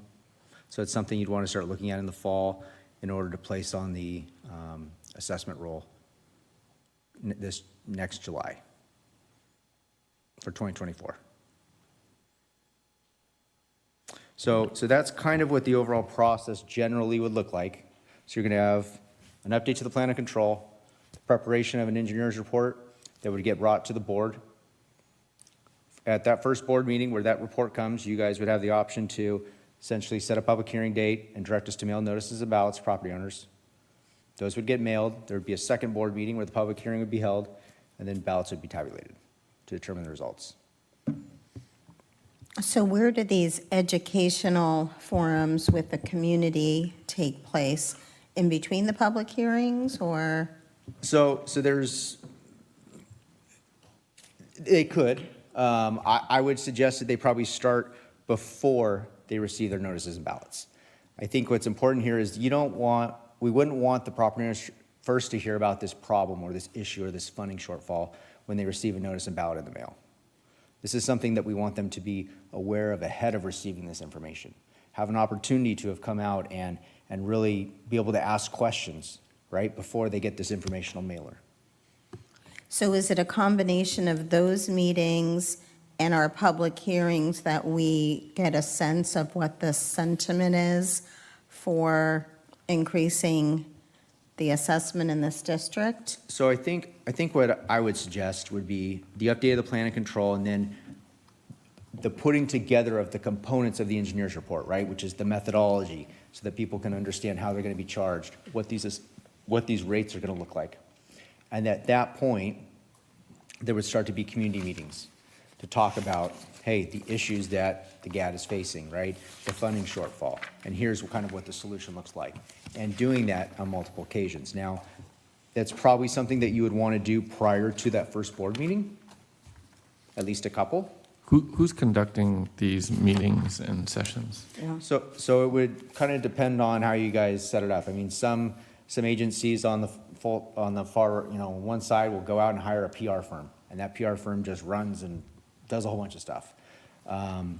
Usually what I've seen to be the most effective, unless you're working in a large city like Oakland, San Diego, or San Jose, is that it's a combination of maybe like a firm like ourselves, who's there to kind of articulate the assessment, right? This is what you're going to be charged, answer process questions. You'd have city staff there to answer questions about what are the existing issues, maybe some context.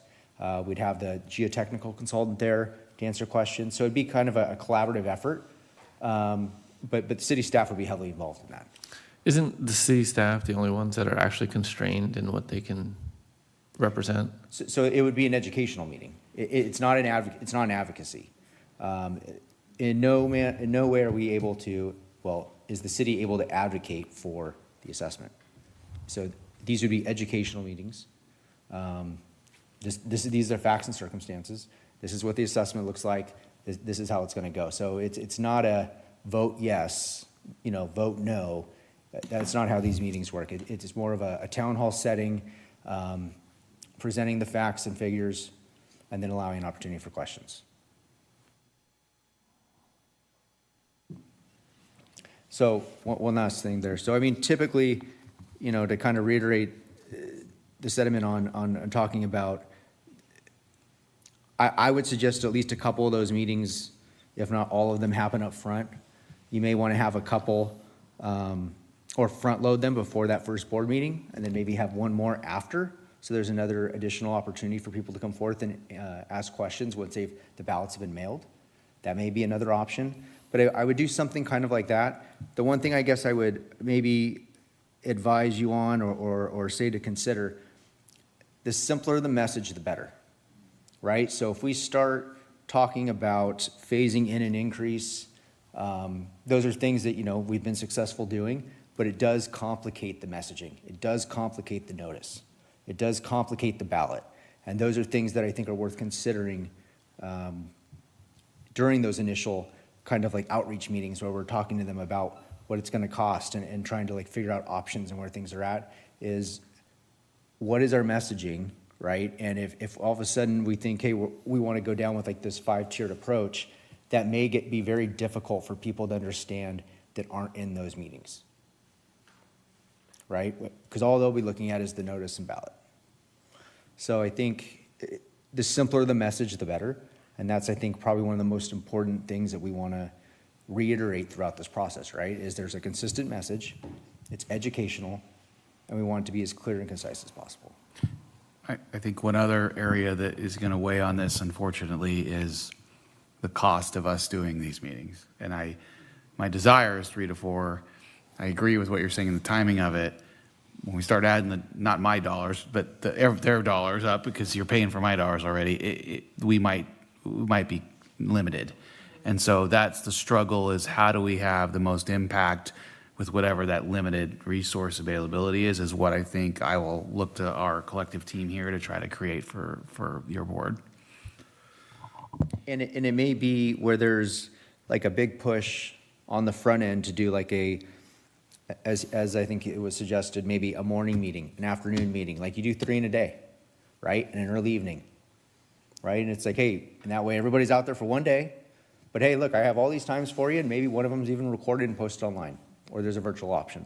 So again, you're never going to be able to hit everybody. I mean, and again, depending on, limitations, depends on how many meetings you'll be able to have, but I think there's ways to do it that will allow for people to come out, ask questions. And I guess I would reiterate too is, we would be able to potentially put up a web page, right? Like, as you had asked about having these like presentations posted and things of that nature. With that said, typically you would have multiple contact, like points of contact, depending on the type of question where these property owners can call with questions. On the notice and ballot, it'll be like, oh, if you have a question about maintenance, here, call so-and-so. You have a question about process, you need a new ballot, you're gonna call me, right? Like there's just, it's very well laid out so that it's not like, hey, they don't get to talk to anybody ever again, but it's that upfront opportunity to really talk to people face to face that tends to really make a difference and really helps in the educational effort. Okay, and again, just going back to the costs involved besides your time and our engineer's time. So the cost of the 2 or 3 page brochure, the cost of sending out the ballot, when will we determine those costs? At a later date when I think if we get direction from the board today, Larry and I will work with the team to develop a game plan, essentially. So when would this start? What would those costs look like? What could we afford? And we would then be able to have a good sense of what that looks like more broadly. And then if desired, we could come back at a later date and articulate that to this board before we move forward, if that's helpful, before we maybe just go with the plan. Not so much in the doing it, but like what that would look like based on the cost estimates that we have. Larry, did you want to? Yeah, we don't have a specific dollar amount tonight. I think we need somewhat feedback, but if possible, I think it would be helpful to understand magnitude, that what the board is looking for, like either sort of number of meetings or scale of costs. I mean, one example would be is that right now we've budgeted about roughly $33,000 for the administration of this process. There's not a particular line item I can say that's in the next item that we're going to talk about that we could take from. We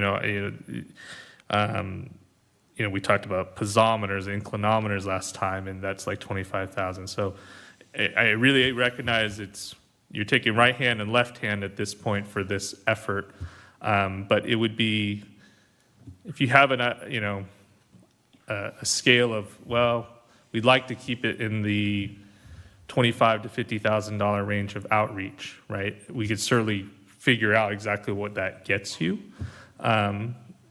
But we could also come back and say, hey, this is what we recommend, this is what the cost is, and then you could scale it back or scale it up however you want. That could be done as well. So I just want you to know, and I think you already know, that obviously there's limited funds in this district already. So this is the hard part, is like even finding $5,000 for the outreach effort there's not $5,000 laying around currently based on this current budget. So, but I do think an outreach effort is important. If you're going to spend the money to do the process, I think if you don't do any outreach effort, you're probably, you're reducing your odds of having a successful, ballot to pass. So, how much, I don't know, and how much you want to spend, that's definitely something that I don't have a great feel of what would be appropriate in this sense because of how limited dollars there are in this, because you could also spend that same dollars on mowing the weeds, right? So there's a lot of uses for the dollars, I guess what I'm trying to say. But it is a conundrum, obviously. We, in our attempt as a board to even bring this to the public in order to fund the district's current and future projects, we're going to have to spend some money to engage with the public to do this. So you have a number here that's what, 33, but that's only a limited scope of what you're talking about. Like, do you have a sense of all the things that you described? So I think, and that's what I kind of wanted, please confirm for me. I think generally speaking, that 33, 35, whatever was in here, was the estimate of what it was to update the plan of control, prepare an engineer's report, notices and ballots, and tabulation. So that's essentially your process when he's saying to administer it. Is that correct? Correct. Right. So at that point, now you're looking at, okay, do you want to be sending out 4 mailers?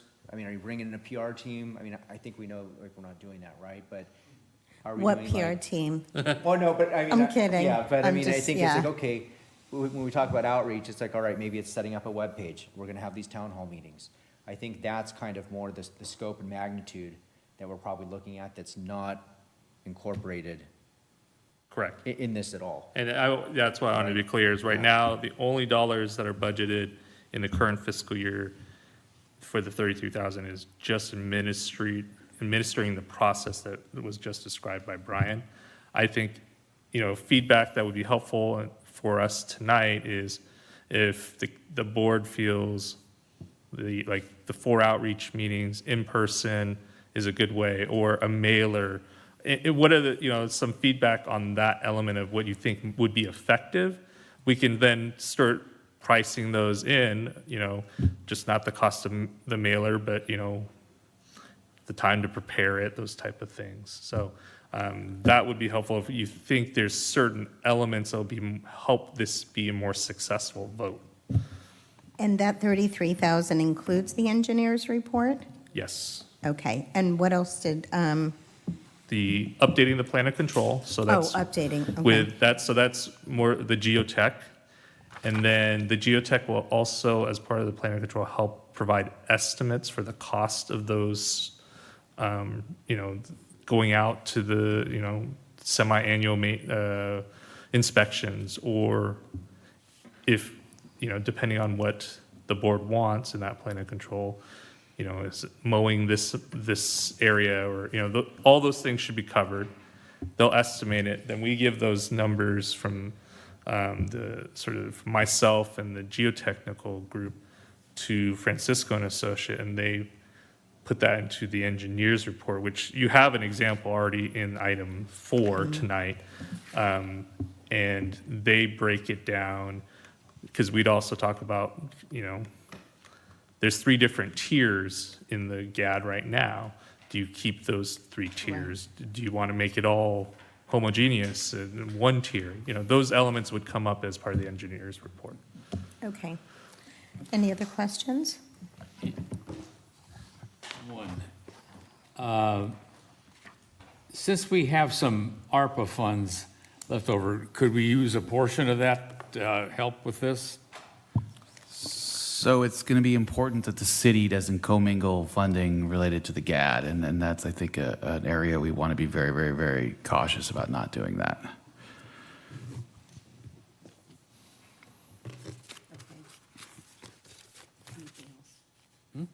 Anything else to that? Okay. All right. Now I lost it. Oh, plan of control. Yes. For the plan of control, you suggested the first step is to modify the plan of control. Is there an expectation of what the result of that modification would be, or is that like greenfield, anything you want? I think you can modify. Is it required to modify, one? Well, right now, your plan of control, the assessment that you're charging doesn't cover the cost of what that plan of control requires.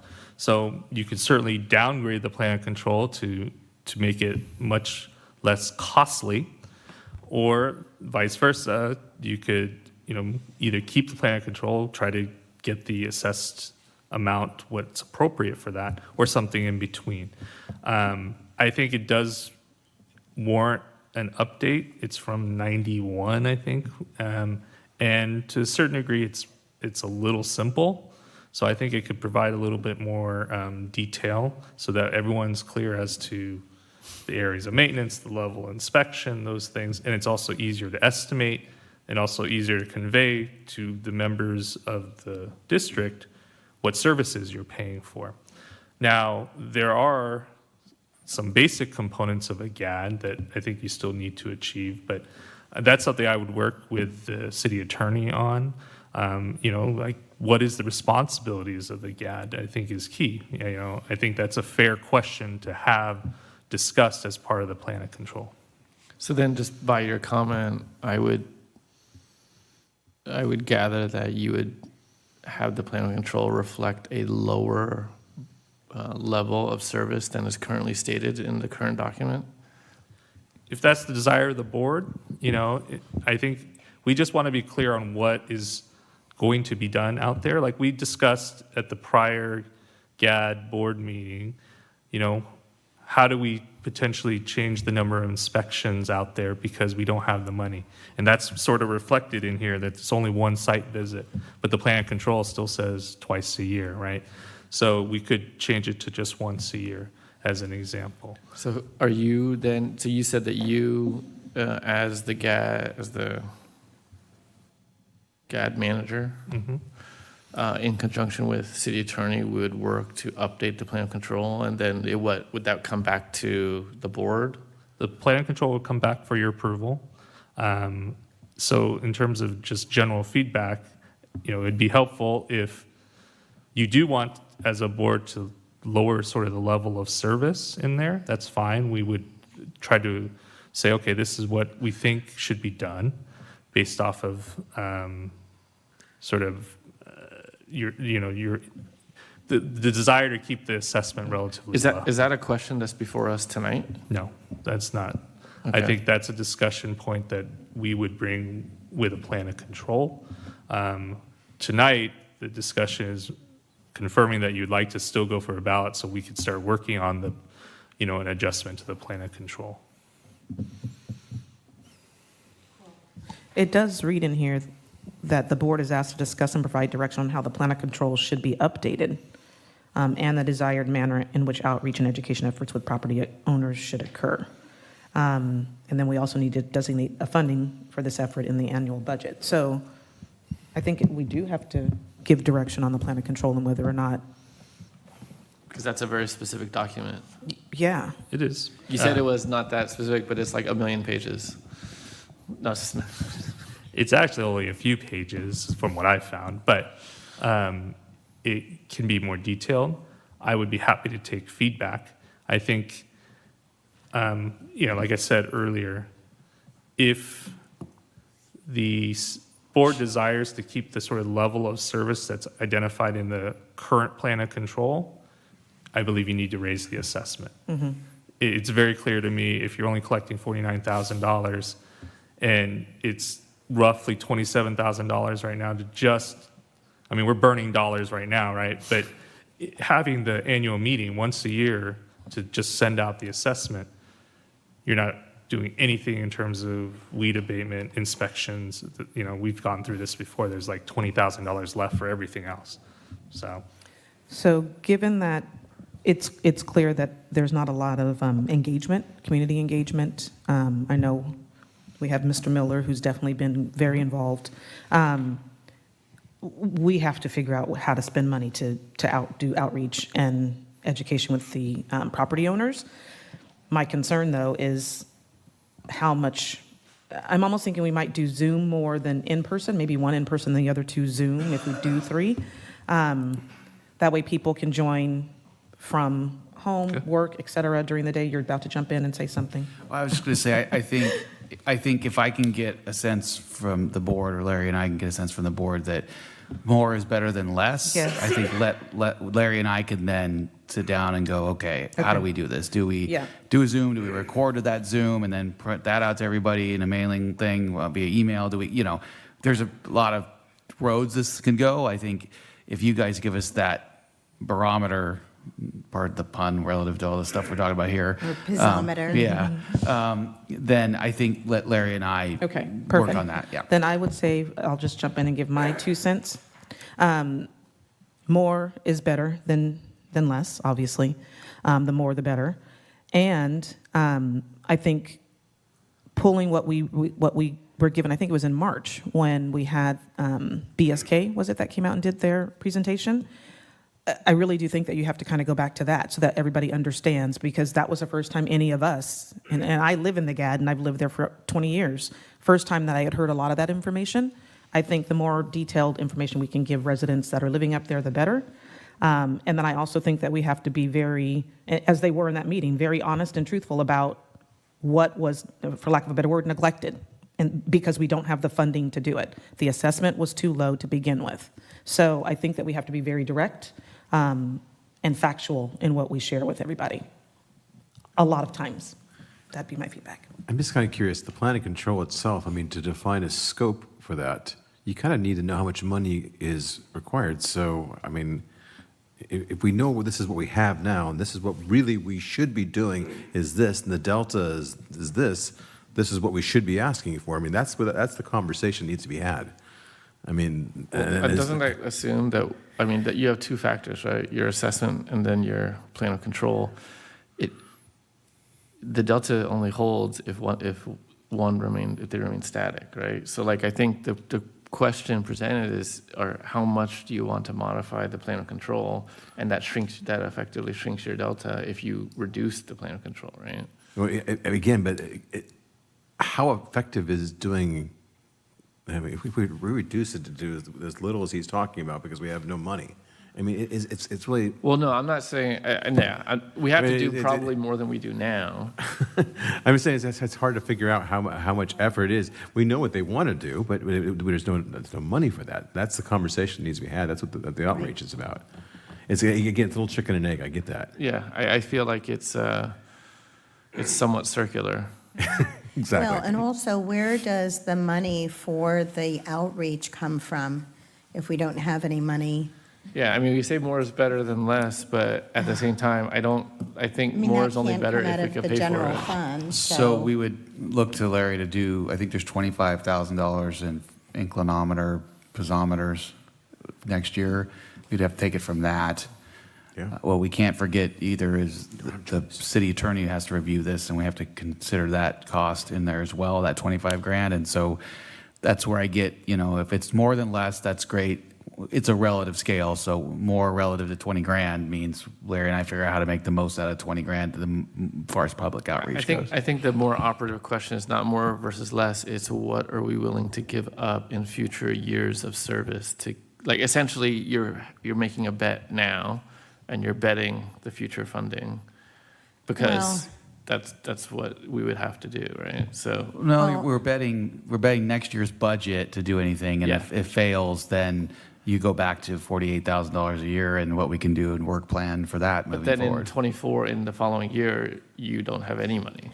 But if we get a sense through some of this community outreach before we actually send a ballot out, that there is an appetite for people understand the ramifications, they're willing to pay more, and there's positive public sentiment, if that's the right word, then it would be money well spent. Yeah. I mean, we're gambling a little bit. Borrowing against our future year's receipts and utilizing it to do the outreach and efforts now.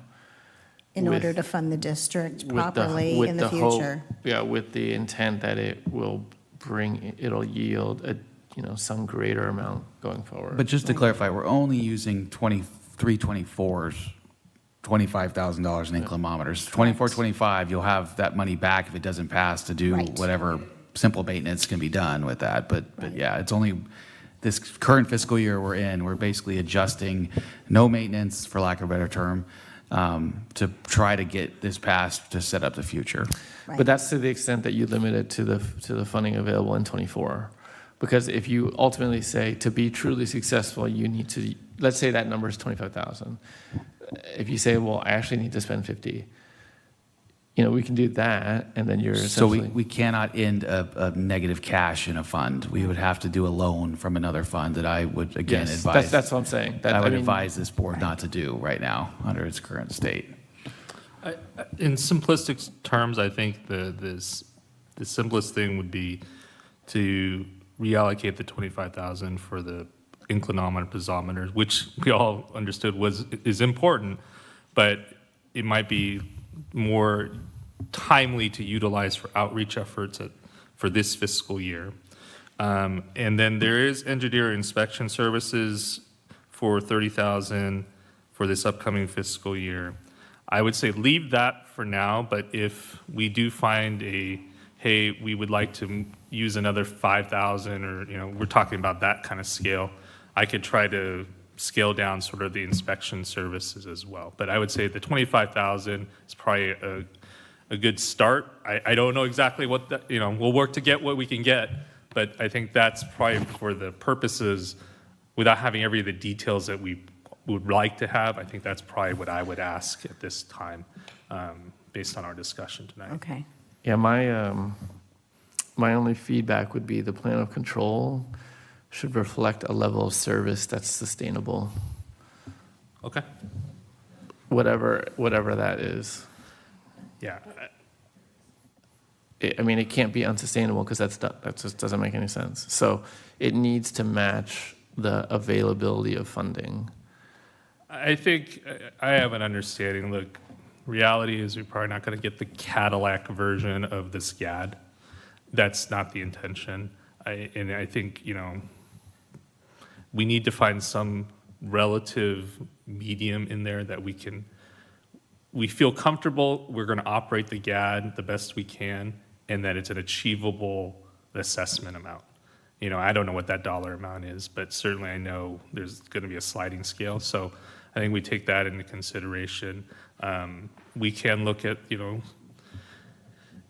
as long as we're informing you and you're able to make decisions like we have been, like, are we going to do just one inspection a year? As long as we're on the same page, it might mean come February, after things, the rain, you don't have as much time, or you just deal with that on an emergency basis, so to speak.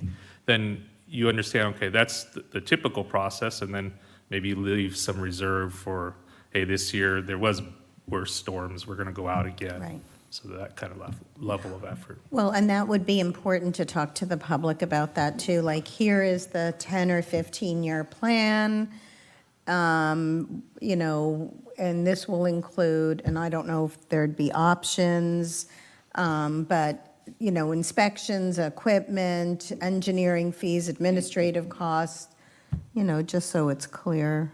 Capital What we're replacement asking costs, for. I recommend if we're going to go through this effort, you need to plan that this is perpetual, right? That you have you're saving money each year, so 15 years from now you can redo all the V ditches or whatever Right. it is. So Okay. I think we have a good understanding. Any other question? Oh, I just wanted to confirm, it seemed like we were starting to go a little bit into deliberations. If we're done with questions, we could do public comment. Yeah.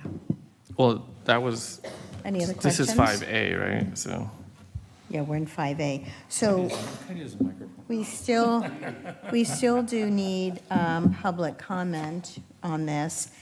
And Mr. Miller, I know you said 4A, but do you want to, might as well comment on 5A. And we will start. Well, let me first start by reading an article that was published in the Contra Costa Times. I'm not going to read the whole article. It says, Clayton homeowner, Glenn Miller, 1005 Pebble Beach Drive. So that I am in what you call the Peacock Creek parcel. This is Clayton homeowners anxious about monitoring reports showing continuing earth movement. And I will not use names, but one member of the council explained to the public and to the reporter here, Ms. Dana Gazzetto, that the purpose of the jihad is to collect an annual fee from all the Oakhurst development homeowners to maintain a fund to help mitigate any potential earth movement problems. Well, as someone who has a bachelor's degree in civil engineering with a major in structures and soil mechanics, and a minor in hydrology, plus a California professional engineer's license, I will tell you that, and your city engineer should know this too, the number one means to mitigate any potential regular maintenance of the infrastructure is do the maintenance. And I will tell you, I was going to make this as my presentation. I'm not going to bother sticking around for the other one because, number one, in the Oakhurst parcel, since 1988, since the jihad was established, there has never been any maintenance done. I can look at it every day from my balcony. I can observe it. I see the conditions now, which I'll get to later. In the past 15 years in Peacock Creek, there has been one time that maintenance was done. That was because we had a interim city manager that I guess didn't get the memo that you're not supposed to do maintenance, and he authorized some maintenance to be done. And in that case, we have 4 tiers of V-ditches and drain inlets. They only did the top tier. So the other 3 tiers weren't done and haven't been done in at least 15 years, which I've been retired and are working to the point where I can actually monitor what's going on, and I provide this evidence as fact. I'd like it to be in the record, please. Number 3, since that time, since that surface maintenance, it's going on 4 years, which means some of you guys were on the council, some of you are new. There has been no maintenance in Peacock Creek, none whatsoever. This means that if you look at the conditions now, that the area in Oakhurst, which is called the Oakhurst parcel, the drainage ditches, you can't even see them because they're so covered with debris, slides, whatever. I marvel at the cows because there are certain little areas where the water, when it rains, gets trapped, and the cows go down and they drink out of it, but the water doesn't flow. It doesn't go into drain inlets. It doesn't do what the design has done. And so... Mr. Miller, was that your last point, or? No, the last point is that, you talk about messages. Well, once again, here you go. You've got some, I think someone said you had some money that from some settlement or something. I'd like to know what happened to the $655,000 settlement that you got, Mr. Juan provided. By the way, a very good report. Provided, I think it was in 2003. What happened to that money? There was no maintenance that was done. No maintenance whatsoever. So, I mean, you talk about messaging. What are you going to tell the people? Well, meet the new boss. It's not the same as the old boss. Or, I mean, what are you going to say? I mean, why should we trust you? And that would be my message at every single one of the meetings. You guys, not you personally. I don't mean any here, but the city can't be trusted to do the work. And now you're trying to talk about coming up with some kind of, well, a primary focus on whatever, what do you call the program or whatever, should be maintenance. And you are not doing maintenance. Okay. So I would recommend. Thank you, Mr. Miller. I would recommend you take the $55,000 and you get up to Peacock Creek and do some maintenance. Maybe you should do some maintenance because these things are going to fail. Okay. You know, we're in the middle of El Nino and these things are going to fail. Thank you, So Mr. I just Miller. want to let you know. Thank you. Thanks for I think that's. stringing me along. That was really. Thank you, Mr. Miller. So I bring it back for, do we have anybody on Zoom, Janet? Chair Trupiano, I do not have any hands raised on this item. Okay, thank you. So I'll close public comment and then bring it back to the board for additional comments. Anybody? No? So what is our next course of action? Are we going to item, well, you need something from us, right, in action? Yeah, we need clear direction, I think, for the board engineer to be able to move forward, or general manager. And I guess on the table right now is using the $25,000 that we have in the fund for equipment to be used for a community outreach program. All right. I would like to, I think for me, I'd like to have a plan that lays out the steps and the costs that is the most likely to succeed and get the GAD in a sustainable position. And so I'd like, rather than look at it piecemeal, I'd like to see the whole, like, kind of not a super granular level, but similar to what, I forgot your name, sorry, our presenter mentioned about the order of operations and what we need to do, that contemplates what that level of cost will be, and then saying, like, this is our plan, here's the number of meetings, here's the cost, here's what we have to give up in terms of our current year budget and the timing of that. And I think I would say it's something that we should do, because it's basically the only way that the GAD will ever get right. If it doesn't, and the residents decide that that's not what they want to do, then that's okay, that's their option. But at least we've done everything we can to make it so that the GAD has the opportunity to get right at some point. So that would be my recommendation.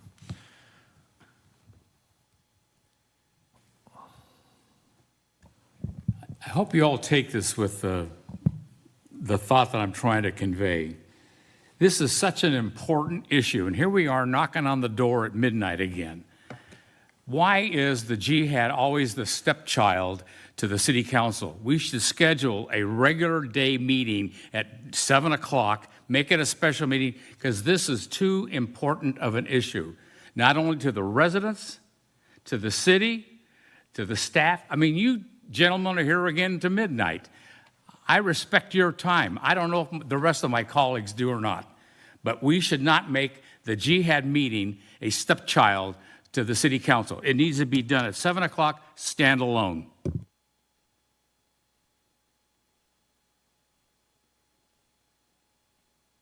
Definitely. No, I think that's good feedback. No, I agree. Think, yeah, I think that's good feedback. When we do know in the future that there's going to be significant GAD activity, we can important issue. we can got people reorder it. knocking at the door trying to get, an answer from us, and we Agreed. can't deliver. Yeah, we can. Agreed. I think that's a good thing to take forward. So tell me how we can deliver. Well, and maybe it is, requires a special meeting for the next time. So, but right now, Councilmember Tillman, did you want to, go ahead. Well, no, I'm still just trying Board Member to Tillman. help give Mr. Thies some direction here. I don't necessarily disagree, but I'm trying to figure out, so the 33,000 already includes the plan of control and the engineer's report, et cetera, method of assessment. And in the plan of control, you're saying now that it's currently very vague or very short, couple pages, I guess. Not necessarily vague, but it's not as detailed as you'd like it to be. What other types of elements would you like to see in there that we're not thinking about, or that you think should be in one? If I recall correctly, I think a more specific capital replacement schedule would be appropriate. So we're all on the same page as to, the age of these facilities are already quite old. Off the top of my head, we would be more specific about what the monitoring entails, right? Right now it says go out there twice a year, but we're going to inspect the V ditches on the surface, right? Are we going to do the piezometers and the inclinometers? That would be another element that would be much more specific. How often? That one is somewhat addressed in the current plan of control, but those are the elements that I would say would be appropriate in terms of the monitoring. And as to, Mr. Miller's point, I think being specific as to the schedule of the maintenance elements is critical, right? If, there is weed abatement going on there, you have to do it, that's going on already. But how often the ditches should be cleared, those elements should be very specific. I think the residents, by all means, have a right to know exactly what they're paying for. And I think that will make the vote potentially go better because there's specificity to it, as opposed to the, concern of, well, I don't even know what I'm paying for, right? So that would be the key. So other than the maintenance, Monitoring. the monitoring, thank you, that the consultant BSK mentioned wasn't occurring, et cetera, and they hadn't been looked at, I think, since 2016. I might have messed up the year. What other elements do we not have enough money to afford to do? Aside from inclinometers and piezometers and the monitoring, or is that it? And the reason why I'm asking is because Mayor Juan wants us to have, what can we do? And we know we only have less than $30,000 left after the current assessments, which means we don't have enough to do anything. We can't get a lot done, which means it'll be bare bones, and how do we fix it? So I don't want to call it a wish list, but I think we need to see two things to take to the residents or the property owners in the GAD. They don't understand what they have not been getting because there's no engagement with them. And we know that there's a bare minimum of what the board should be doing in that area. Wait, let me clarify. So Sure. I wasn't saying that we should do less. I'm saying that Plan of control should the have plan of what? control should, one, be sustainable, and two, reflect the level of work that maintains the district as it's intended. So I don't know Okay. what that is. Oh, okay. I don't know what that is, but for one, the maintenance, forget the measuring, but just even if we spent all $30,000 that's left on maintenance, it wouldn't even be close. Correct. I mean, I think it's like a tenth, maybe. And then you do the monitoring on top of that, which is like some number that doesn't even make sense to me, but okay, yes. So Equipment, wells, yeah, we talked about all of kinds this, of yes. things. So, we need to do the maintenance. We need to do the monitoring. Do we need to do the monitoring 4 times a year? No. I don't know. I think those are That's the not a elements. question for me. That's a question more for The action engineers. item tonight, I just want to kind of circle back because it is getting late and we're all getting tired, right? The action item right now, though, is pursuing a future, we have to decide, do we need to pursue a future assessment I think that increase? answer is yes. Okay, so are we going to take a But vote then- on that? But he But- has but the he other needs a thing, little plan bit of control more. direction. More direction before we, I am confirming what I heard tonight was that it appears that the board would like to pursue some outreach efforts along with this process for the ballot measure. correct. At this point, I think the available budget that's in the fiscal year '24 is roughly $25,000. That I think is a good start, and I will work with the city manager and my consultants to determine what level of outreach that can provide. And if we need to come back and say, I think we should adjust this other element, we could do that at a future. We're going to obviously be talking about the plan Right. of control. There's a lot of opportunities for us to talk about this. From my so- understanding, the outreach could be funded by ARPA dollars. There's no restriction on No. it. It If there cannot. is, Well, It cannot. Why- tell me how. Give me the law. Can we, Well, Mala's going to tell you we can't use city funding. We cannot use city funding. The ARPA funding is city funding. The GAD's a separate entity, so we cannot use city funding for this. So Larry, if right now, just so we can get to item 5 here, right now, if we provide you direction that we want to move forward pursuing a future assessment increase and use the $25,000 that we have in reserve for an outreach, is that the The motion? 25,000 is currently earmarked to locate and measure inclinometers and Right, piezometers. but we would be shifting That would be that shifted to an to a outreach community effort. outreach. Yes. And then in item, the next item, 4A, I would suggest that you know, as part of approving the assessment, that we make this adjustment in the engineer's report. I would just encourage that you have a vision for the end state of what you're trying to achieve, rather than, because I know that our friend behind us doesn't work for free, neither do you. And so before we really engage, we should have that end state plan so that we know that we're not going to paint ourselves into a corner and run out. That's my job. I understand that. Okay. Okay, does anyone want to make a motion on item? Do we need a motion? Oh, I thought it was an action item. No, we got 5A. significant direction now. I think Oh, we're good. okay. Yeah. And then, Do you have direction? are we going, yeah. I believe so. Thank you. Are we going back to 4A now? Yes, Okay. please.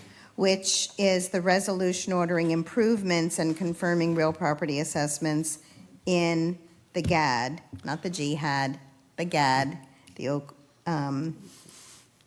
So, Larry. thank you. The recommendation, to be brief, is that the Oakhurst GAD Board of Directors open a public hearing, similar to earlier tonight, receive real property owners' comments on the fiscal year 23-24 annual report, which is attached, and the proposed annual assessment, then close the public hearing, and then the board take action to adopt the attached resolution, which will allow the annual levy assessments as currently increased by the CPI this upcoming year.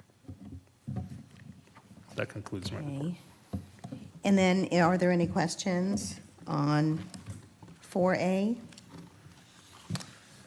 I would only say that we're making the mods that we just talked about. Okay, So it's not a question, but okay.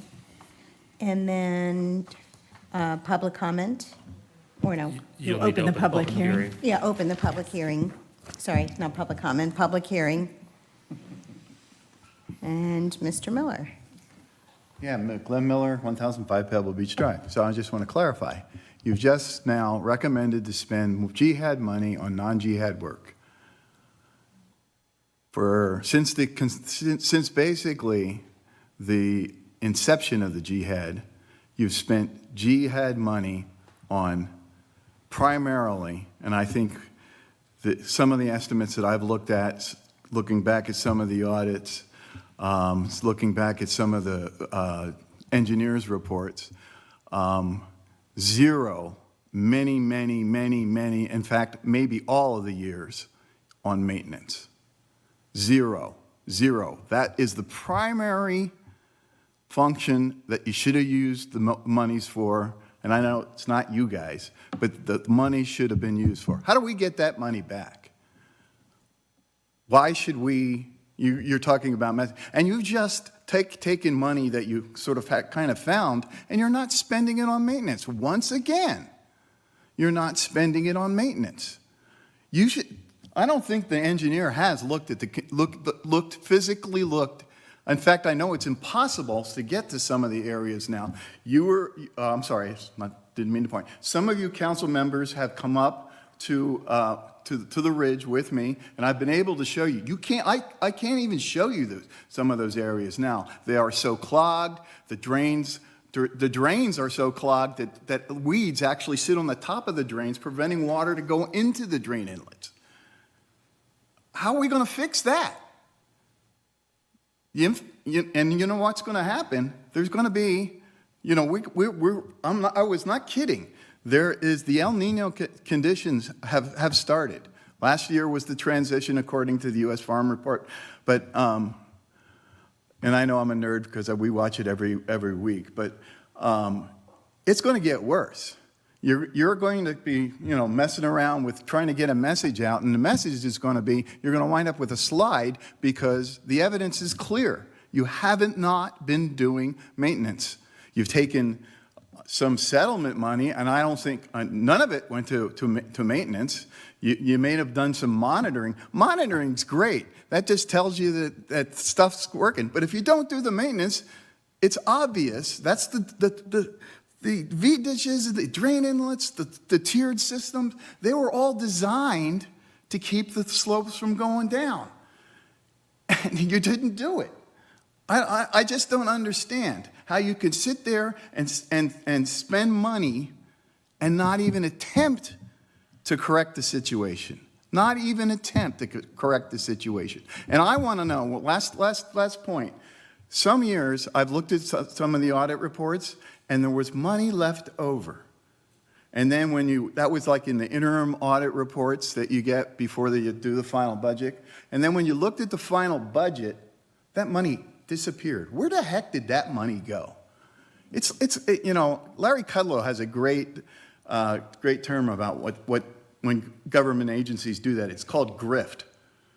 And I'm sorry, we are subject. The Jihad Geological Hazard Abatement District people are subject to just a big grift. I'm sorry. It's just the truth. The evidence is clear. I'd ask you to come. I'll come up to my house, bring a machete. I'll take you down. Thank you, and Mr. I can Miller. show you. Yeah. But Thank you. I mean, come on. We hear you. Thank you. Yeah, I don't think you hear me. We do. Well, you'll hear a lot of me when you go to do your education, Thank you. because the education will be that you didn't do the work. Not you Thank you. folks. I'm not blaming any of you, but that the city did not do the maintenance work. Okay, thank you, Mr. Miller. Chair So- Trupiano, I do not have any hands raised on this item. Thank you. You're welcome. Ms. Oh, Calderon. by the way, I don't care if you raise the rates. This is my official. Do we need to have a vote now? You'll close the public hearing? and Oh, then we're you going to can close take the a public motion. hearing. Yes. Thank you. I'm tired. And I'll bring it back to the board. Are there any additional comments? Yeah, I would just say, I looked at the spend over the many decades, and there was clearly money spent on maintenance, but the inventory of maintenance required is gigantic, and the money we have is minuscule. So you could spend 100% of all the money on maintenance, and you'll still be short dramatically every year. I think it was, unfortunately, when the GAD was conceived, I think Prop 218 or whatever, one of the props, I don't remember the number at this hour. One of the props wasn't even passed. And so the idea was, if we need more assessment, we could always raise it. So we constructed this magnificent system, facetiously. But we never had the ability to maintain it.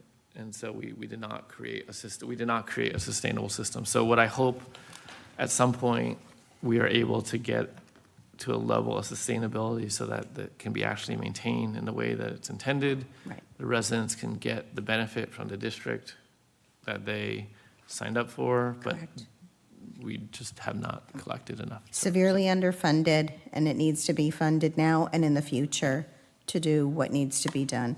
Okay, any other comments this evening? No, ma'am. Do I have to? I'd make the motion,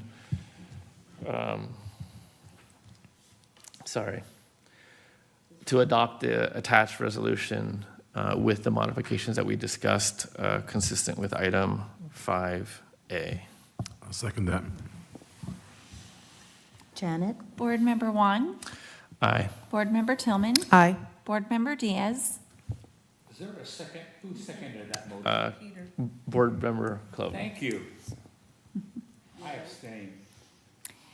Vice Chair Cloven? Aye. Chair Trupiano? Aye. Okay, any future board item, agenda items for the board? No? Okay, then at 11:58, I will adjourn this meeting.